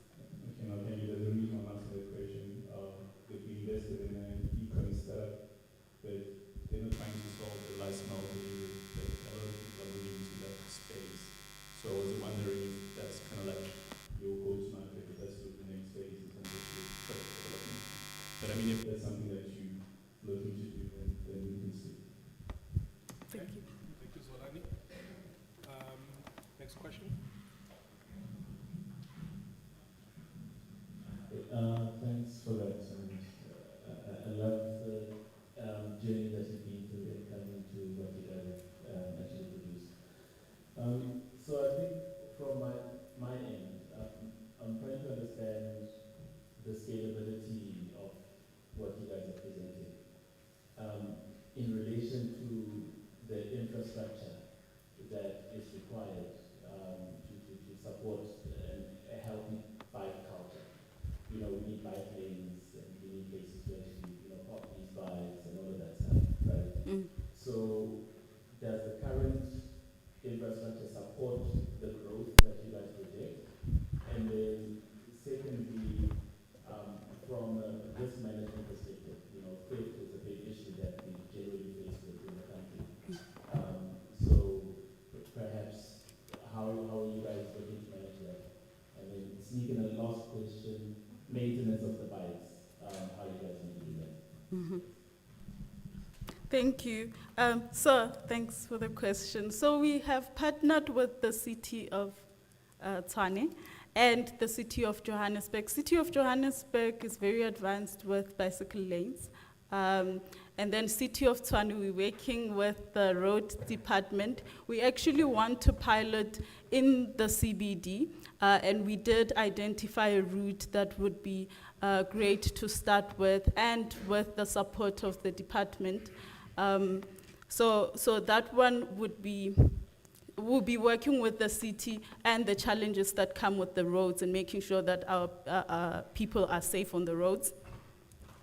And then with the theft one, so with those 50 bicycles, we're doing trials, and we are wanting to get a bigger pilot beginning of the year, after the season, with the city again partnering. So we have bicycle locks that have GPS, and they're connected to an app that people can rent out bicycles, and then you would track who has the bicycle and where the bicycle is, and you can mark the area of where the bicycle shouldn't leave, and immediately leaves, it rings on the bicycle, but it also alerts us that this is where the bicycle is and it's leaving the allocated area.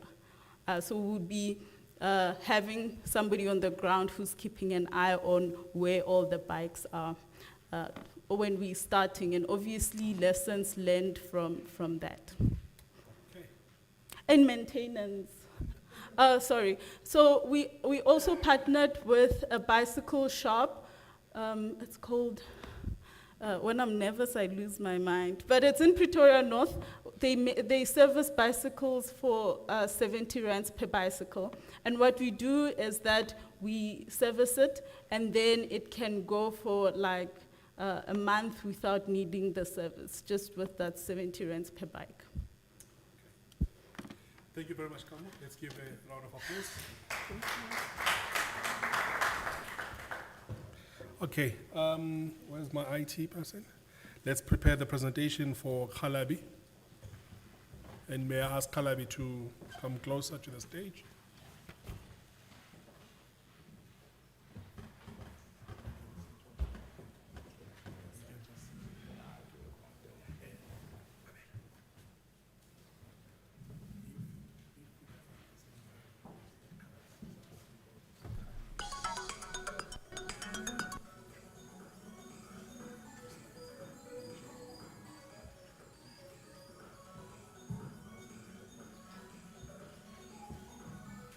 Hello everyone, my name is Khalabi Matane, and I am the founder of Ecobar.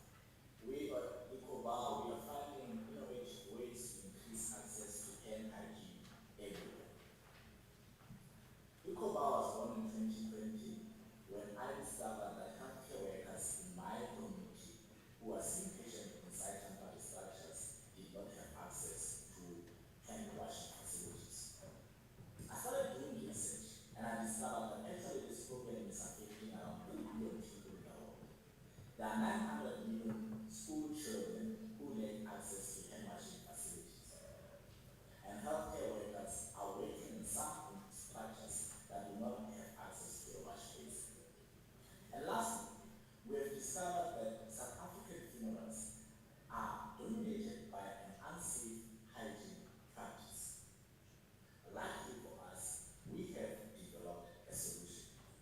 We are building a decentralized and water hygiene convenience solutions for remote areas.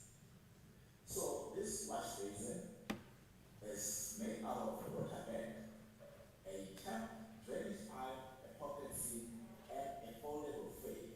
That basically means healthcare workers will be able to transport and move around with this wash basin, even in the most remote areas. How we make money? One, we plan on making money through the sales of this unit. Secondly, we plan on making money by leasing the unit. And lastly, we have a program called Adapt the School, the Clinical School Initiative, where we work with corporates who are educated.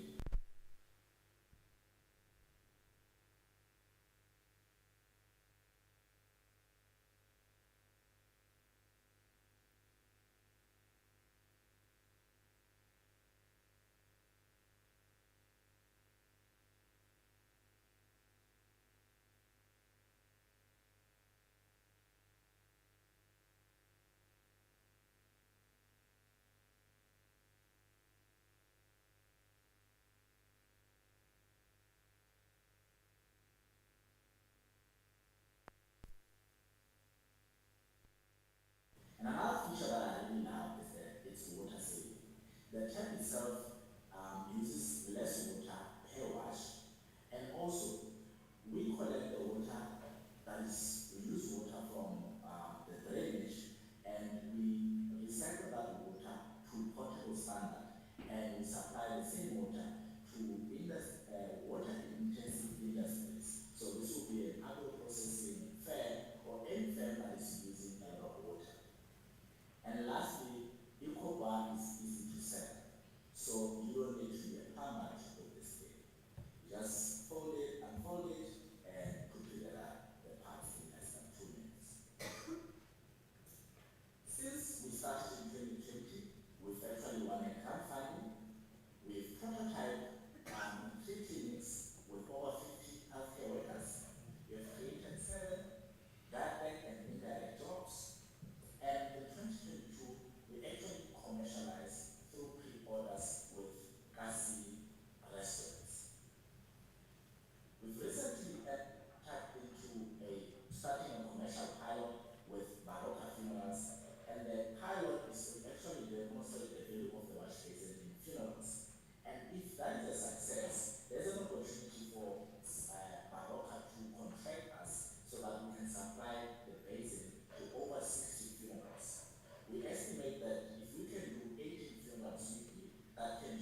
And lastly, we have just been backed by Reckitt Benckiser.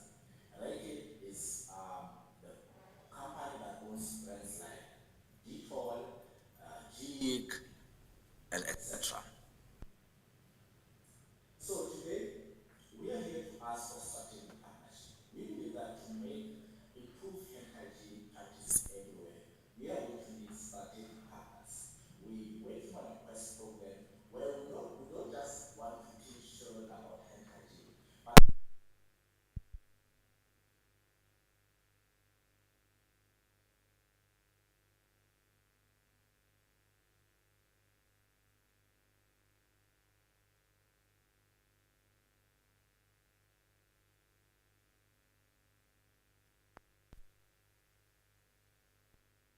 for the environment.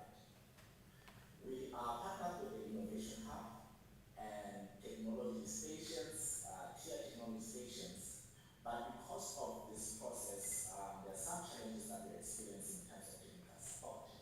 We need to upgrade our solution after the commercial pilot, which is taking place in December. So, are you ready to help us save the world one basin at a time? Thank you.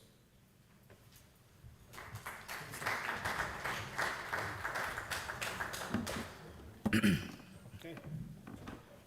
Who wants to shoot first? Okay, let's give him the microphone. This side. What stops or what protects you from anyone who wants to do the same thing and make money quicker than you? What protects you? So, one, it will be the strategic partnerships. And so, for example, one of the strategic partnerships is with Reckitt. So what we are having there is that they fund the cost at a profit to develop this thing.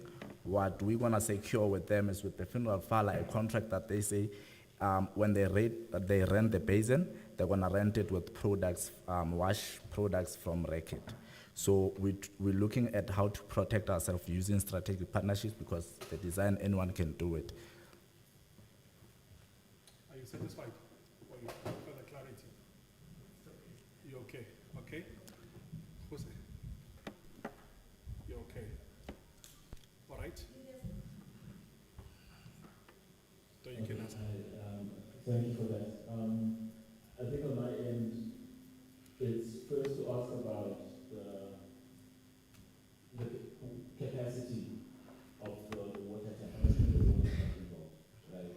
The capacity of that water tank and how that capacity translates to how many people can actually use one station.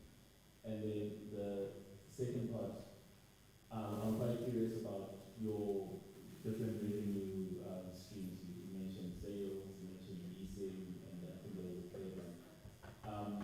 Have you guys also considered branding opportunities around that? What is the last question? Have you guys considered branding your guys' stations as a revenue stream? Okay. So let me start with the last one because that's the one I can remember for now.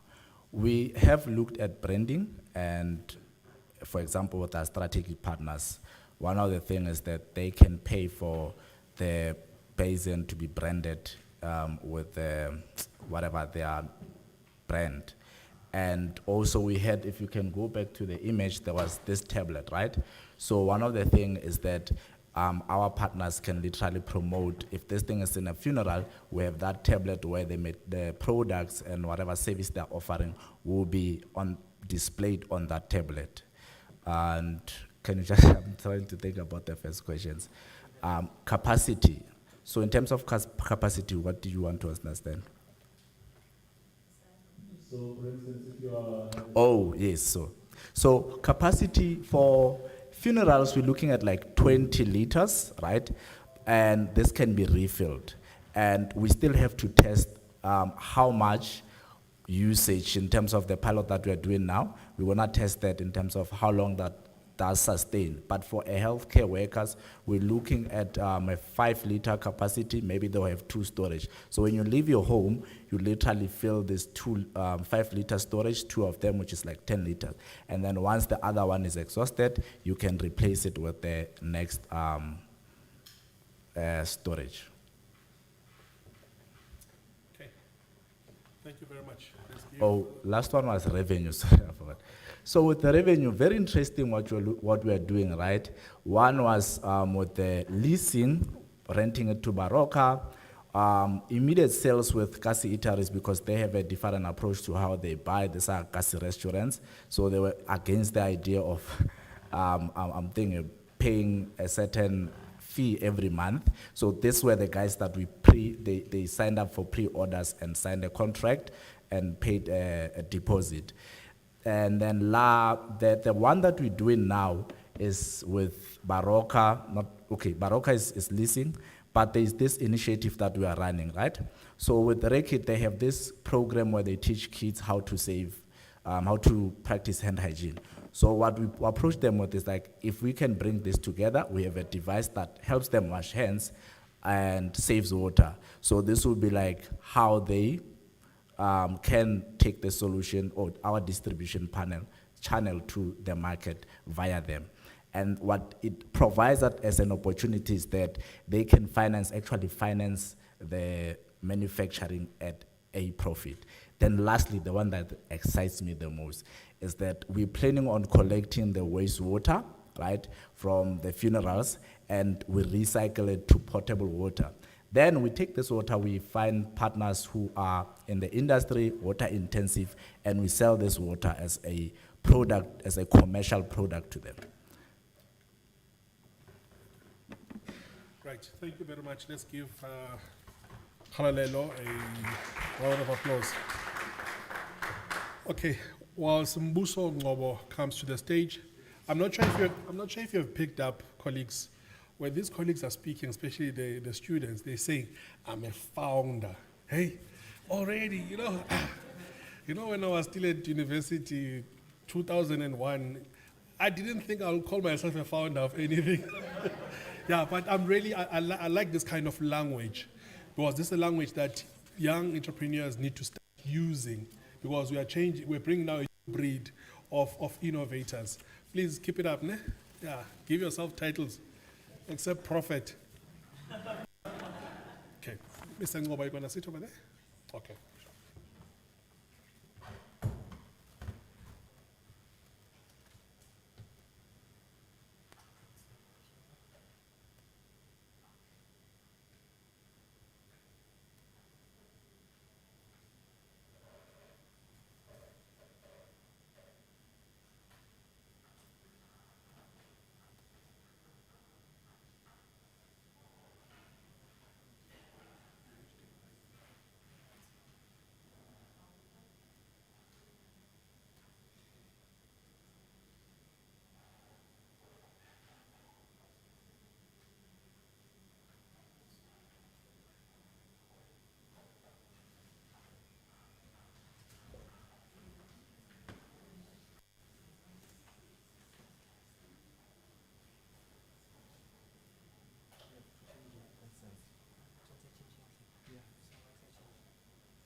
video.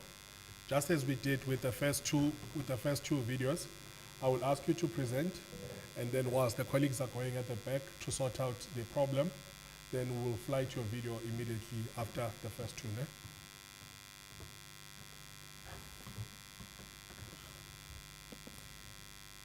In 2020, I could not take my children to a preschool due to lockdown. So I signed up for a short early childhood development course, where I learned that 750 million children cannot read, write, or count.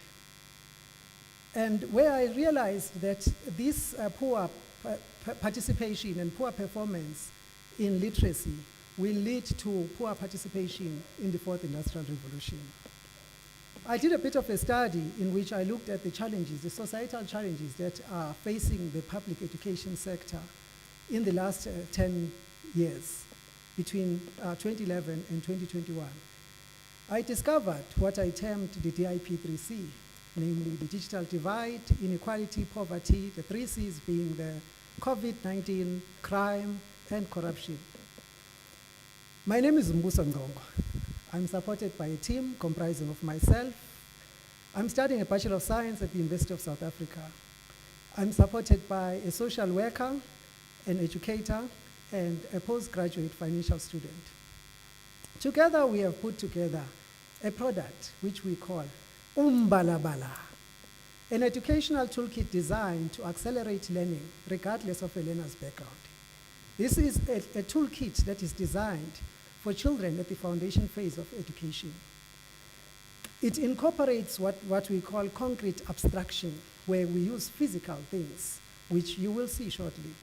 And these things create physical relationship with abstract concept. And as a result, they make learning fun, enjoyable, and easy, particularly for children at the foundation phase of education. It creates appetite for STEM, science, technology, engineering, and maths. Our product has received the attention of the University of South Africa through the Innovation Challenge, where we have won the Innovation Challenge, where we presented some of these concepts towards this innovation, what we called the integrated learning method and apparatus. We have since developed, through the finance that we received through the DITTC, University of South Africa, we have managed to develop a prototype. We have taken this prototype to children, 526 children in KZN, including children on the side of the road where street kids live. We took them to the botanical garden during the lockdown, and we found that we really could accelerate learning. In the process, when neighbors started to hear what we were doing, they started bringing their children to our space. In a short space of time, we had intervened with 526 children, 243 parents, and 44 volunteers. Not only that, we have now also attracted the attention of the city of Johannesburg, who has given us space to pilot all the 7 regions of Johannesburg. We have piloted this between August and between July and September this year. This has given us space to engage and interact with practitioners at the ECD, Early Childhood Development stage, as well as primary school educators and forum leaders. When we came back from that interaction, we received the attention of Quality Life Montessori down in Cape Town. We engaged with them, we visited that space, and it allowed us to learn how we could run an ECD profitably. We learned, we've since formed a partnership with Quality Life Montessori. We have formed partnership with the University of South Africa through the DITTC, who has supported us through mentorship. We have received support through the Moses Kotane Institute, who has financed the piloting of our product, Umbalabala. This toolkit that is designed to accelerate learning at the foundation phase of education. Our product has been patented. I'm very pleased to say that I've identified the attorney today who is here with us, who has finalized the final patent. We had a provisional patent filed last year, and this year we had a final patent filed of this toolkit. In anticipation of the Gremlins, I did bring a version of this, that is a physical version of this game. This is a game. This game will teach numeracy, literacy, and coding. It's a very easy game to play and quite engaging. It has a digital twin which runs on a mobile phone. I have come to the end, but before I conclude, I want to say that we are here because we are asking for 5 million. And what we will do with this 5 million, we will turn that into 8 million in the second year of production. And how we will do that is we will generate 5 million out of a training, upskilling the educators at the primary phase of education. We sell our product. There's product sales. We sell it for 60 cents per unit per child per day. For 200 days, that's 120,000. We license our toolkit to the other educators, other practitioners who then can use it in their own space. We envisage that we will be profitable in the 2 years.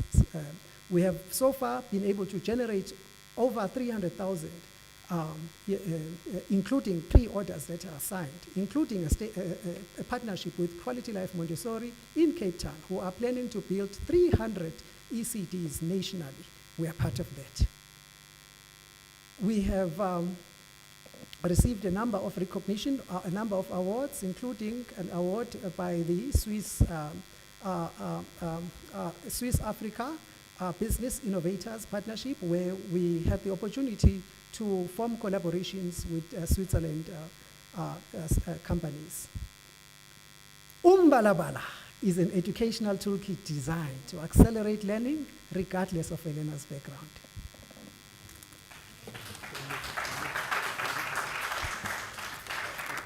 Thank you, Mr. Ngobo. I like even how he narrates it. I can already see the advert on TV. Okay, can I take questions from the judges?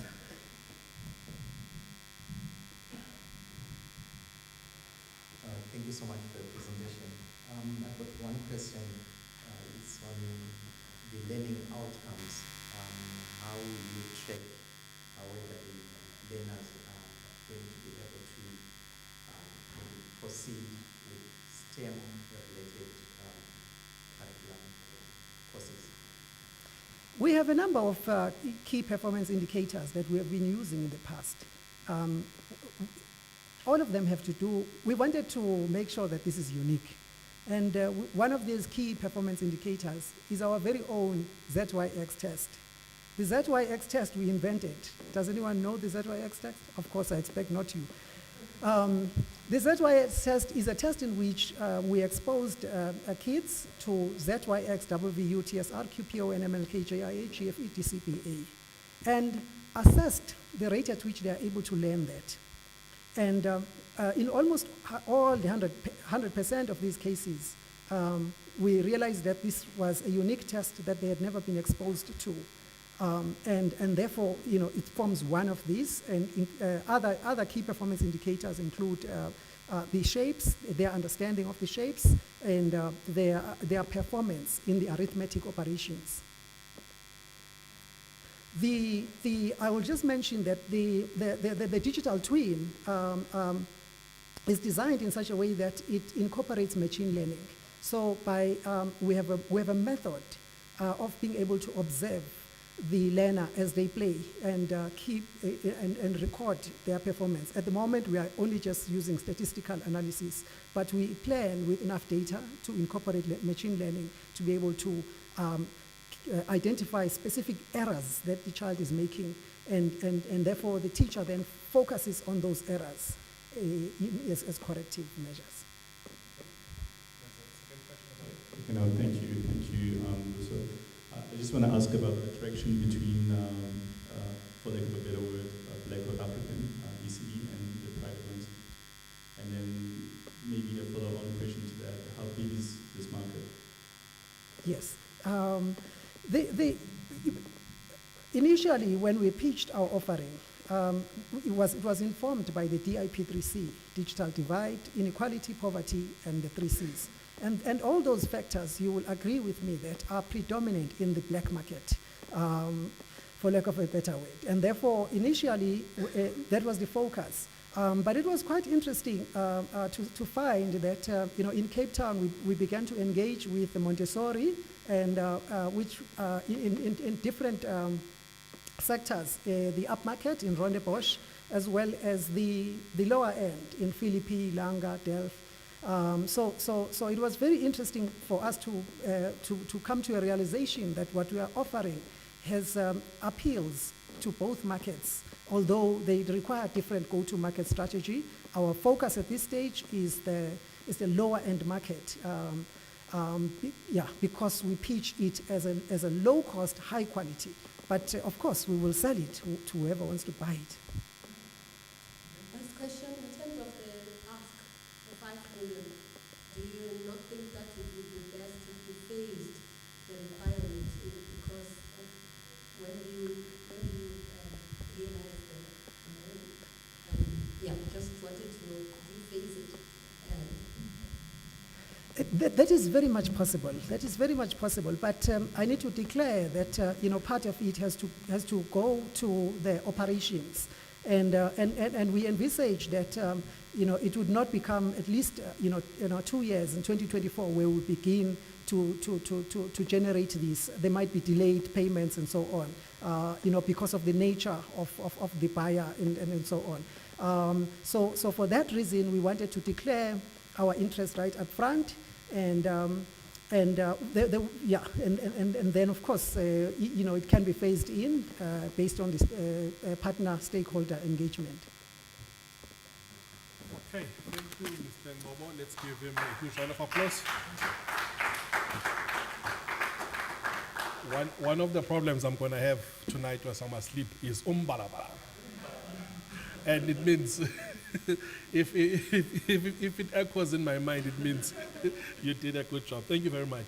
Colleagues, we've reached the end of this session. We'll see if we can still try to play the first 2 presentations that we missed because of the audio situation. Maybe we can do that just for the next 5 minutes. We play the first 2 videos. And then I think your video, apparently, when it was exported, it was corrupted. So that's why we're not able to see the whole 6 minutes of it, but instead it gave us 6 seconds. So we'll just play the first 2 videos, and then immediately after, I will then come to the exciting part where we'll be handing over our gifts to thank our panelists and our presenters.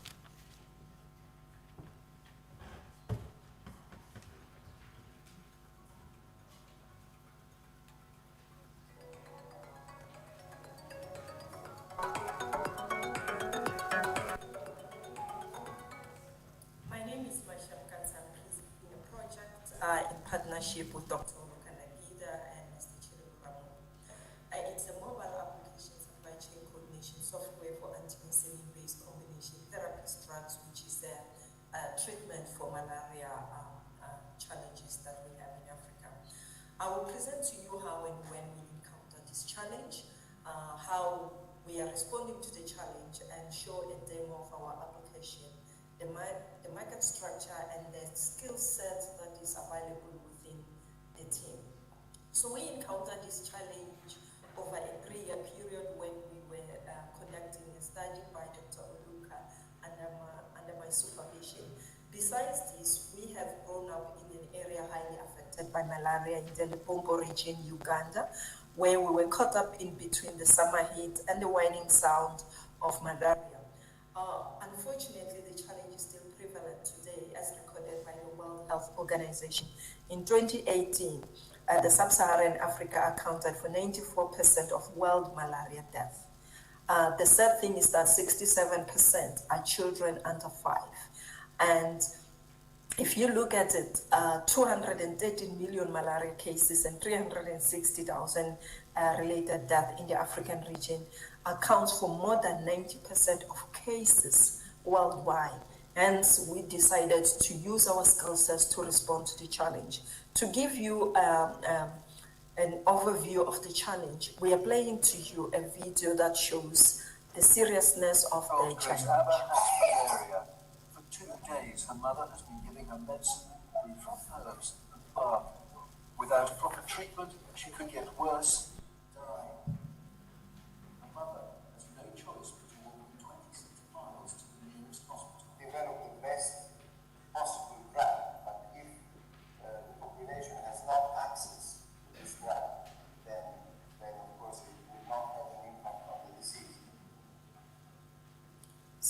can see, the drug is available. What is challenge is getting the drug to the market, and that is a supply chain problem.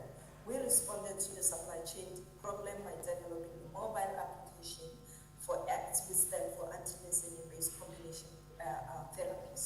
The project aimed to increase access to malaria drugs to address the impact of malaria on vulnerable groups such as children and women. It creates an integrated and affordable end-to-end coordination across the entire supply chain, linking macro, micro, and market stakeholders by capturing and collecting stock level data across the entire supply chain and creating a visibility necessary to react to the challenge. Stockouts of essential medicine at clinic level have negative impact on morbidity, mortality, and disease epidemiology. We are responding to this challenge. For example, in 2016, Zambia had 351 instances of stockouts for the 12 malaria commodities assessed in healthcare facilities. At West, the lead time for delivery of medicine is not less than 15 days, leaving women and children vulnerable to malaria impact. So through our mobile application, hospital, clinics, supplier, distributors, governors, and donors can work together to address the impact of malaria on women and children, not just in the sub-Saharan Africa, but across the entire African continent. In Uganda, we are working with the National Malaria Program Center, supported by the Ministry of Health, in order to test and monitor the impact of the mobile application in real life in the coordination of ACT and other medical drugs that are critical for the health of the nation. In South Africa, we are also collaborating with African Applied Chemical, a small medium supplier of malaria drugs, so that they can monitor stockouts across the entire South Africa and be able to manage and react proactively to the challenge. Our mobile application is available on Android, it's also available on Google Play, and it can be downloaded, but to use it, you need user rights. It provides a simpler and much more affordable features that can be used by different stakeholders across the entire supply chain. Our market structure, we aim to start with South Africa and Uganda. In South Africa, we have 4,303 hospitals, and in Uganda, we have 3,792 hospitals. Africa alone offers an opportunity to work with more than 98,000 hospitals. So our aim with these hospitals is to make sure that we work with government structures in order to get an entry. We're working as well with the Ministry of Health in South Africa. We're working with a manufacturer, and also we're working with USAID. We're trying to work with different organizations such as USAID, the Bill and Melinda Gates Foundation.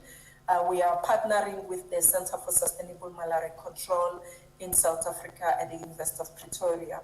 We are hoping to use the subscription and transaction model at a very reasonable rate. Our value proposition includes reduction of waste, of tablets that have expired due to overstock and not understanding demand and supply, reduce the cost that is associated with this by 20%, and offer a real time to all stakeholders. And we also have key partners beyond Department of Health and Africa Applied Chemicals. We have the University of South Africa, the University of Pretoria, to help in implementing and fighting the challenge of malaria. Let's take, for example, in terms of South Africa, which has 4,303 hospitals. If we were to license in year one at 10 rand per user and we had 11 users, we are looking at least close to 500,000 in terms of projection and investment. Also, if we were to do that in Uganda, 11 users at 10 rand, we are looking at almost 417,120. So those are our kind of projection to the market. We do have main competitors Top vendors such as SAP, Oracle, and Sage offer these systems, but they cost millions. We also have Pill Drop, I1, the remote area medical, but they don't focus on supply chain coordination where you connect all stakeholders to create better visibility. And we see them as complementary competitors.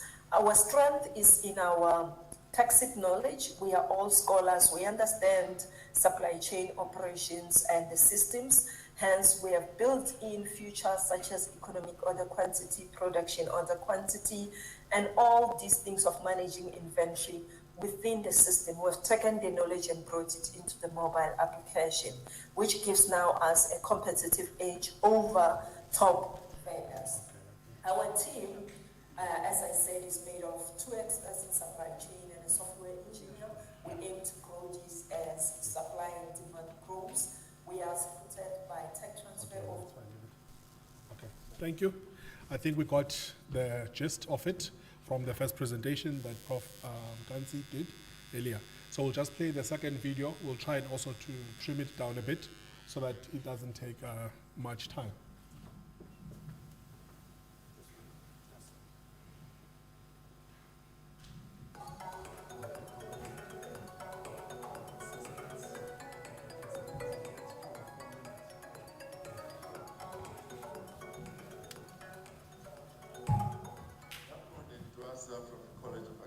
And Environmental Sciences. I am Professor of Biotechnology at the college. I am presenting today a new discovery that we found, which is the treatment of cancer. It is about repurposing a drug that is already in the market, but now repurposed for cancer. In 2020, there were 18 million new cases of cancer globally, and colorectal cancer was the third most prevalent cancer. In South Africa, the incidence and mortality from colorectal cancer have been increasing rapidly since 2010, and moreover, there's been a rapid and inexplicable increase in colorectal cancer trends among the Black population. In the slide here, we present the trends currently on age-standardized incidence rate amongst men. As you can see, other population groups at the top and Black population at the bottom, but similarly, in the females, the same trend can be seen. The traditional treatments for cancer are very harsh and include surgery, chemotherapy, and radiation therapy. However, there are new treatments that are under developing and promising, but they require long periods of development. One of those is small molecule drugs, immunotherapy, and hormone therapy. The drug development process itself is very long. De novo discovery and development of drugs can take up to 15 years to reach the market. But now the preferred approach for oncology drugs is repurposing currently approved drugs. And that can cut down the numbers of years to develop a drug by more than 5 years. It can take less than 10 years for repurposed drugs to reach the market. And that is because many of the steps would have been already addressed as the drug is already in the market, but now used for different purposes. The current drug that we are going to present today is at the tail end of the discovery part, which is the preclinical, it's the beginning of development. And I just want to describe how it functions. The name of the drug is azatimib. Azatimib is basically a drug that is used for cardiovascular diseases, but we are repurposing it for cancer. And here I'm showing a tumor cell. In the tumor cell, in all cells in the body, we've got a protein called 53 and MDM2. These proteins are in small amounts within each cell, a normal cell in a normal human being. But the 53 is called a tumor suppressor protein. So when it is dysfunctional, and it is dysfunctional in almost all cancers, and then the normal cell develops into cancer. So azatimib is a drug that binds to MDM2. MDM2 is a negative regulator of the tumor suppressor protein 53. So by inhibiting MDM2, you can reactivate 53 and therefore kill the tumor cells. So we've developed this, we discovered this through in silico computational modeling. Okay, so all these videos will be made available on the portal, ne? Mr. Noma? Okay, great stuff. So that if you want to watch, you can watch them a bit later. Right, I would like to call upon my colleague to come to the stage, and I would like to invite my esteemed judges to come to the stage as well to receive their token of appreciation. Let me start with Mr. Van Lee Gunyere. Please come to the stage.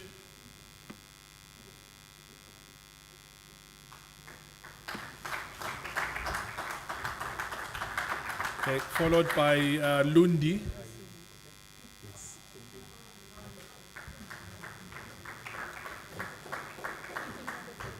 Wait, but you must come here. I want to see you. Yes. Zolani Madikazi. Yes. You're not going to do a speech. Zolani. I mean, so that we can see you on the ground. Vusi, Skosana,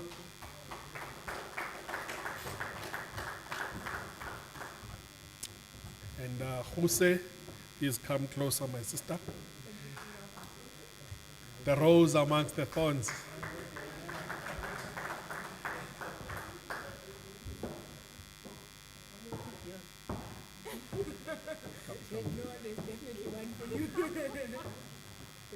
Thank you very much.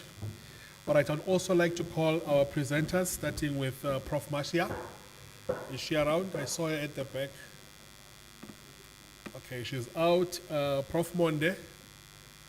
Okay, he's also out. Okay, Prof. Maza is left as well. Prof. Edward Ngumalo, please come and receive. Please. Okay. And Prof. Sneeman, please also come.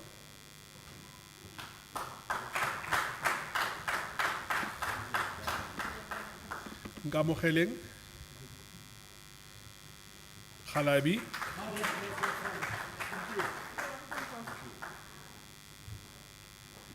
and Mbuso, please come closer.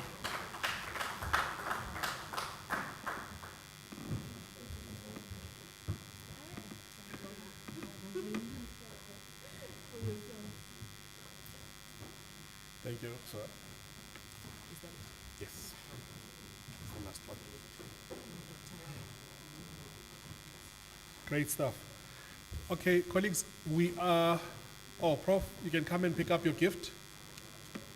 We are at the end of today's program.